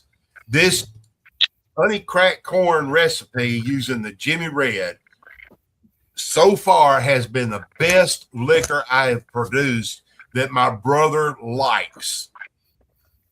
He can drink it hot right out of the cabinet. You don't have to have it in the refrigerator like all of the rest of them. Okay. Then I would make small changes. That's all I would do. That's where I'm at. I'm wanting to do a Jimmy Red honey cracked corn sour mash. Okay. That's what I want to do with what I've got. Yeah. Like what Mark's saying is write everything down. That way you know if something comes out really good or it comes out off, you know to take something out here and there. Or add something. Or stick the same motherfucking thing and say, this is perfecto. Right. Earl, you have a starting point right now, okay? Right. I would write that down. Whatever your starting point is, you told us your stuff. You know more than we do. I'm not going to remember what you said. I don't think any of us will. But anyway, Yeah. And see, here's the thing. This honey crack corn recipe, it's here. Right. I can make that mash from my head. Okay, Right. that's good. That's good. Right. But in the When future, doing the sour mash, I'm going to need to take what I do to make that sour mash and write. That's what I'm trying to tell you. So write that down. That's where you need to write it down so you know how to tweak it here and there. Because I know what kind of sugar I put in. I know how much honey. I know how much corn. I know how much oats. Right. Okay. All of that. That's all fine and good. But once you do that sour mash run, and everything's going to change. You need to find out what you think in your head. What do I need to do to make it better? So then that's when you write it down and then you do a third generation. Okay. Right. Right. Because Exactly, Mark. To the third gen, I'm gonna have to make adjustments to get the right flavor out because some of that grain is going to be used up. And guys, I want to say this because I'm not a professional about this sour mash at all. I've done it one time and it came out phenomenal the way I did it, just the way I did it. Okay. But I also, from a lot of people that I talk to the moonshine community, after third generation, I'll say 75% of the guys I talk to after the third generation, you're wasting your time. Well, see, that's like me. It all depends on your grains, your altitude, and all that. I've gone up to 9 generations, and I've had fucking. Once I got to the 9 generation, that's where I threw it away. It's all on recalculating everything you use and taking out everything you do. Right. When you go into the third generation, I keep one bucket that's nothing but barley. I keep another one that's nothing but rye. I keep another one that's nothing but corn. I keep them all generational. That way I know how much I can take out of each one to keep everything simple and simplistic. That way I can throw, half a pound of this out of here. I will add another fucking half pound fresh to it to get exactly what I want. Richard says he likes to use 30% backset, and it all depends on. I mean, if sour mash is what you make it, it literally is like you can use 5%, you can use 10% backset. I've been doing today, while I've been doing all my other things that I've been getting done to go to Louisiana, I've sat here in front of the computer today watching different videos of how a sour mash has been done. There's many different ways.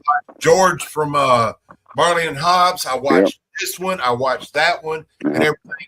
And I'm still at the point where, now out of watching all of these different things, Phil Billy had the simplest recipe. He made a mash, corn, sugar, water. Right. The Uncle Jesse's mash. Okay. Right. He made that, ran it. Then he did his second gen sour mash. Right. Okay. And go to the third gen, doing the same thing. Okay. And he took X amount of the back set and added sugar in, added some more grain in, and the water. Right. To create his sour mash. Right. He let it run. And each time it took 4 days for it to finish running. Wow, that's pretty quick. You literally just got to play with the system. You have got to try different things, and you will end up with different stuff. Hold on. But like Mark said, you got to write every little thing down so you can make sure you can be consistent with what you're doing. Okay. But hold on one second. There's a difference between a sweet mash and a sour mash. So the sweet mash is the first time grains are introduced to liquid and whatever sugar or whatever else you're using, barley. So technically, You can't call it a second gen sour mash if it's the first gen sour mash that you're making out of the sweet mash. True. I consider whatever you do after you make a run and you do the sour mash, that's the first gen. Right, but I agree with everything else that you said, adding a little bit of grain here and there, but also you can literally use grain 3 times with just straight water and bring up your SC with sugar. Once your grains are spent, they'll float. Right. That's one thing Phil Billy said, is that once you do it, your spent grains will float in that mash, and you scoop them up and throw them away. Correct, but if you're not converting your grains correctly with actually boiling them for 90 minutes or whatever and converting the sugars, the grains won't actually float. And I've actually seen mash finish without the cap falling, which means all the grains that I used were spent by converting them. Right. Now, one of the others I watched, it was what's that guy? Has a red beard in a Shine Shack or something. Yeah, he's in Australia. I forget his name. Shot of red? No, it's a guy on YouTube or whatever. I forget his name, but he's from Australia and he does a lot of different distillation stuff. Okay, he showed that whenever you get down to the grain bed and the yeast bed, yeah, you take a little scooper for a cat litter box, and you can scoop it up and you can see the spent grains because there'll be a gray color. Right. Yeah, I just about had another tick tick boom. And you scoop them out. Yeah, I just took realized a major fucking leak right where I broke my thumper. The paste didn't hold, and I almost had another tick tick boom. Phil, go turn it off. God damn, Phil. I did turn it off. Make sure it's open disconnected. the door and ventilate. That's why I quit doing runs while I was doing lives. That's why I don't really drink a lot when I'm running. Well, you're done running, aren't you, Earl? Mm-hmm. Yeah, I'm all shut down and everything cooling off. Alan, I'm sorry. Alan, is that root beer that you made, or is it some that I sent you, Alan? I'm gonna tell you why I do my sour mash. Fuck you, Mark. I'll send you some. Give me your address. I got your address. You do have my address, Mark. Let me hear Eric's take on the sour mash. Yeah. After I do my main run, there is a kidding, Mark. You know billion, googillion ways to do sour matches. You just got to write them down and know what you're doing to get that final product. I understand that. Like I said, also, Earl, when it comes to backset, you're gonna add. I'm sorry, Eric. You're gonna add the pH level. Yeah, Eric, you got something? Do you want to say something, Eric? I'm sorry. when I do my first run, then I want to do sour mash. I mean, y'all might think, oh no, that's fucked up. I know y'all going to tell me, oh, that's fucked up. You can't do that. You can't do that. Whatever. Everybody's got a different way to do everything. Exactly. Exactly. My first run. This is how I do it. When I'm on my run, I'm mixing up what grains and what little extra shit that's in the bottom. And I heat me up water, fill it back up to my barrels are 6 gallons of what I'm using right now. I fill 5 gallon and I mix it up again. And what is it? 2 pounds sugar per pound. I'm not sure. 2 pounds sugar per gallon, yeah. Yeah. Well, that's what the typical is. Sugar in with my mash, what I got already in there, and I mix it up real good. I let it set till it gets down to 75 to 80 degrees. And I'll put my damn lid on it. Right. And I'll see my bubble come up because I use a double bubbler on my buckets. Right. and it, it's just sitting there. So I'll take that lid off there, and I'll add me some more yeast, and now I'll take a spoon and I'll just stir it, and my fucking shit is going crazy right now. That's how I do my sermon. Yeah. Well, see, I do know that if you add any kind of liquid that's over 105, it's going to kill the yeast that's still in there. Well, it depends on what kind of yeast you use, because that's one of the reasons why I like EC 1118 is because it can actually withstand 109 degrees, and it'll actually ferment down to 68 degrees. That's why I like EC 1118. It's champagne yeast, yes, but I use that yeast. What I use. Yeah. Well, see, I use the daddy yeast also. Right. I use a combo of both.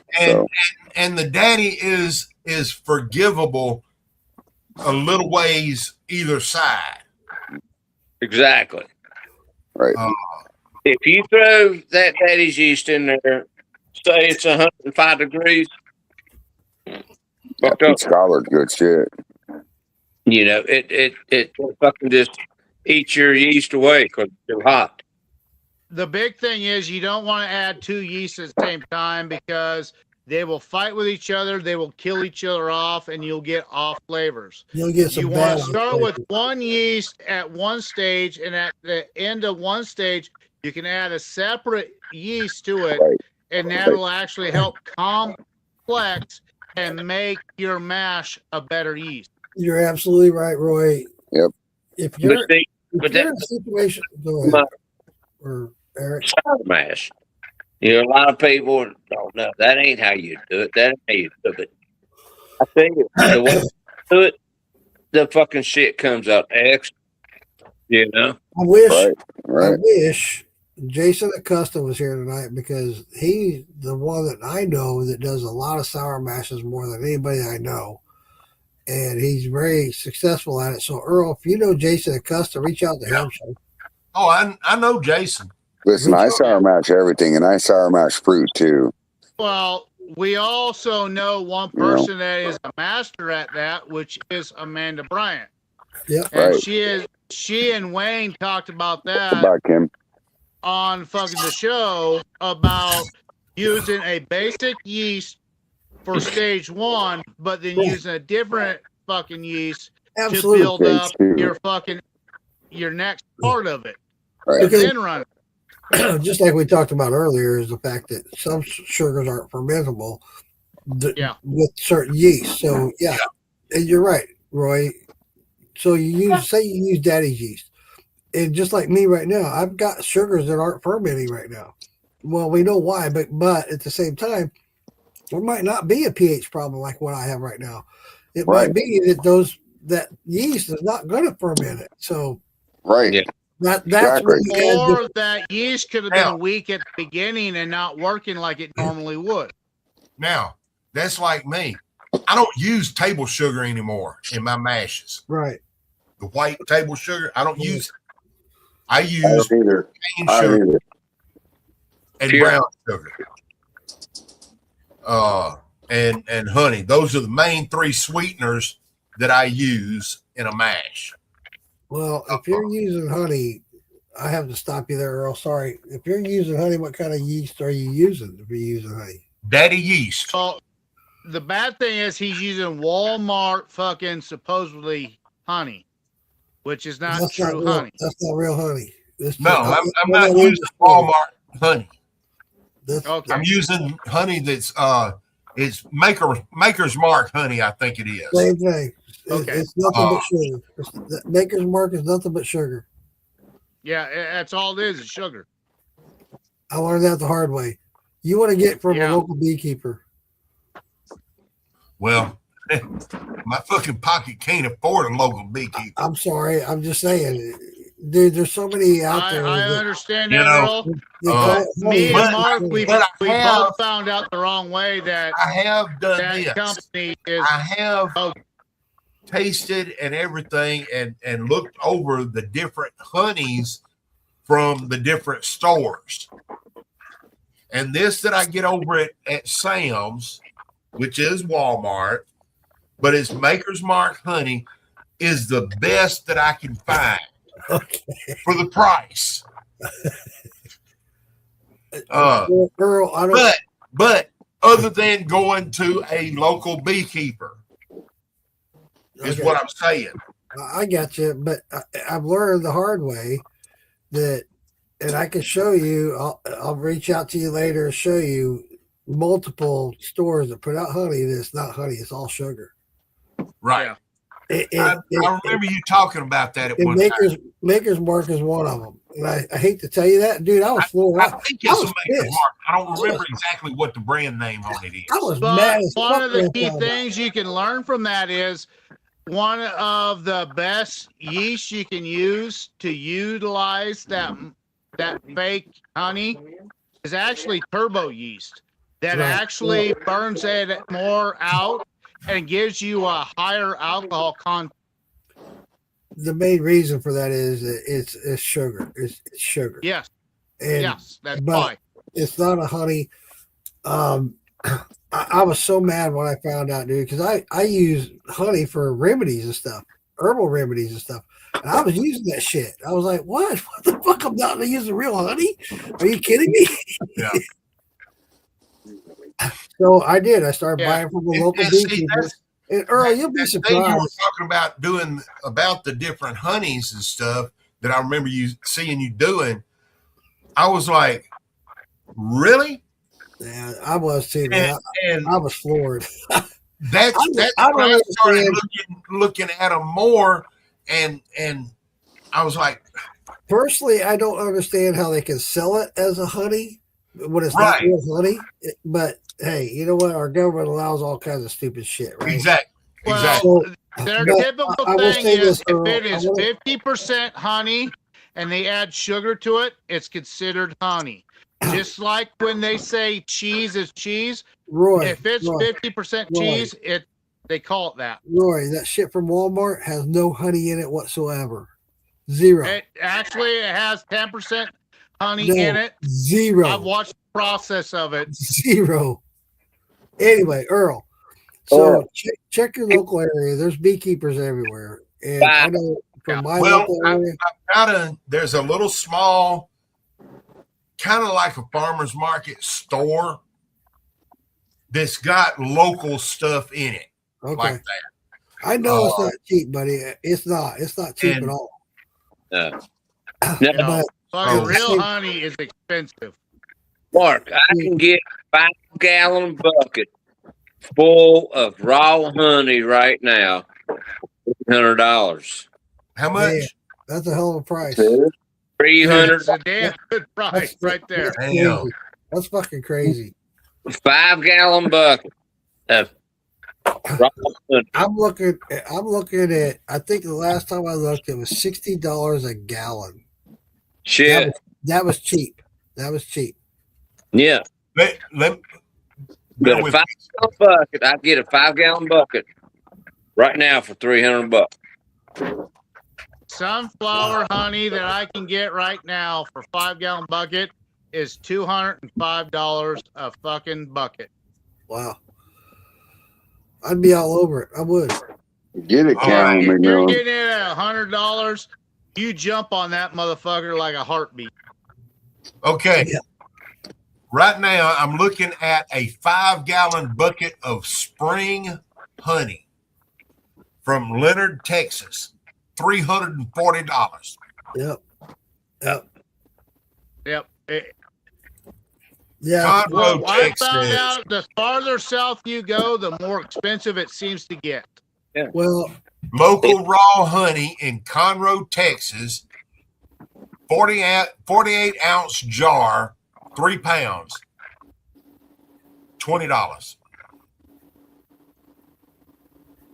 That was 6 days ago on Marketplace. I'm trying to read what Kim said there. Damn.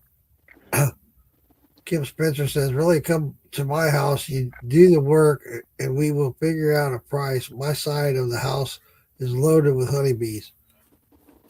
There you go. That's awesome. Yeah, your best bet, Earl, if you want to work with honey, Raise you 'em. need to start a honey column. And Earl, I want to add to this because long time ago when I first started in this, I used to be a beekeeper, so I had a bunch of honey set aside. I had like 5 gallons of honey. Right. And I've had it for years, right? And honey will keep forever. Yeah. Yeah. Oh, yeah. They don't feel bad. So once I started doing this, I thought, well, fuck it, I'm going to make a honey shine. Dude, I used that 5 gallons. I ruined it because I did not use the right yeast and I did not let it ferment long enough. I ended up getting this much shine, half a quart out of 5 gallons of honey. That's another thing Honey and blue agave are the same. You got to let them run a long time to work the fuck off. Forever. 6 to 8 weeks. 6 to 8 weeks, buddy. They like the hotter weather. The hotter it is, the faster it works off.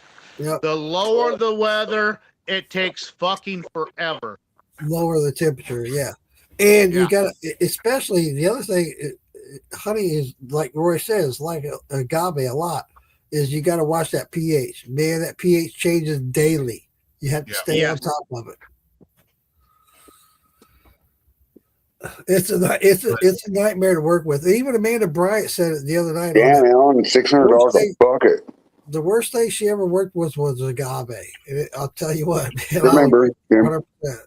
The two worst things you can work with when I talked to JB Raider and Daniel and everyone else, they said it was agave and fucking honey. Yep. Yep. I'll totally agree with that. I've done both. It's because the yeast you got to use and the temperature has to be above 88 degrees constantly. You want it if hot. it If fucking falls down below that, it fucking is torment on the system. If you're going to do an agave or a honey, do it during the summer when it's hot. Yes. Absolutely. 100%. That's why I'm waiting for that's why I haven't read my agave. I did an agave last year. Actually, it's 2 years ago. I did it for Cassie, my daughter, because she wanted a tequila. And I think we did a 5 gallon run of it. And it's not cheap by any means, but this, dude, I worked that. That was the hardest mash bill I ever did. It was, I had to stay on top of it daily. I mean, daily, sometimes twice a day. It's like, oh my God, this sucks. But when it was done and finished and I did stay on top of it, it came out a nice tequila. Yeah. Just like a lot of people that make mead, they will tell you have to use an exact fucking yeast for it. And it's got to be at exact temperatures, or otherwise it's going to take forever for it to work off. You got to watch the temperature, you watch your pH, and make sure you're using, I think it's EC 1116 instead of 18. I think it's 16. Yeah. It's the champagne wine yeast you want to use on the honey. That's the thing about it. You know, a lot of people, they use the same yeast for every fucking thing. Yeah. Well, that's why a lot of people say, oh, you can use just this yeast, this, and that. It's like, no. Yeah, you can use it. It'll work, but it's not going to give you the exact fucking formula. It's not going to give you every note that you're looking for. For every kind of alcohol you want to make. And or it's not going to give you the alcohol content. Either one. Yeah. And that's why Amanda and Wayne the other fucking night that we're talking about is like, that's why you got to use 2 different yeasts. You got to know what yeast you're using as a base to get it started, and you got to use a finishing yeast that is a stronger yeast that's going to bring out a higher alcohol content at the end of it. And just like you said too, Roy, you have to watch when you add that yeast. You can't add it all at once. You can't do it all at one time. You got to add it when the other one's dying off. That way it'll eat that up, and it'll be nutrient to the new yeast, and it'll build that new yeast up, and you will have a much more flavorful and more higher alcohol They content. complement each other. That's it. right. They complement each other. Yep. And that's what a lot of people don't understand. There's a lot of people out there, they think they can add 2 yeasts at the same time. Well, it takes me fucking 10 days for it to work off. Because they're fighting each other. They're not working one to the other. with them fighting each other, you're going to get a really bad off flavor, and it sucks. Yes, it's not going to be what you want. You're going to stress Everything that yeast you out. do is a science project. You got to start with one basic thing and then work to another. If you don't know what you're doing, ask someone that's been doing shit for many years. Like James Aubrey. Fuck, he's got 30 years into this fucking ordeal. He knows what the fuck everything's going on. Just like you're saying too, Roy, is the fact that shit, I lost my train of thought. God damn it. But you know, a lot of people beginning of this don't understand that. They think, well, okay, if this yeast isn't going to work for this so much, I'm going to add this. And they do. They add the 2 at the same time, or 3. Some people use 3 different yeast. No, dude, because they're going to contradict each other. They're going to fight it, and you're going to get these bad off flavors because you're stressing these yeasts out, and it's going to put off a bad flavor. Yeah. Hey, Charlene. Hi, Charlene. There's Charlene. Hello. So the timing and on that's that. why we try to help all these new people. I was like, they hear things from other people, but those other people don't have enough fucking background or instinct or knowledge of what actually is going on. The biggest thing I find with newbies is the fact that they hear things or they'll try things themselves and they think it worked and they go with that and they know that's golden when they're totally wrong. The shit. I see it a lot. I see it a lot, especially over on TikTok. Oh my God, these guys are so. Oh God, yeah, TikTok's bad with it. It's like, guys, you don't know what the fuck you're doing or what you're saying, and so, but they do. They need to be educated, and when you're doing this, we say this all the time, guys. We all do. Every one of us moonshiners, we learn something new every day, and we have to keep that mind frame of the fact that I'm willing to learn every day. Because if you're not, if you get mindset, I know what the fuck I'm doing, which I did in the very beginning. I was a year into it. I knew it all, man. I knew everything. My liquor tastes like shit. So $600 for a 5-gallon bucket of honey. Damn. Yeah, it's crazy. It really is. So, all of them I've been seeing has been a 5-gallon bucket, anywhere from $300 to $350. Right. That sounds about up to par. On there with them. Yeah. I'm lucky. I get my honey for free because they don't know how to make shine, and they have old jars that are 5 to 8 years old, which they can't sell. Well, so they give to me to make for shine, and all they want is a couple of jars of fucking. Right. And you'll learn too, Earl. I've learned through the process. When I was back in Missouri, I did that, and I would get honey from other people just for trade and shine or whatever. But for the most part, I did my own honey because I was a beekeeper. But there's a lot of people out there willing to trade, and it's not that they can't get rid of it or don't; they just want to get rid of it. All right, guys. Gardner's Bees. 5-gallon bucket, wildflower honey, $200. Damn. God dang. Hell yeah. Yeah, but why would I buy something when I can get it for free? Hey, This is for Earl. Earl was looking. We're talking about everybody in general, Roy. I know. I'm just lucky where I'm at. We have people that have thousands of acres of sunflowers. Out there where back out there where Jimmy Crack Corn is, he got like 10 gallons of it, gave 5 of it to 13 stills. So, yeah, that's cool that you can do that you got those kind of connections. That's awesome. But there's a lot of us that don't. Well, it's just like with my yellow corn. They'll give me a 5-gallon bucket, and all they want is a quart of fucking liquor out of it. Yeah. Shadows in the house. Well, some of us don't have those kind of connections. I know that, and that's what I'm saying and that's what Mark was saying too. Is like where I'm at, I'm actually pretty goddamn blessed of where I'm at, and I'm getting these resources corn and for fucking honey free, basically nothing. You're fucking wild blessed. Alan, I know. You know, but that's also why I share my knowledge. When someone says they want a recipe on something, it's like I'll share it because I know they don't have the same water I have.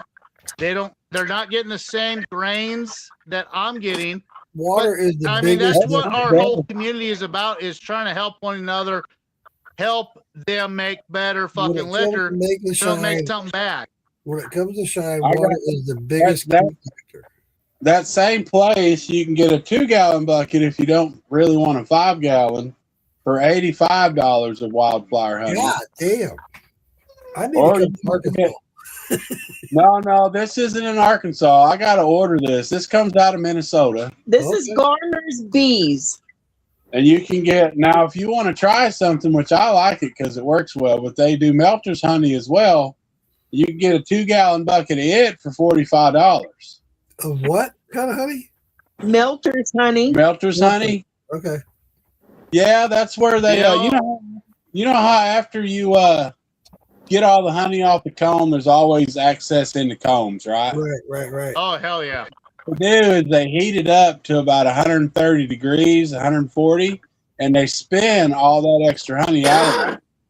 So it's caramelized, so it does medicinal purposes more, but it's still good for sweeteners and anything else you want to do.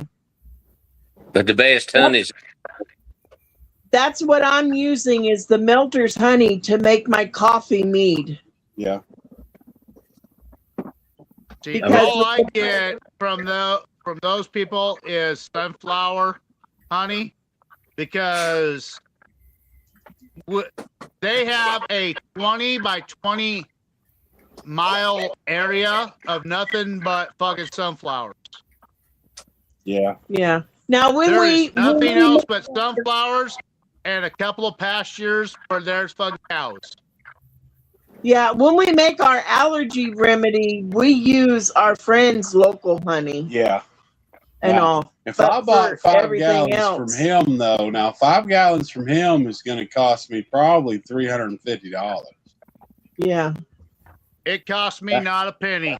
They just want some mead from me and they want a little bit of honey shine. Well, then send us some of that. I come out fucking smell like roses from them. Yeah, that's gonna be a lot. $150 shipping for free honey? Shit, yeah, it's worth it. $150? Then it's not free. $150 for 5-gallon bucket of honey is free. $150. They give me. You still. Was it 55 gallons? It's the shipping. And they want 10 bottles of mead and 6 quarts of fucking shine. Everything else I get. Wow. So $180 for 5 gallons. So how many runs? How many runs are you going to get out of that 5-gallon bucket? I sell a shit ton of mead because everyone loves that sunflower fucking mead. Yeah. And then what I don't sell off the first part of it, I just bake into shine. Yeah. And That's I a 5-gallon bucket. probably a 5-gallon bucket off to the side, and I use my jar rig, and I put probably a half a pint in each jar rig and run through there to get that much more fucking honey flavor through there. Oh fuck, it is amazing. And then we use a bunch of fucking honey on the side for all sorts of different shit. On my honey cracked corn recipe, about a 12-gallon mash takes 5 pounds of honey. Yeah. That's probably, a quart. Isn't a cup about a pound? About 2 quarts. Yeah, it's about 2 quarts. A little under 2 quarts. 5 pounds, about 2 quarts. Every 5-gallon bucket that I have of honey, I mix with fucking 15 gallons of water, and it comes out perfect every fucking time. That's So the 55 gallons I get is fucking magical. well, a 5-gallon bucket of honey is about 60 pounds of honey. Right. Oh. Yeah, it's about 60 pounds. Yeah. Yeah, 60. 5 gallon bucket is about 60 pounds. Yeah. 60. You take that and divide it by 5 pounds. Yeah. 5 to 60, 12 times. Yeah, 12. Yeah. That'll be 12 batches of shine. Yeah. Are you talking about your honey crack corn? Yes. Yeah. Yeah, it would. That's pretty good. And see, that's I only do a that's the only 3-to-1 recipe I ratio use it with in. my water and honey, and that's why I have such high SGG. That's why I get so much more fucking shine compared to a lot of the other people. But I also have to let it work off for fucking 3.5 weeks. Look at it; it's empty. I'm looking at the legs on the side of the jar. From my experience and knowledge on honey, as far as it fermenting, it takes 6 to 8 weeks. It takes a while for honey to ferment. Yeah. Well, and it's not like your regular fermentation either. It's teeny tiny bubbles, like a champagne, if you will. Oh, yeah. they're teeny tiny bubbles. Her melters. At first, they're small bubbles, but once it starts working off after that second week, those fucking bubbles get fucking big and they're fucking rolling like a motherfucker. Her honey.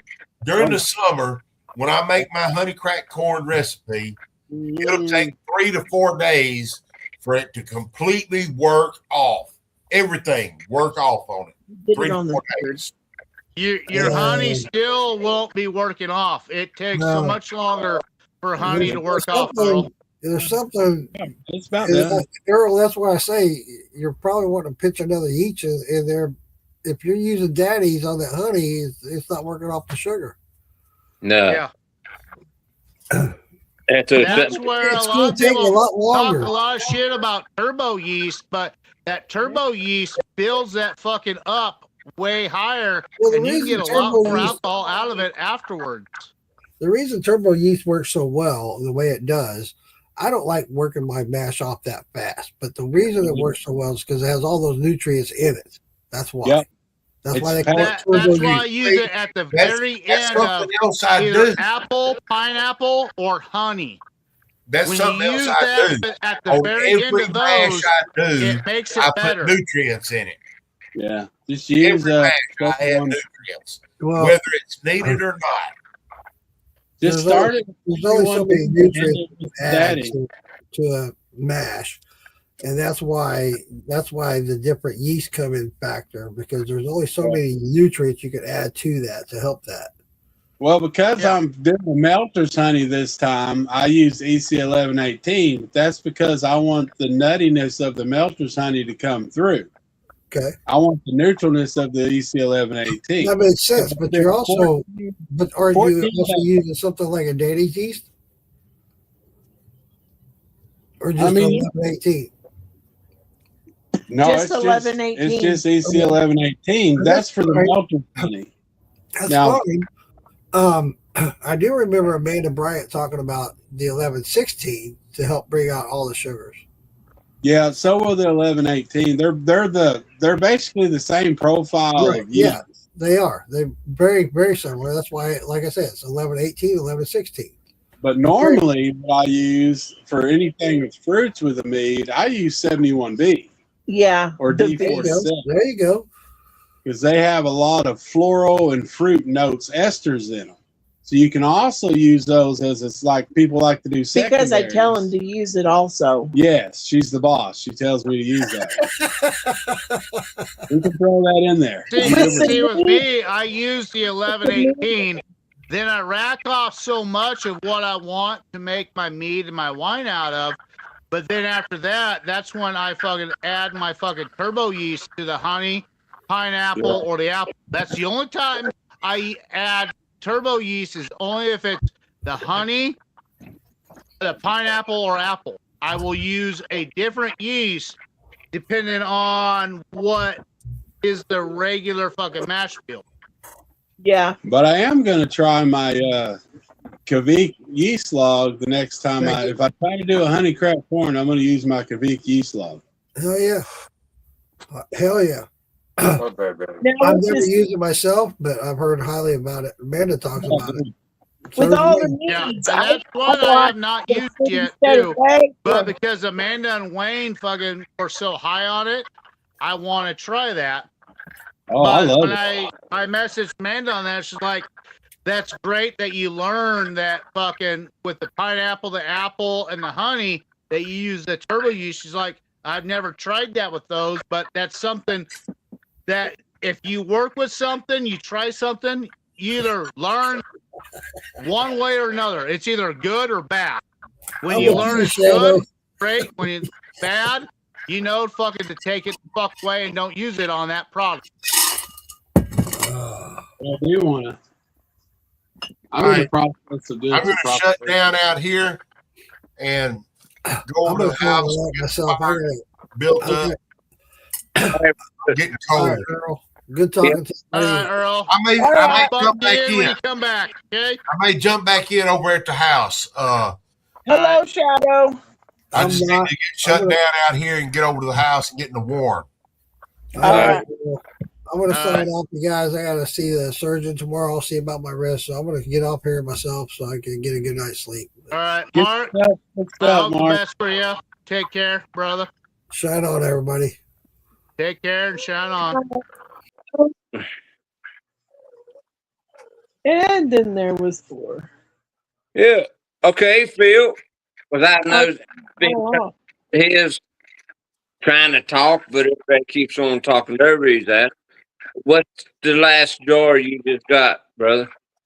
That was jar 6, and I think I did the math wrong on it, but it's around 40. Holy shit! It dropped that far, that quick. 40. Yeah. Well, he had a real bad leak too. Yeah. Yeah, that'll do it. You're losing your shit, brother. Yeah, Phil, almost you're had it. supposed to pay attention to shit. Yeah, well, I almost had another tick, tick, boom.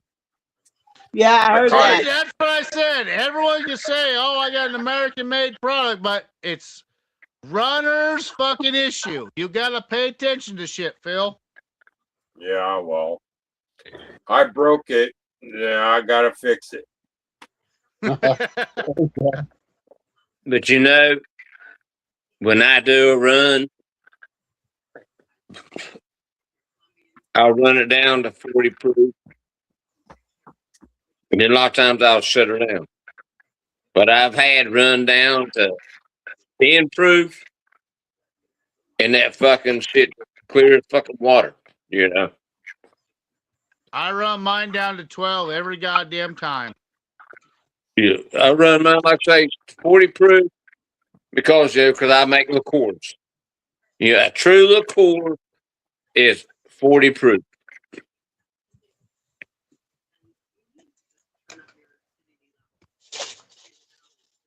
A true liqueur is 40 proof. But now, like I say, I usually cut it down 50, sometimes 60 or whatever. Because that's how different people are or whatever to make my liqueur. Shit. They fall in love with it. I can't keep it. Well, we got a couple of new people that are watching us. The main reason was they're on the fire department.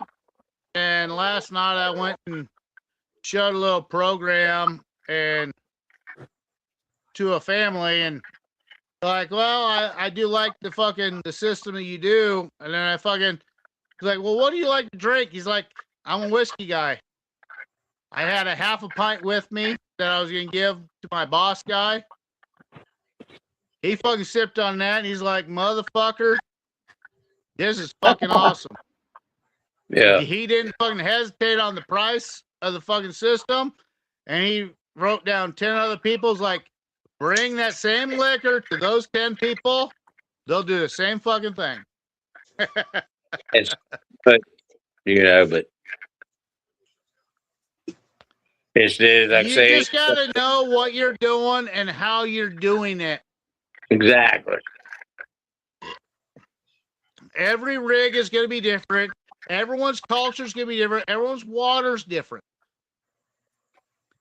But you got to pay attention to this fucking system. If you're not paying attention to your system and you walk away, like Phil was saying, you could easily have a fucking tick, tick, boom, and bad shit will happen. Oh, hell yeah. When I do my run. With me, I love how Jason has his setup because it's all electric. You're not dealing with gas. When you have an open flame, you're that much more at a set of a tick, tick, boom. But if you're electric, the chances are much lower. Yeah. Well, like me, when I do my run, I'm constantly taking the temperature, making sure my water flow is going through right with my worm and shit, With me, if it's going in the house, which like right now when it's cool out, I can watch TV every 5 minutes. I get up, I'm checking shit. I have no issues because I know what I'm running and it's consistent run. Now, if I'm doing something different and I'm using something different in my jar rig, I'm right there, right next to the motherfucker, gauging every little bit of it. Yeah. But if it's something that where I'm not using my jar rig to where it's going from fucking the pot to the fucking the worm, I don't have to worry about shit because I'm all electric. Okay, I'm gonna ask you something. What is the difference between a thumper or a jar rig? A jar rig, you can see fucking what's going on 24/7. A thumper, if you don't have a glass stained in there, you don't know what is actually going on in there. Oh, it's fine. A thumper is bigger, but if you don't know what's mixing, and if it ain't mixing right, it could fucking have a major issue with you. But a jar rig that comes straight from the rig to a jar rig, you can see everything that is going on and you know what the fuck is going on. Yeah. That's why with a lot of guys that have issues is they don't have a fucking a sight light in their fucking rig. Then you don't know how high the liquid is getting in there. You don't know what level's going on. You don't know anything that's going on in there. You're flying blind. I just smacked my wallet. That's why when I have damn it. When I have Bruiser or not make me that fucking thumper, that 4-gallon thumper, it's gonna have a sight light fucking at 3/4 level. So I know what fucking level the fucking liquid and all that shit's going in there. Yeah. Because if you don't know what's going in there, that could be your tick, tick, boom part. Yeah. But in a jar rig, you can see exactly what the fuck's going on the whole entire time.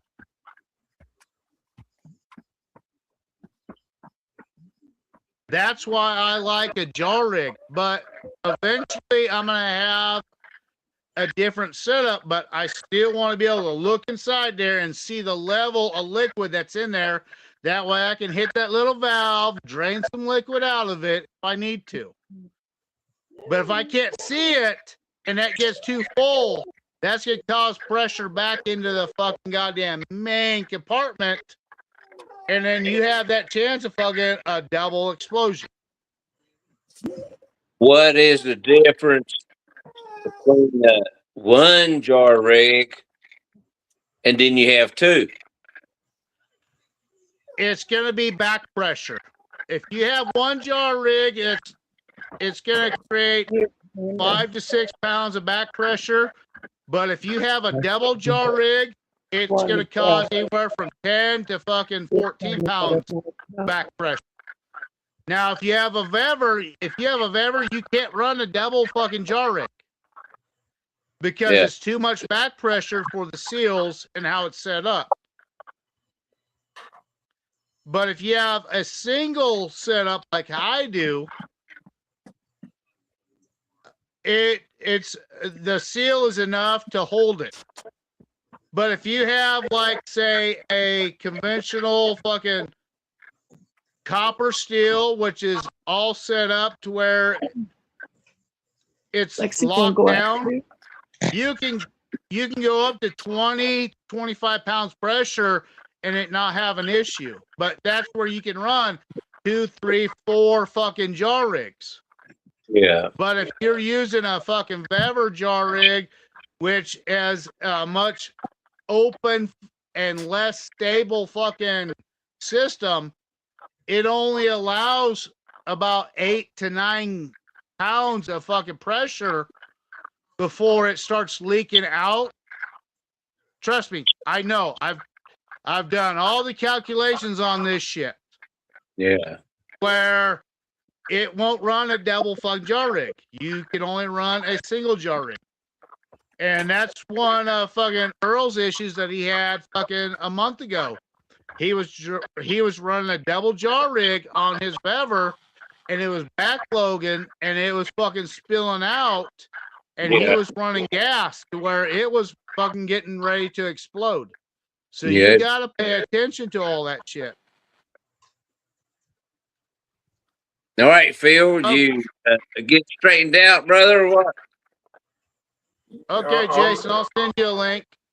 Yeah, my rig's secure for the night.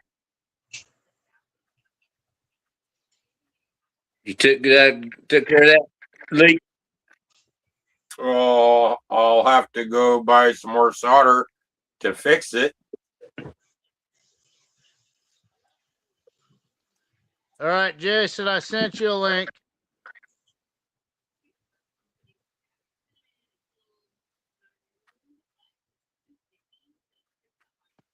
All right, I gotta go take a piss. I'm about ready to piss myself. Yeah, I gotta go too. Oh.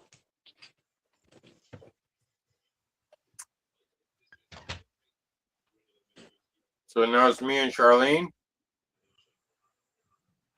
And me. I'm here, Phil. I'm just not on the camera. Oh. I'm hiding in the corner. Okay. Hey, Phil. That's okay. I'm so drunk, I'm too blind to see the screen anyway. I just go by voices. Hey, Phil. Yeah. Have you ever tried Jameson's Black Barrel? No. Well, you should. It's pretty tasty. Actually, earlier today, I had to actually check my bar and realize I used to have Jameson on the bar here, but it's gone. This one's a Jameson Black Barrel. It's pretty good. It's pretty tasty. Well, tonight I'm drinking Guinness, so at least I'm drinking something from Ireland. Hey, Guinness, nice and thick. Okay, let me in here. He sends Jason a link, and then he picks off to the pisser.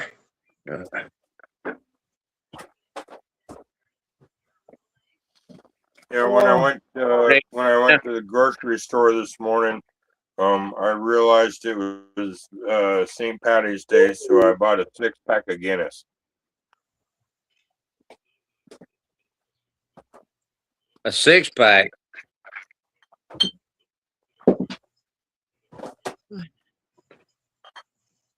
That's all they had. A Buffalo bourbon in there that they just got in today too.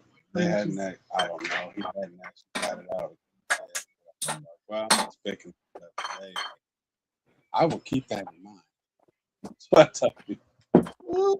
He said, "Well, I noticed you come in here, and a lot of times you're buying bourbons or something." to which this is number 6 right here. So this is going to be the last round of Guinness. Oh yeah.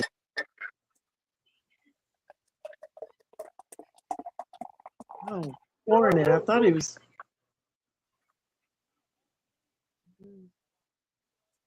Holy guacamole! This thing is dark. Looks like a soda pop.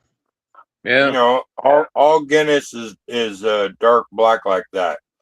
I noticed that when I started drinking again after 18 years, I found drinking one Guinness was like having a full dinner.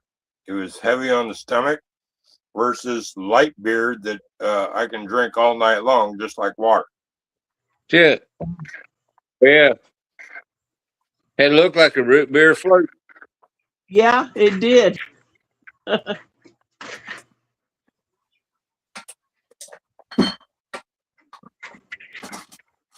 Actually, when I was at the store and looking at the Guinness, there was actually 2 kinds.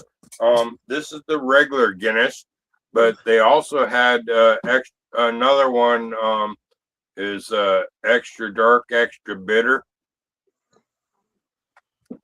I like those. I like that extra dark, extra bitter. They're real thick on the stomach, though. You can't drink very many of them. Right.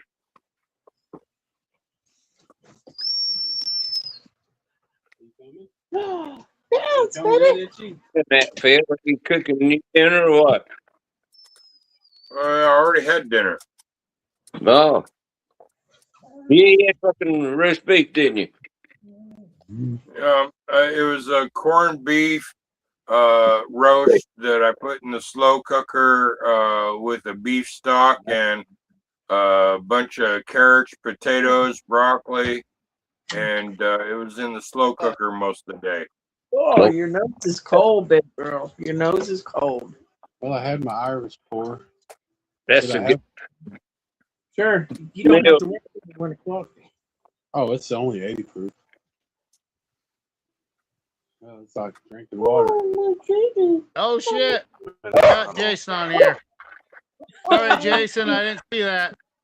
I was out talking to the kiddos. Well, of course not. You send them the link and then you take off to the pisser. I went to the pisser, and then my son started talking to me about stuff at school and stuff. It's like I got sidetracked. When you get drunk, you can't fucking multitask very well. Hello, Jason. Oh, come on now. You can talk and walk at the same time, somewhat. I can talk and walk, but when fucking 2 other people are trying to have a conversation with me, and I'm trying to remember what the fuck I'm supposed to do. That's what Richard got today. Y'all should all try this. It's delicious. Oh, I've seen that Black Barrel Jameson. It's good. Hey, I okay, have not tried Charlie, it. I was late but on I heard that. good things. It's good. That's awesome. Even I like it. If you like Holy it. shit.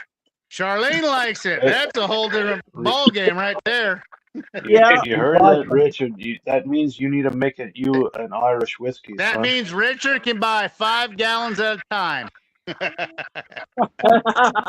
No, I don't think so. You know, I don't know about the whole Irish thing, but at my local Sam's, you used to be able to buy an entire 53-gallon barrel of Jack Daniels. Yeah, I've seen a few places do that. How much? I wonder how much that bad boy costs. What was that one you got me? What's it? Oh, back in the day, it was like $4,500. So I don't want to think of what it is now. Probably like $6 grand there. Huh? What's that one over there called? That's called Chambord. He got me a Chambord. It's a black raspberry liqueur. To go with my Tequila Rose. Tequila Rose. Well, I scored tonight on my way back here. I stopped and talked to the brand new distillery that is literally 5 blocks from me. He was gonna fucking just give the the grains away to a chicken farmer. I gave him $5 for his grain. So he said I can fucking get the grain anytime I want, and he's got 17 different recipes. Wow. You're going to be doing a lot of sour mashes. Yeah. No shit. Yeah, Okay, that's what so Roy, being that said, you now that you secured the grain, you need to secure a source for barrels. And I already did that too, because he's got extra barrels. He bought too many barrels that he don't have for his facility. No. So he had 6 extra barrels that he can't fucking set in his place. Charlene. Yeah. So I bought those for fucking $15 a piece. You didn't Hold. Time out. You bought a 53-gallon barrel for $15. No, 15-gallon barrels. Okay, you bought Blue a barrels. 15-gallon barrel for $15. Yep. 5 of them. Did you kiss him first, or give him a reach around, or you just went in dry? No, he knows what I do, and he wants to taste the liquor that comes out of what he makes. Right on. Okay, hang on. Now, what, Eric? Yeah. It's hard to say anything, you know. Everybody fucking talking shit. I know. Have you and Richard ever tried Ezra Brooks? Yes, I have. I like it. That is some awesome shit. It is good. I'm not much on high proof. I like the sweet mixed drink liquor like peach cobbler, blackberry cobbler, and stuff like that. And a cream pie and liqueurs. Charlene likes more stuff like liqueurs. Hey. Yeah. The lower proof stuff. I've been trying to figure out how I can send you what I make. I ain't figured out how to do it yet. To keep it cold, you know, because of the cream. Oh, yeah. But well, you probably have to go with the dry powdered cream. Dry ice. Maybe. Because it's alcohol, it's not going to freeze up, so it will keep it cold. You'd have to go the dry ice. Or you're going to have to just meet at the same fucking location. But you know what I got to thinking? I can just have my shit with me and take a fucking road trip and make it right there for you. Yeah. There's that too. You know well, that? That's what you and me were talking about the other night, is like showing up Popcorn Sutton Jam, and you can make your shit right then and there for everyone and not have to worry about shit. Yeah. Don't make it up. Make it right there, right there, right fucking fresh as fuck. You know what I mean? Yep. Whenever you can get out your driveway. I know. I fucking out tomorrow. Just like when you think you can get out, there comes another dang storm. Like yesterday, you was going to go to the post office, and then there comes the storm, and then all of a sudden it dumps a whole bunch of snow. Oh, it fucking hit us heavy. It's a damn. So, Roy, you was talking about something earlier about getting a thumper made. Yeah. Okay. 2 things. Number 1, get you a 4-inch fruit port. You can go 2-inch, but 4-inch probably a little bit better. Get the size for the top Number of the 2, get you a drain valve. Yeah. Oh yeah. I have everything written down what needs to be done to it. Actually, it's a 5-inch port that we put in there, off to the side, next to the 2-inch. Yeah, she's been belly aching at me the last couple of days. And a drain port, yes. I haven't had her morning. Like I said, between either knot or a fucking bruiser, I'm gonna have it made, and I ain't gonna have to fucking deal with a goddamn thing about it. The other thing is, it's gonna have a fucking eyesight on it that's 3/4 high. That way I can see what's actually going on inside there. Well, look, I'm going to give you two more options because I deal with several still builders. I'm going to give you two more options. Check out Copper Moon and Copper Charlie. Okay. I'm telling you right now. Copper Charlie, he shines that damn copper so much you can see your reflection in it. I like I that know, kind of but copper. I've already been talking to Bruiser and Not about it. Not so busy right now with doing all the other shit to where I want to fucking support our local good buddy. And you don't get much more funnier than fucking Bruiser. Bruiser's a hell of a fucking funny guy. Oh, he's a trip, man. Hey, look, out of everybody that has been on the Master Distiller show, he's the most out there character.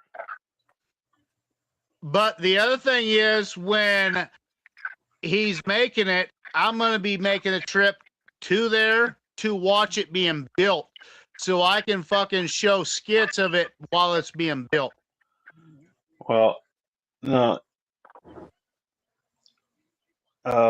And me and him have discussed about making a fucking match together and running that together. That would be awesome. Copper Exactly. Moon Now you actually see built. what I'm thinking on that part. Well, Copper Moon actually built my still, and he went on a TikTok live, and I was able to watch him on live build my still. Oh, I know. That was badass. That was badass, man. I know. And me and Bruiser talked about a price on it, and we negotiated on all that shit, plus negotiated about making a mash together, doing a shine together. So yeah, we've talked a whole around thing on it. Now, yeah, more than likely, Bruce is your best bang for your buck. He just plus with his humor that he has, and look, then posting it on Facebook, TikTok, and all the other stuff, it's going to get a lot more viewers than some of the other guys will. Honestly, Copper aside, I would just like to go hang out with the guy. Well, that was the other thing too. Hang out with him, his family. Oh yeah. And then he's not very far away from fucking Chris Fortner, which Chris said, "You're more than welcome to fucking come hang out at my fucking house. I don't give a shit." Apple Rye said the same fucking thing. I've heard it from so many different people. It's like, your neighborhood, don't fucking bother to get a hotel. Stay at my place. How cool would that be to hang out with just some of those fucking names right there? Right? If y'all could all kind of get together at one spot and make a damn run together, that'd be awesome. Well, that was the other thing is each one of us were talking about, well, we could do a run here, we could do a run there. So yeah, just like when I get to Tennessee, me and John Boy are going to do a run. Probably 2 different runs. Because I'm going to bring a mash of my making to him, and he's going to already have a mash made for us to run there. That's what's up. Yeah, Chris Fortner came almost two hours away from me. Well, the other thing is, I'm not going to say the swamp person's name, but I will give him instructions exactly what to put into everything. But we will also, before we go to Popcorn Sun Jam, I'm going to be in Louisiana to run a mash and run a run with him. And that's where we're going to actually pick up my fucking rig from you, which will be sitting at Popcorn Sudden Jam so everyone else can see it. So more people can fucking order from you at Popcorn Sudden Jam. Right on. Why wouldn't Right you, on, brother. mention the Wacky Cajun? He told me not to mention his name. Oh. And Yeah, I'm going well, to be truthful to that till the day that we actually go live. Because you got to think, he's on a contract with fucking a company. yeah, he's on another show, so Oh, you yeah. might not want to get his ass in a bind. Yep. So if we actually show it to where it's just me, but him popping in here and there, on there, he will be absolutely fine on that because that's it. What's in the contract? He's had his wife read the contract where he can't be the main stable of it, but he can be in part of it.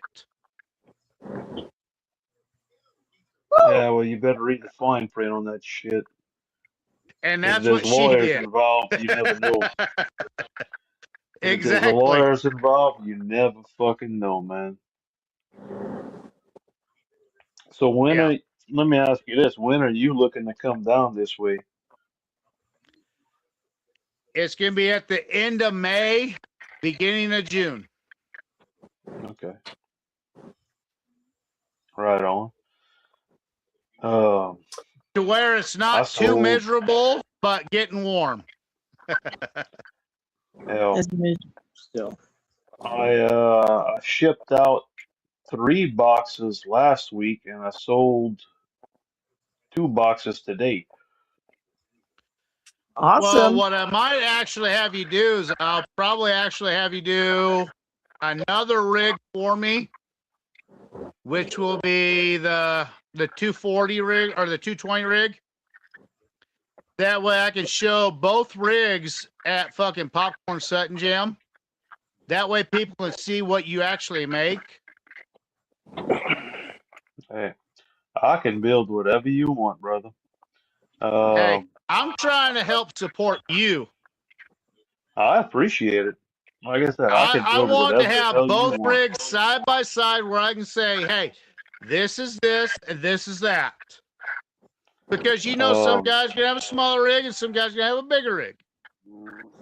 Look, I'm talking to this guy right now in Texas. He's building a distillery, and he wants me to build him a controller. He's going to be running an 80-gallon pot, but the one I designed for him, you could go 100-gallon pot or maybe 125-gallon pot.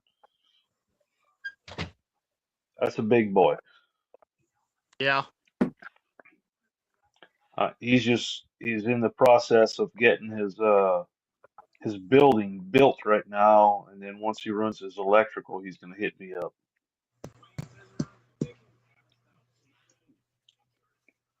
That's major shit right there. Yeah, but the big thing is you're gonna have that at Louisiana, but how much more orders when people see shit there at fucking Tennessee? Oh, I'm sure, man. Like Louisiana, look, and I never been to a festival. This is gonna be my first one, and I'm excited as shit about it. But compared to something like Popcorn Sutton Jam or Maggie Valley, this ain't shit. I know, and that's why that's why I want to fucking bring that. I want to bring both of those fucking setups to Popcorn Sutton Jam because you got much more people that are making liquor around in that area, and they see I don't have to worry about gas. I can fucking do fucking electric, and I can fucking dial it in exactly what I want. Exactly. Look, I'm not knocking propane or anything like that, but I'm I gonna know you tell aren't, you, like, but electric is safer compared to propane. well, look, to me, I never ran propane, so I can't tell you yes or no or in between. But electric is a hell of a lot more repeatable. Okay, Well, on it's my safer. rig, I've no, ran both. on everybody else's rig, that's gonna be different. You got to figure out what works for you.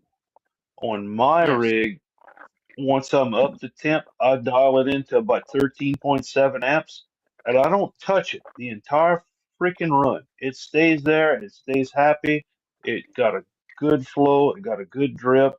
I run. The only time I touch it is right when it's hitting tails, and then I'll turn it up a little bit and run off some tails. Yep. Kimbo even says I need to get the funds set up for my new rig.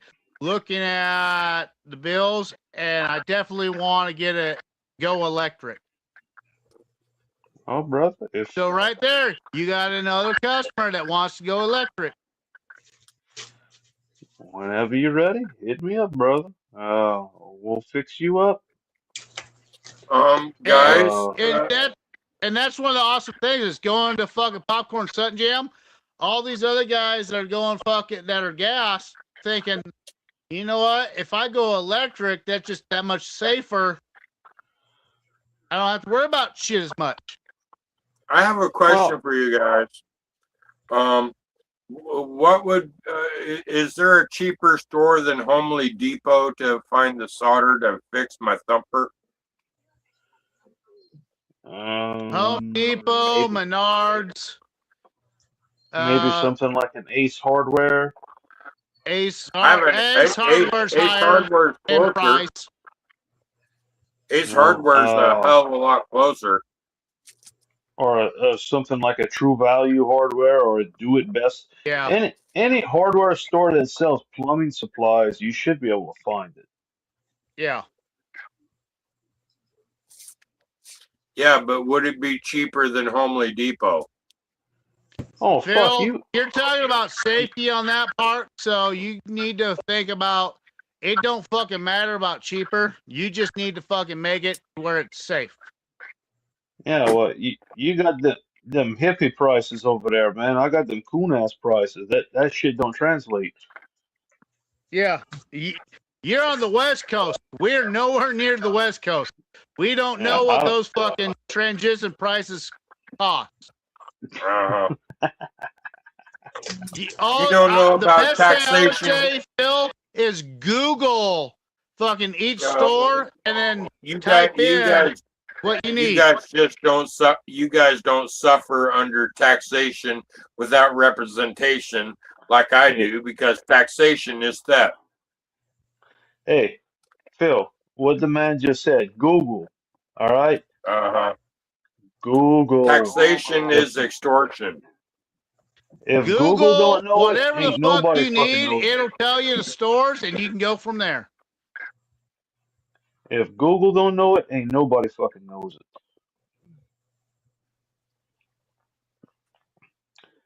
Yeah. I shipped out one controller set. The guy got it today.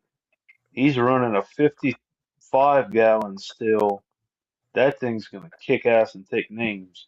I can't wait to see that up and running. Count them, two 5,500 watt elements. Oh shit. Yeah. He gonna be rocking and rolling very fucking quick. Yeah, and he, hey, you was talking about him earlier. He got it from Bruiser. Well, one of the big things is that I want to take those to fucking Popcorn Sutton Jam. There's 3 different reasons. One, I'm gonna stop down there and you're gonna make me some fucking boudin fucking goddamn food. The next day, I'm gonna stop at fucking Charlene and Richard's place. They're gonna fuck cook me something. But I'm going to bring them something, too. Told me to tell Roy to is shut that? the fuck up and send him a link. The third place I'm going to is Memphis, Tennessee. And I already have 2 street racers there that are going to fucking take me in for the night. And they're going to cook me some fucking Tennessee fucking Southern shit. When is this? When is this? This is going to barbecue, be at the very beginning of June. Oh. Tennessee Hey, hot Roy. toddy shit. I need to relay a message to you. Shut the fuck up and send Jason a link. I just read it. He sent me a text. Well, Hey, brother. that fucking message is a little fucking late. Yeah, a little bit. Yeah, I got a little drunker tonight because when I went to that brewery at Thunderhead, they gave me 2 beers in a row, and both of them were fucking 10.2 proof. So the alcohol content was 20.4. Wow. Wow. So that's like as much proof as a bottle of wine. That's a lot of sugar.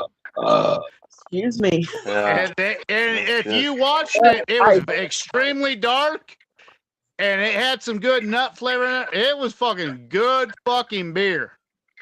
Now hold on. Time out. You said it has some good nut flavor, like a nut, like a regular nut, or the kind that they eat on the West Coast. Oh, yeah. Goddamn! I'm trying to think of the fucking goddamn name of it.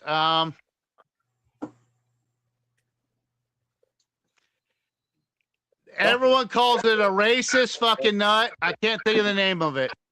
Oh, they're oh my goodness. That Brazilian nut. Yeah, it's a Brazilian nut. Brazilian nut. Yeah. Brazilian nut. Yes. Those are good.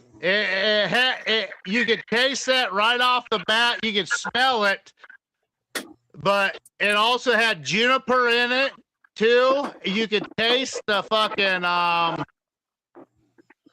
oh fuck! Stop it! Move it! Stop! You could taste needles. What the fuck is the needles? I've drank too much tonight. Pine needles, yes. It had a little bit of pine needle flavor in there too. Wow. It was a very balanced fucking. It's very complex, but very balanced fucking a beer. But it had a lot of alcohol in it. I drink But 4 Irish I also whiskeys. am getting 5 Irish whiskeys. I'm getting that sour mash from them. So guess who gets to run that fucking sour mash? Ooh, it's got that hops in it. If you run it a second time, the hops will not be there no more. That's the catch with running a something that comes from a brewery. If you run it a second time, you'll get rid of the hops instantly. Huh. Trust me, I've done this about 40 times. I've figured it out. And the only thing you have to add is fucking sugar and a little bit of fucking what their recipe is. Hey, Phil. What? Bum, bum, bum, bum, bum, Bomb Iran. Bomb Iran. Let's bomb Iran. Again and again. Canada. Got it. Oh, Canada. Oh, Canada. Look at my bottle. I knew he was a fucking Canadian. I told you. I ain't no hoser. I'm not a super hoser. hoser. What am I You're a looking at? super Charlie? hoser. It's my Chambord. Look at how little the bottle is. That's a little bit of shit. Yeah. What is it? 200 200 milliliters. 200 milliliters. I think you could chug that in one shot. I'm gonna If mix she it with my does, she's gonna be all road. sorts of fuckered up. Yeah, well, I'm trying to help out Richard. Leave me alone. I know that, but Charlene's also thinking like, fuck what he's gonna say. Oh, it's only 18.5% alcohol. Oh, Yeah, you okay. got that. Proof. Chug 33. it, chug it, chug it, Chug chug it, it. chug it. I'm not even opening it yet. This will be a Thursday night thing. Okay. Yeah, I I tried to help found one of you. those bottles like that at our local liquor store, but it was like 147 proof. Wow. That's Fuck why I that. was agreeing with what Jason was saying. I thought it was that exact fucking type thing. But that was a Japanese sake type thing. But it was Charlene, also for a smoke break. little round thing like that, it was $57. Smoke break, Charlene. Yeah. Next week, I do get to go hang out with a guy in Kansas. He has his own distillery, and he wants to try a few little things of mine that he's never tried to make before. So, And that's might be where I get to fucking start my first legal run. If I get down to Louisiana, Tom already said he will help me start with my first legal run also.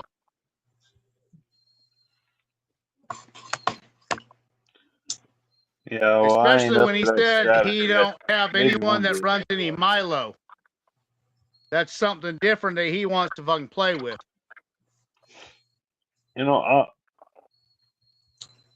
I know one guy in Texas that runs Milo. Other than that, you don't really hear of it that often.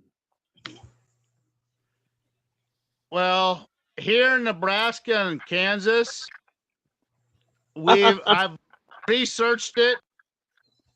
There's only fucking 290 trillion bushels of Milo here between Only. two states. Yep. Only. Bushels? Bushels, trillions of bushels. Oh, okay. Yeah, because it grows like wheat does.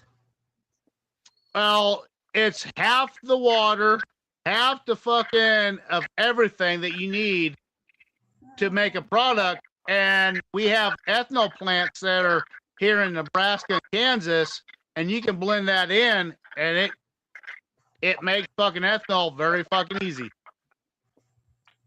Sadie, stop it. Do you convert it like you would corn? Yes, you can.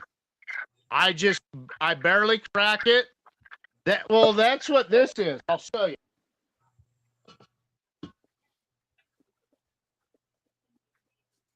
That's pretty. Earl knows what this is. This is that Where the fuck raisin is Earl? oatmeal cookie. Earl's post said he was going to go in the house, get the fire going, and then he was going to come back on, but I haven't seen him. Phil, did you He scare was off also Earl? tired as fuck too. He might have got the fire going and said, "Fuck it." But I got Phil 1 scared him gallon off. of this out of the fucking 1.5 I ran because it tasted so goddamn good. I had to shut myself off after the fucking half gallon. Because when I Not get a a bad popcorn problem to sudden have. jam, I want to make sure I have enough different flavors to win again like I did last year.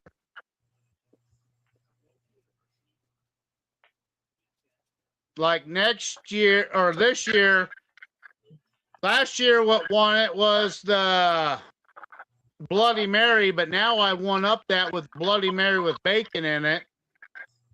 Second place was the cucumber You had me at watermelon bacon. ginger.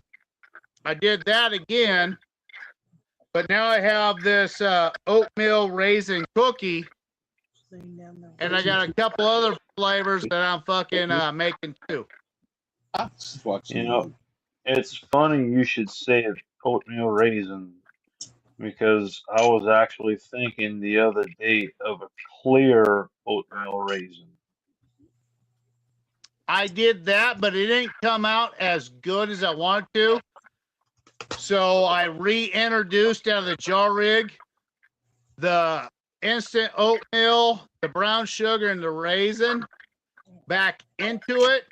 And then I racked it a couple of times after I let it set for 2 weeks to get that extra flavor out of it.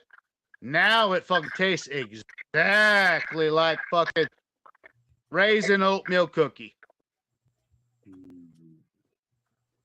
So this next run I'm going to do is going to be the same thing, but I know how to make it a little bit better after the first run. You know what I mean?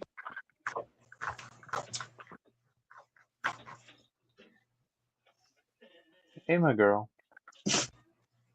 But I'm also looking at maybe adding something else into that, like maybe a oatmeal raisin pecan cookie.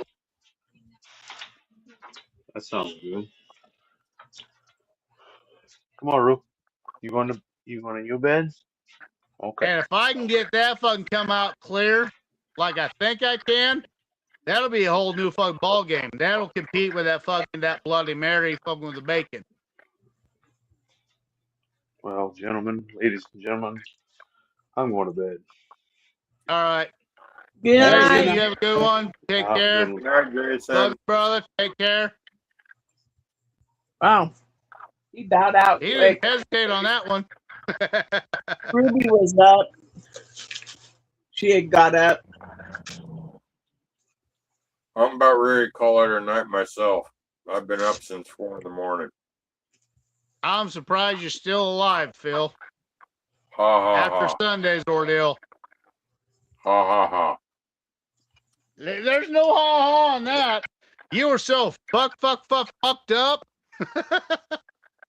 Charlene can fucking admit to that one. Yeah. Phil, you were on a whole different level. We were surprised that you were still standing on your feet, not laying on the floor, licking the floor. Ha ha ha. That's how fucked up you were. We thought you were going to be licking the floor. I am bowing out too. All right. Well, you have a good one, Charlene. You and Richard have a good night. You take care, all right? Have a good Good night, night, everybody. We appreciate everyone watching us. Take care. Have a good night. Good night, everyone. Good night. Take care. Good night, Nutsack.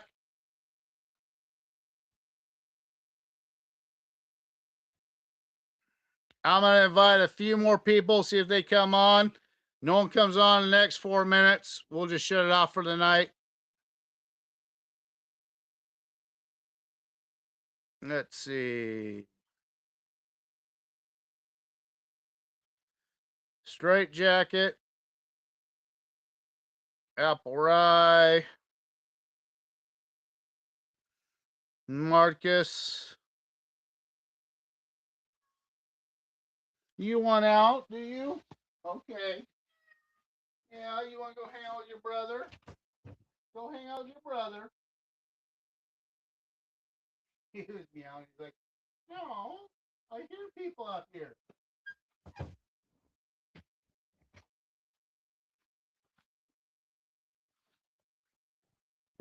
All right, let's see. Who else on the list?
I'm back to normal. We'll see what all comes up. Like I said, I'm going to give it 4 more minutes. If people want to pop on, we'll continue. If not, no. If anyone out there that's listening to us, watching us, that wants to come on here, send me a message. Say, hey, want a link? I'll give you a link.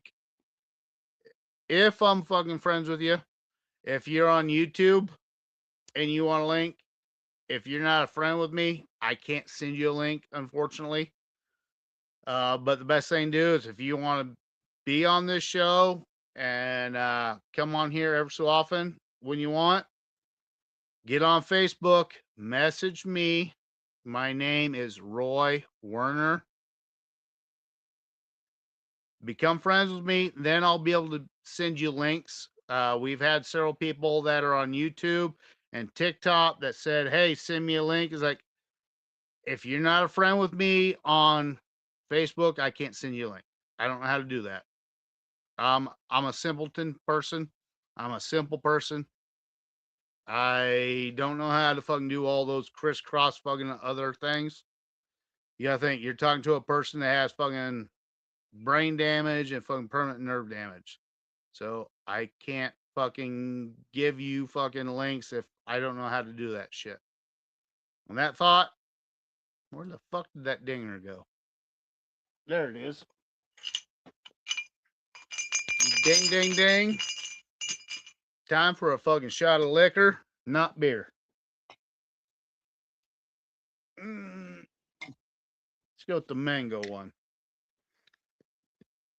Appreciate you, Kimbo.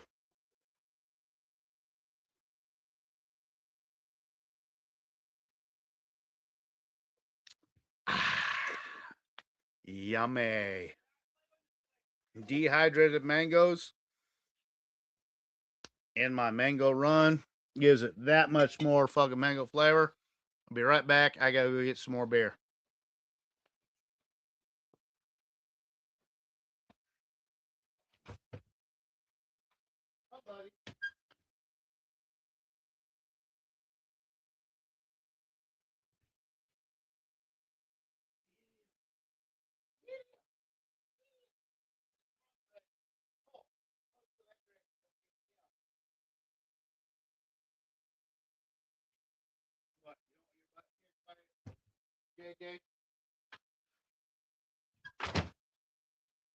All right, I'm back.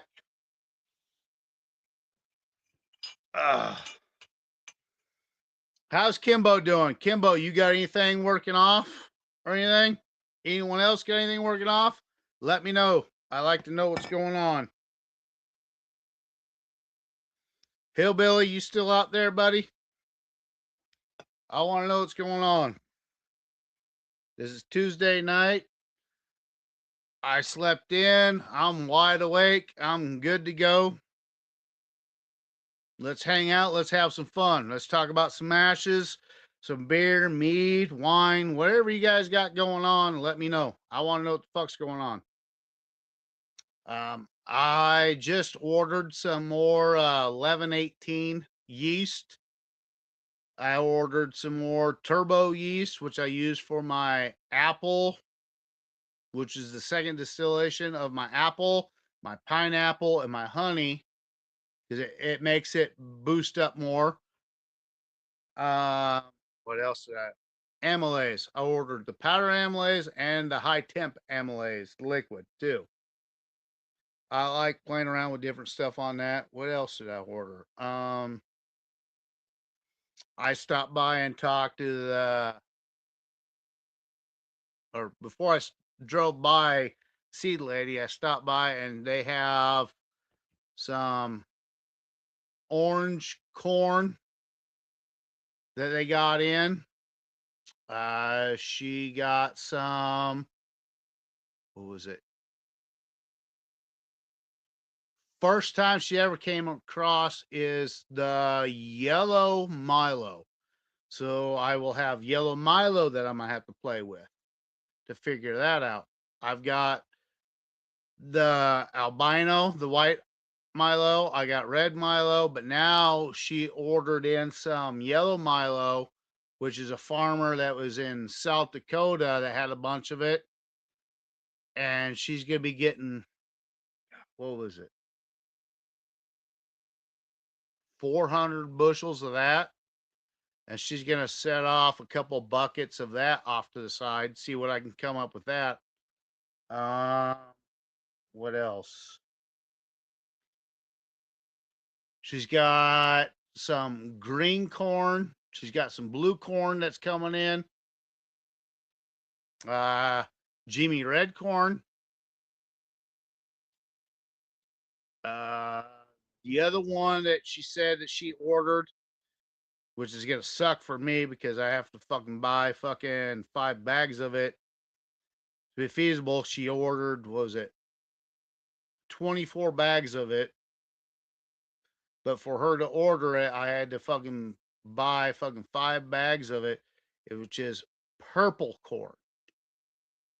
I've used the purple corn before to make bread and tacos. Extremely awesome fucking flavor coming out of it. So I can just imagine the flavor that's going to come out of the fucking shine when I do that. But that wasn't cheap to fucking order, for her to order that. The main reason she did it was because she knows if it does good, she knows I'm going to buy the rest of the fucking shit. Which sucks for me at that price. But if it's a great product, you can't turn down the fucking great product that you make. What else has everyone got going on? Come on, Kimbo. Are you making anything?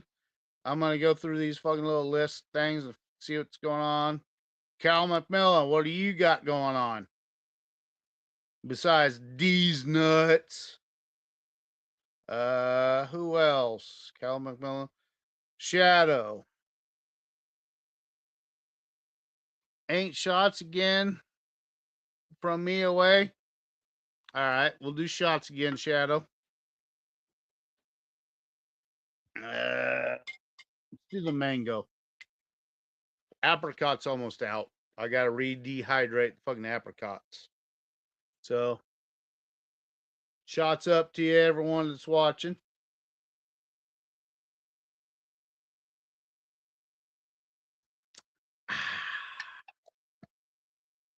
Mango all the way. Let's see. Chris Palin. Chris, you've actually been really good lately. So, how about I send you a link? As long as you control yourself, we'll be good. Come on. Let's see. Come on.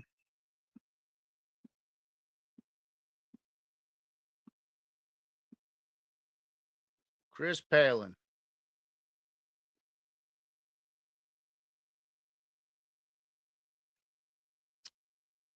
Who else wants a link? I'm going to send Kimbo a link. Kimbo's been an awesome guy. He's been working with a lot of animals lately. He does some great work with the animals. Awesome to hear from him again. Kimbo. Got Apple Rye, it's still active. Straight Jacket's active. My neighbor's active, but he won't come on here. You got Cal McMillan. You got Damon. You got Frank on here.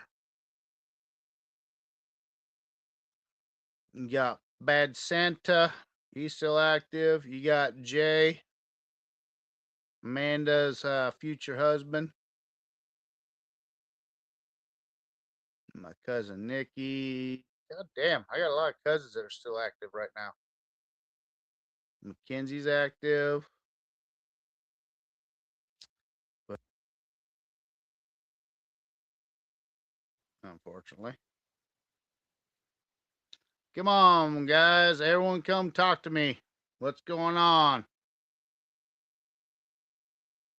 The dog rescue is wearing me out, Kimbo says.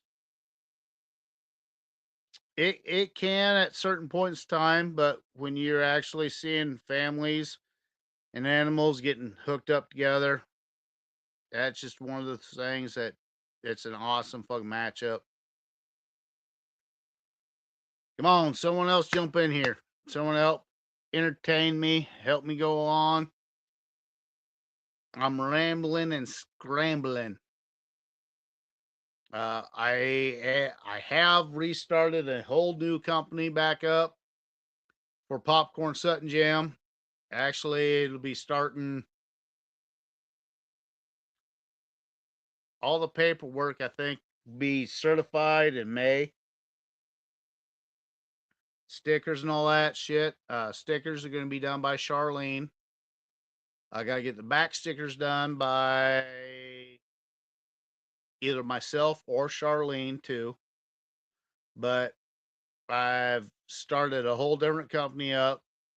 It's what I've been using for myself for the last year, which is going to be Roy Boy Beard Company. It means beard butter, beard oil, tattoo goo, and my boys, they like using fucking the hairstyle and shit, so I'm going into hairstyle too, I guess. So if y'all want to support fucking me, hang out with me, come to Popcorn Sutton Jam, message me on anything and everything that's going on. Let me know what the hell is going on. Like right now, I'm scrambling and bambling. Someone else come on here and help chat with me, bullshit with me. Let's go. Let's start another beer. Let's see, so I had 4 beers there. That's 5. That's 6. This be number 7. What is it? 7 shots of fucking liquor. So I'm prime time and ready to rock and roll. Any questions about anything? Off ball, whatever. Come on, Kimbo. Jump on here. Ask some kind of question. Hillbilly. Cal McMillan. Chris Palin. Come on. Shadow. Jason's out for the night. Lisa Day. You're out there. Ask some kind of question or something. Keep me active. Come on. We got fucking 15 people watching. Come on, y'all. Help communicate with me. Let's keep this thing going a little bit longer. I want to get at least to 5 hours. And we're at 4:42 right now. What did everyone cook tonight? I took the night off from cooking and doing anything. It's St. Patty's Day. At St. Patty's Day, I have a little ordeal that I have planned out for my little brother that's no longer with me. And I go to the same fucking place every year. Drink a little green beer when they got green beer, and then I drink several other beers, hang out there. Then I come home here. Since I've started the podcast, that's what I do afterwards. Tomorrow, we will have the day delay for the food to where corned beef, cabbage, potatoes, carrots, and onions. We'll do a double batch of that shit. The kids will eat it the first batch. Second batch, they don't like it so much. What was it? Today's Tuesday. Thursday will be enchilada night. I'll make the enchiladas. That'll be a batch and a half. So we'll use 2 pounds of hamburger, 1 pound of fucking pork on that. And what was it?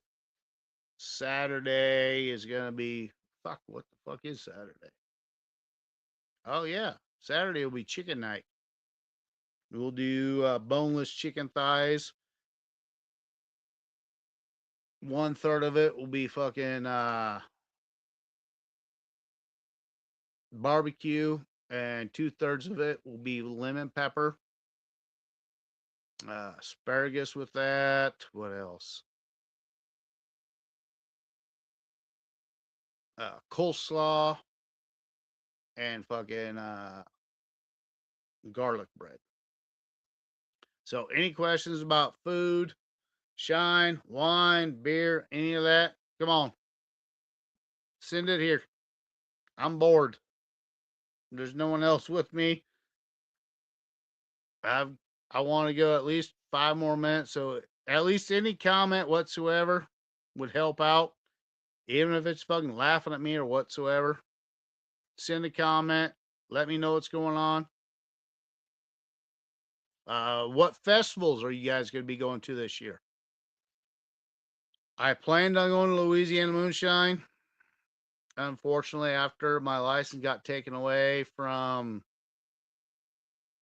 my health issues, I got to bounce through some fucking stupid fucking bullshit schedules to re-get my fucking license back so I can do all this shit.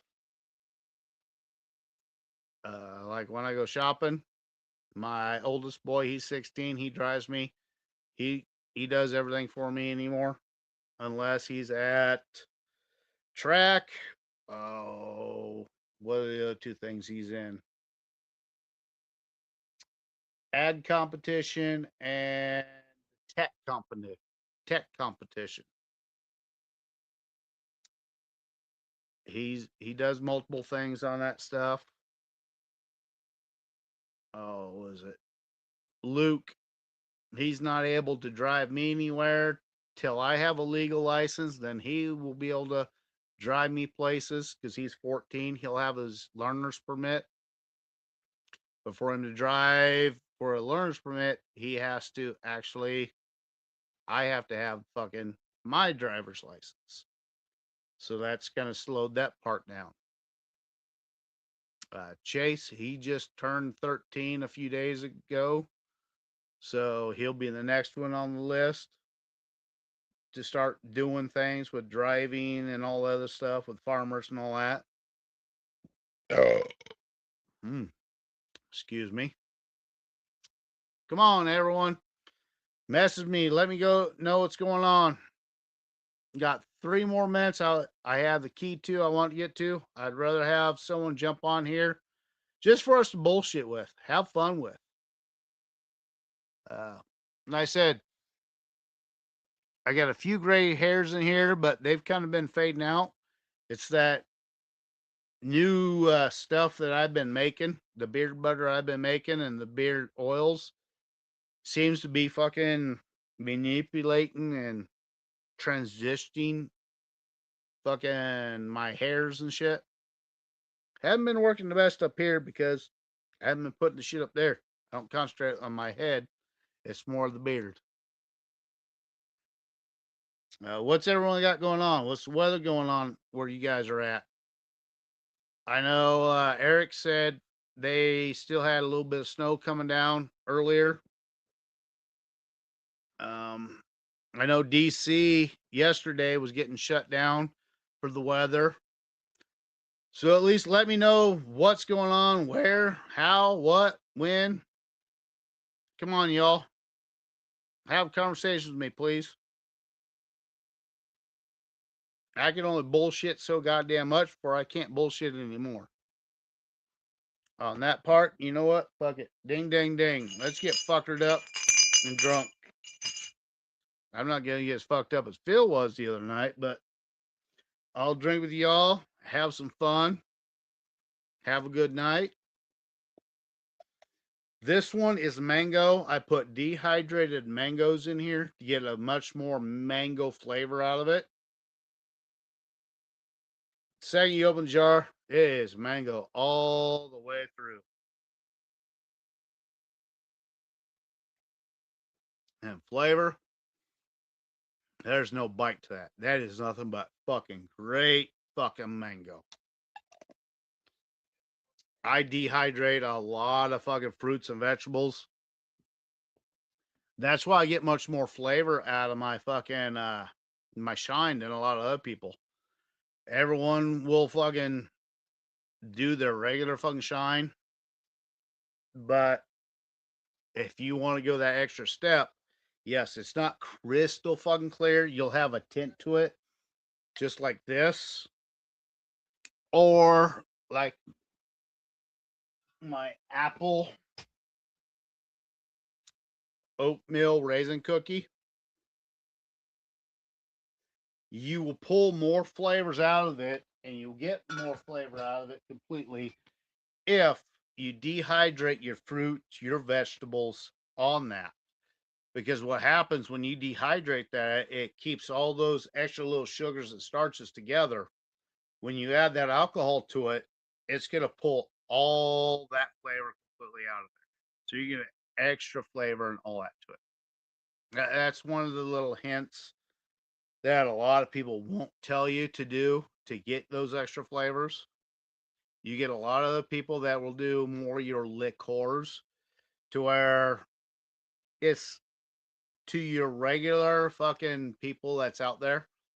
They don't call that moonshine, yet it still is.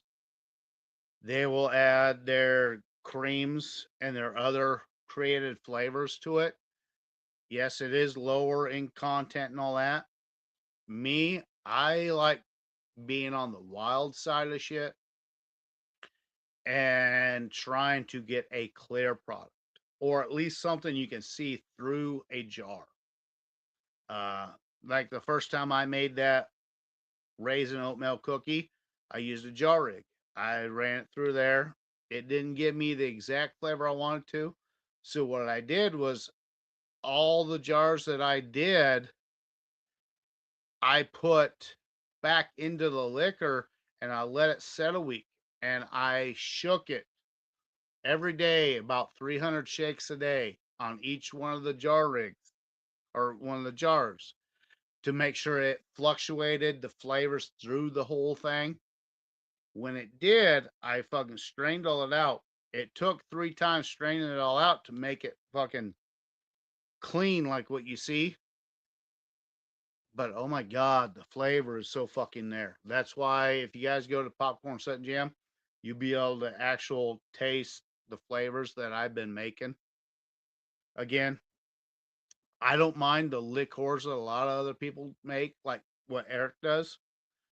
I tried to refine and go that extra step, that extra mile longer, and try to make it a clear or something you can actually see through.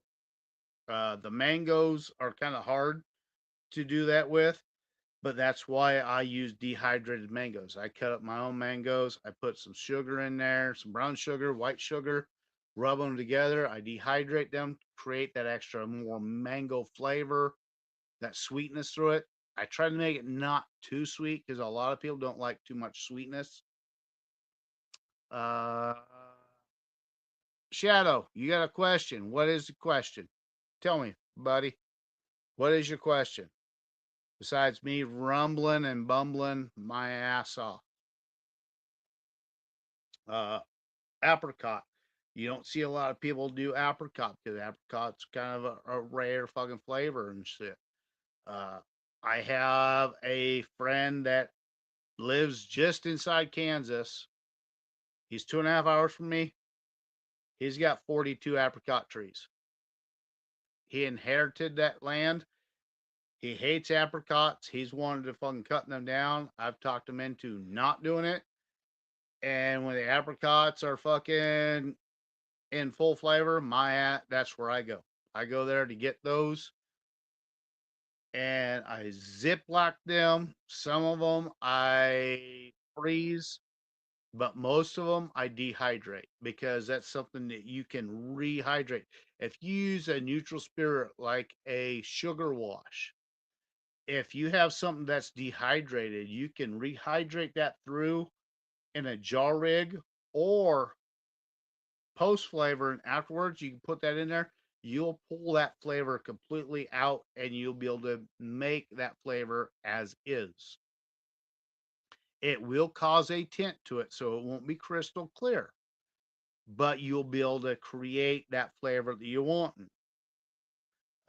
That's why I'm kind of more of a mad scientist. I'm not like fucking JJ or Amanda, to where I'm more of a whiskey or a bourbon person. I like playing with my brandies more because we have a lot more fruits available here. But when you have those fruits available here, you can actually combination with grains and fruit, or you can just go brandies or hillbilly fruits. There's all sorts of different combinations a person can do, but it's how open your mind is and how open your palate is. So if no one wants to jump on here in the next 2 more minutes, I'm gonna quit fucking rambling and bambling, and I'm gonna fucking turn it in for the night. So if anyone wants to come on here, or if you want, or message me, say I'll come on, but I want to go backstage. Let me know. We'll bullshit backstage and have fun backstage. All right. Um, I did catch a new part-time job. Like I was trying to say earlier in the fucking podcast, I get to play with guns again. One of my customers, he's a farmer, he's a rancher. He does repair jobs for irrigations, motors, and semis and all that shit. He overdoes himself so fucking much to where he can't keep up on certain things. His big thing that he loves the most that he's been neglecting is gun sales. And he became a customer of mine through the fire safety stuff. He knows I can't do regular fucking job. I have fucking issues with light and all that other shit. But he asked me, he's like, hey, I'm overwhelmed with all this other shit. You like playing with guns, cleaning guns and all that shit. If you have any questions, you can fucking go right across the fucking goddamn street from me. Say, hey, what do I do with this? That's no problem. He's gonna pay me good money, 2 days a week, to do gun cleaning, gun maintenance. It's probably going to turn into a 3-day ordeal. And then possibly on every third weekend will be a gun show. So that's going to be it's one of the things I love to do. I used to work at Cabela's, I was a gun bunny.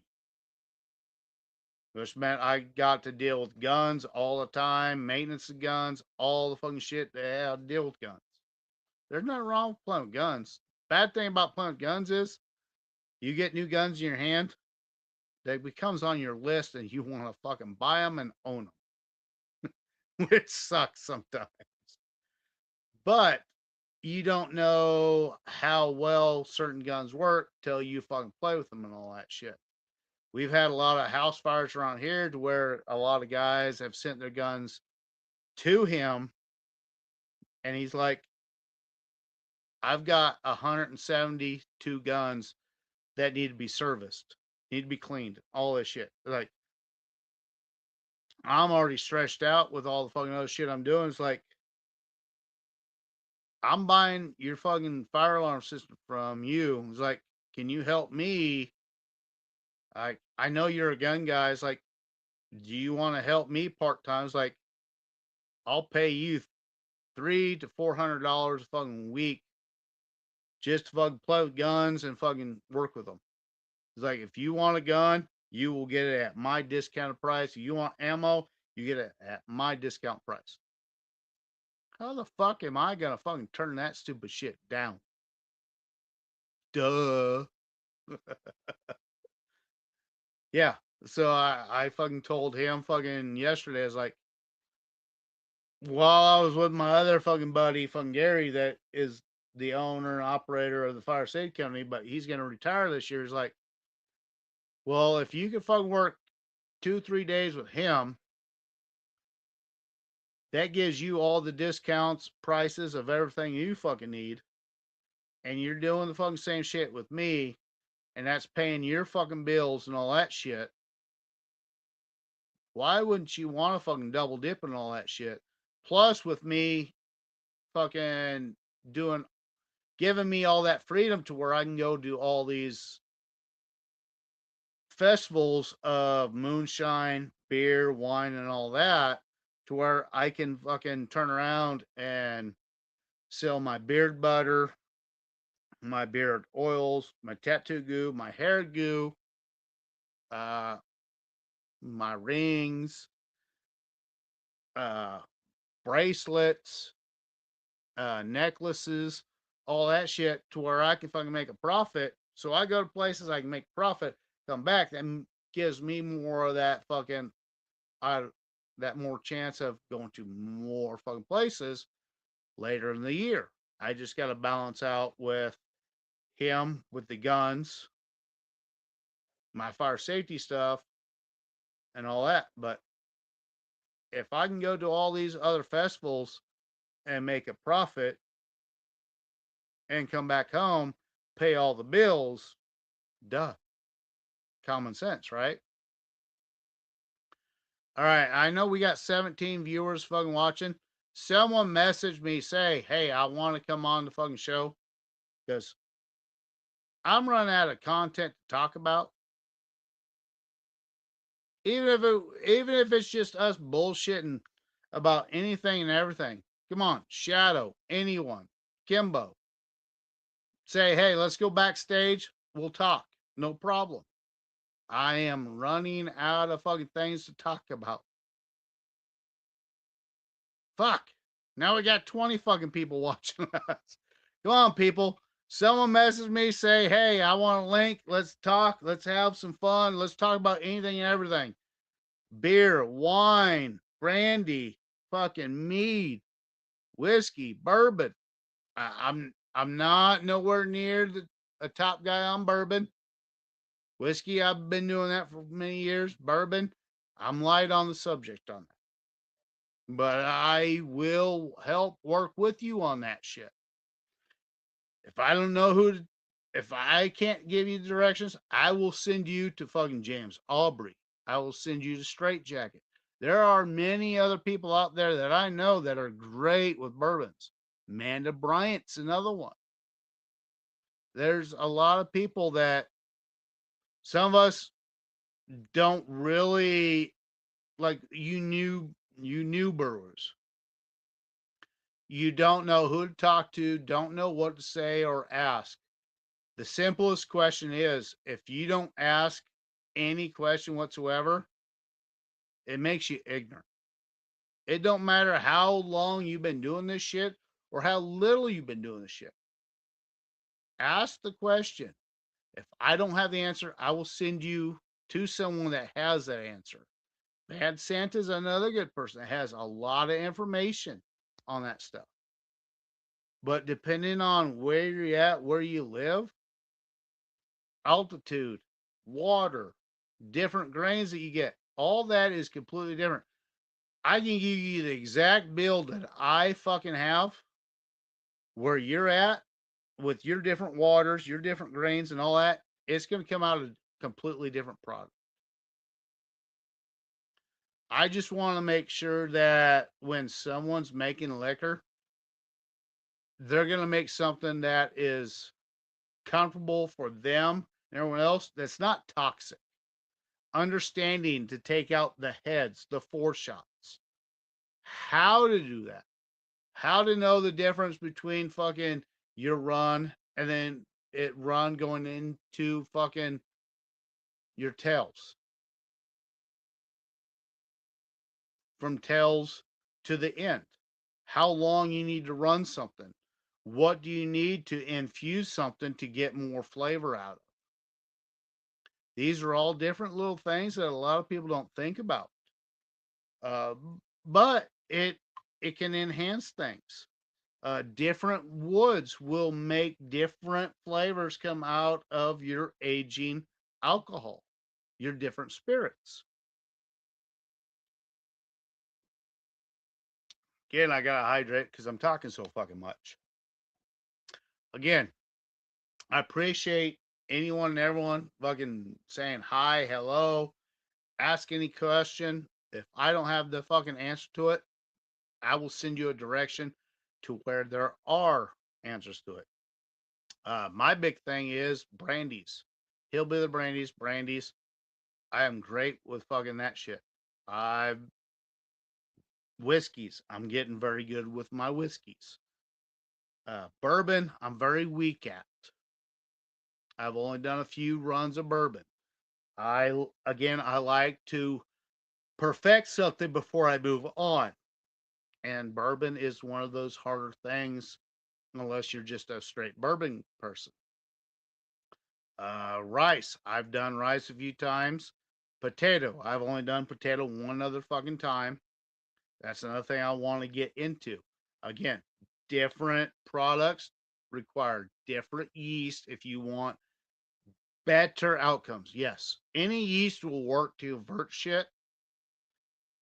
But if you don't use the right yeast, you're not going to get the right product out of that grain, fruit, or whatever you're working with. If you want a wine, the best fucking thing for wine is 1118 yeast because it gives it a drier flavor at the end of your drink. You can do the same thing with a champagne. The champagne, from what I have ran, the champagne don't come out as dry or fruitful as the 18. But again, it depends on what you are running it with. There's different things. A lot of people like to talk a lot of shit about fucking turbo yeast. Turbo yeast, from when I've ran it, there's a couple things that work very great with it. Turbo yeast I use at the end of other yeasts because it builds back up more alcohol content. Like if you use a daddy yeast, 1118 or whatsoever on any type of a fruit, especially apple or pineapple, this is where it comes out the greatest on. You use apple or pineapple, you use one of the lower yeasts on it, it'll work it off. When it gets close to its dying part, you add that turbo yeast to it. What happens is it reboosts and reneutralizes the alcohol in there to where it goes from a 7 to 8, 6 to a 7 to 8 to a 10 to 11. So when you run that, you get that much more alcohol out of it. I do that also with the honey. I'll use a lower yeast on that, depending on if I want a mead or if I want a wine out of the product. It'll determine on what, if it's a distiller's yeast or if it's a 1118 yeast. But after I use that, I will put in a turbo yeast, which will reboost the alcohol. And when I run it as a distillate, it comes out as a higher octane alcohol, which is very flavorful, but it's going to come out. I've done it several times to where if I didn't run the turbo yeast behind that, it would come out about 130. When I done that turbo yeast, it would come out after the heads and four shots, it would be around 150 to 152. So you're going to get a little bit more alcohol content out of it. If you haven't watched Amanda Bryant and Wayne on, they're talking about yeast and stuff like that, you definitely need to follow them on that. If not, you can kind of listen to what I'm saying and like Bad Santa and several other people. There's a lot of little things you can do that can tweak your alcohol to make it go from one to the other. You don't want to throw two fucking yeasts together at the same time because they will fight, they will cause conflict, they will create an off flavor. You start your you start your mash off with a certain yeast. When it's getting low to that yeast, you add another yeast to it, which will build it back up. It'll eat the rest of that other sugar off. It'll make it a better alcohol. If you know what I'm talking about. Again, we're 5 hours, 10 minutes into this. No one else has wanted to join in, comment, or whatsoever. So I'm going to call it good for the night. I appreciate everyone watching us. I just wish there'd be more people that would jump in, bullshit. Even if it's just commenting a little bit more, it would help out. I can only ramble and bamble so much.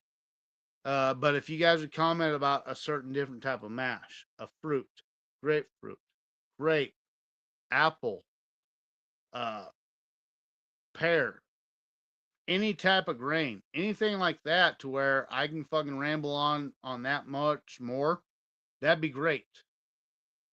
So next time you guys fucking come on here, watch. If you have any questions, please just comment. It don't matter if it's a stupid question or if it's an off question. Any question helps out anyone and everyone that's watching this. So I appreciate you all watching this. Even though we got 16 viewers, I'm gonna call it night. Good night for the night, because I'm pretty fuckered up. It's St. Patty's night. I drank a lot of beer. I've been drinking a bunch of shine. I don't want to be stupid and say something wrong or do something stupid or pass the fuck out. So I really appreciate you all watching us tonight. You all take care. You have a good one. Message us, follow us. Take care, y'all.